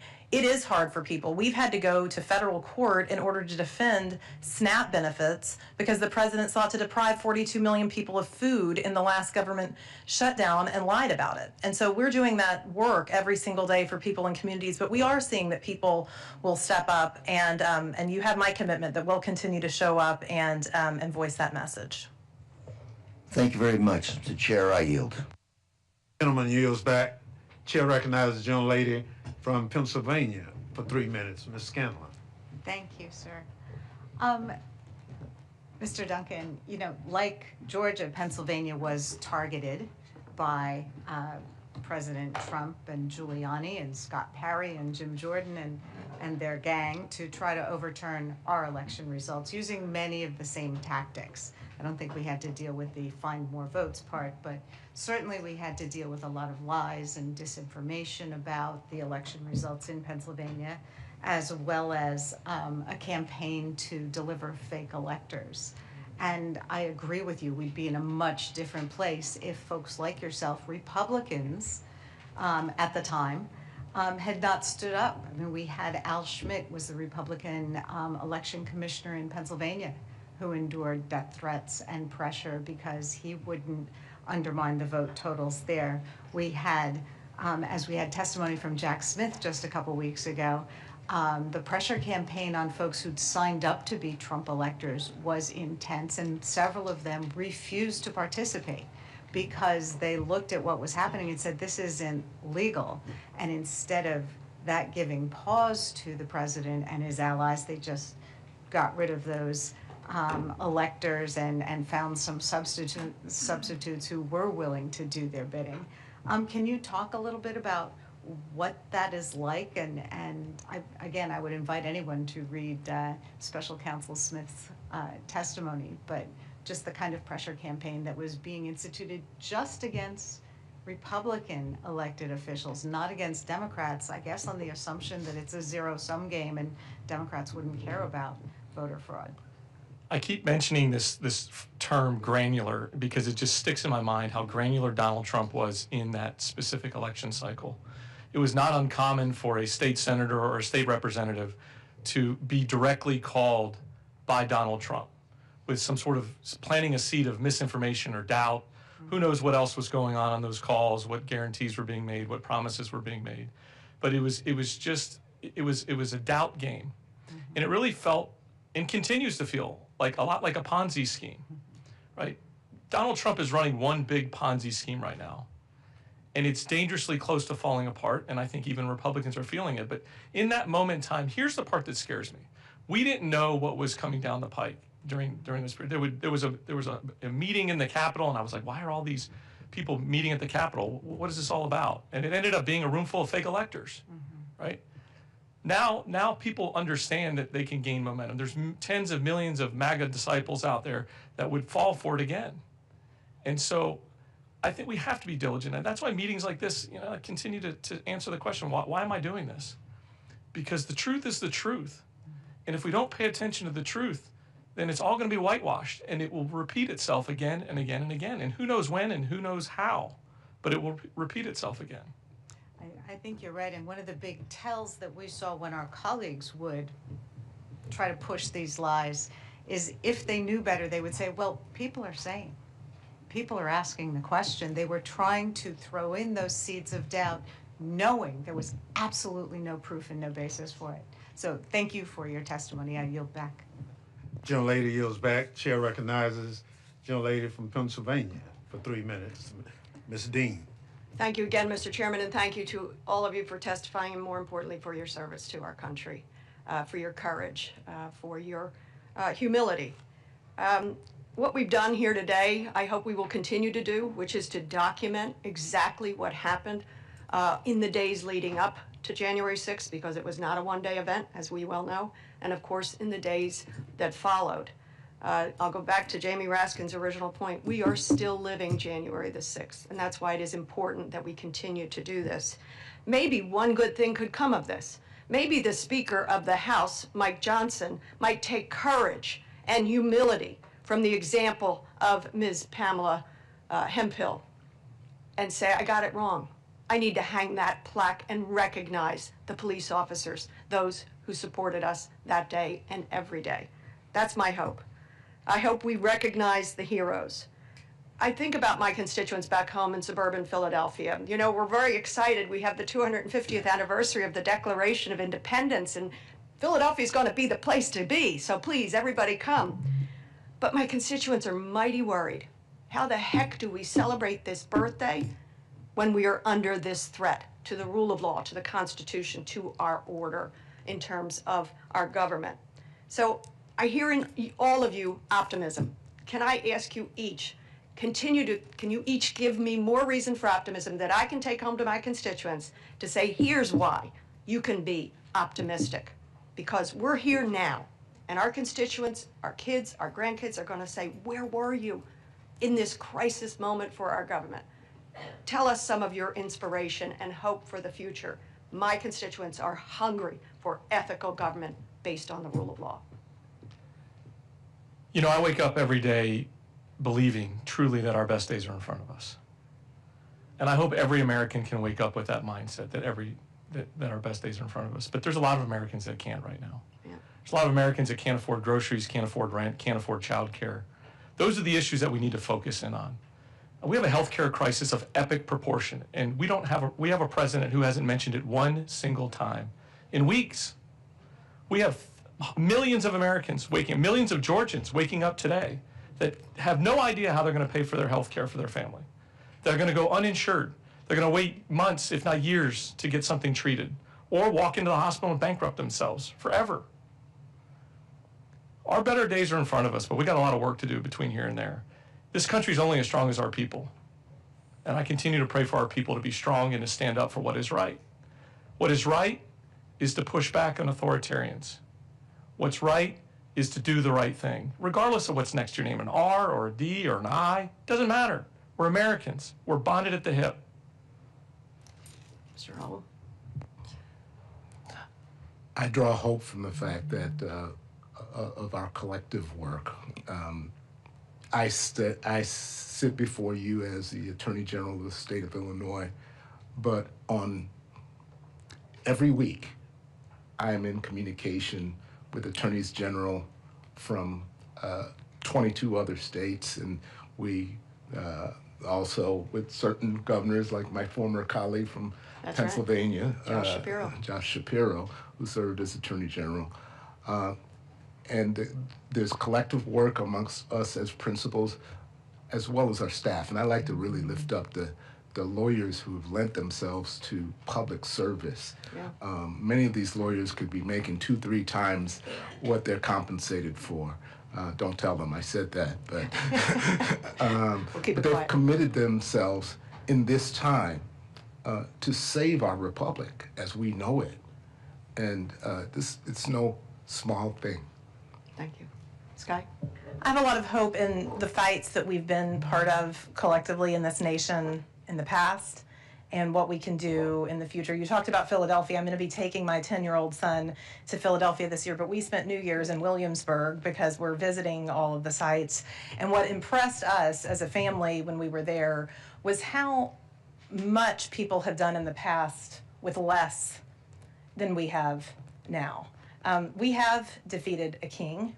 This country also defeated the institution of slavery, of not just in this country, but of millennia of ordering society where some are on a pedestal and others are dehumanized. This country overcame that too, and it was all because of the people. It was all because of the will of people in their everyday lives, making a decision that they were going to rise above whatever barrier is out in front of them. And we see that in our work at Democracy Forward every day, where we see people across this country figuring out how they can engage in this matter. When large law firms and big corporate institutions won't go to court to challenge a president that's taking away, by the way, their very rights too, people in this country have shown up to do that work. So I get a lot of inspiration and hope from that. And we're seeing that it is something that really transcends people's backgrounds and ideologies. And I think there's this moment in this crisis to create a catalyst for real change. But all of us are going to have to do our part. Every single person, not just the lawyers, not just members of Congress, not just the people running for office, everyone. And I think that we'll see people step up to the plate. We the people. Thank you very much. Thank you, Chairman. Thank you very much to gentlelady yields back. Let me say for our final panel, that hope and inspiration, we heard very clearly from your testimony here today. I thank you for that testimony. I'd like to thank everyone else who participated. Ms. Hamilton, you're a rock star. I promise you, your participation here gives us that hope that these witnesses have said today. Your testimony is essential to setting the record straight for the Capitol insurrection of January 6, 2021. Because even the White House official website has turned into propaganda, we have to keep fighting against lies, and it's a tall order for all of us to push back. As we close today, let us be clear about a few things.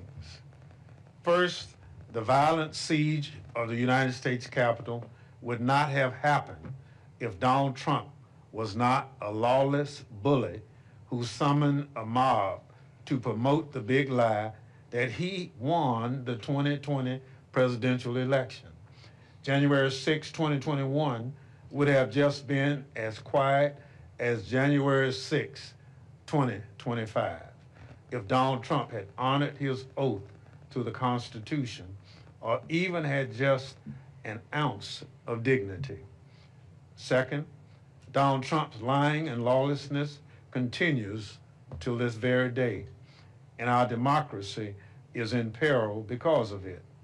After his plot to overturn the 2020 election failed because of civil servants with integrity stood up to him, Trump learned that he needed to install blind loyalists to important government positions.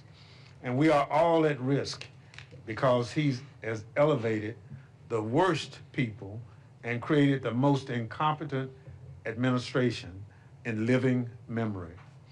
Third, Donald Trump and those who have enabled him know what they have done is wrong, and their guilty consciences will lead them to bully the folk who have held them to account for their crimes. But today's forum has offered many ways forward. many paths out of the abyss Donald Trump wants to drag us into. I hope you walk out of here with renewed energy for the fight ahead. We have to keep up the struggle because, as Benjamin Franklin said, we only have a republic if we can keep it.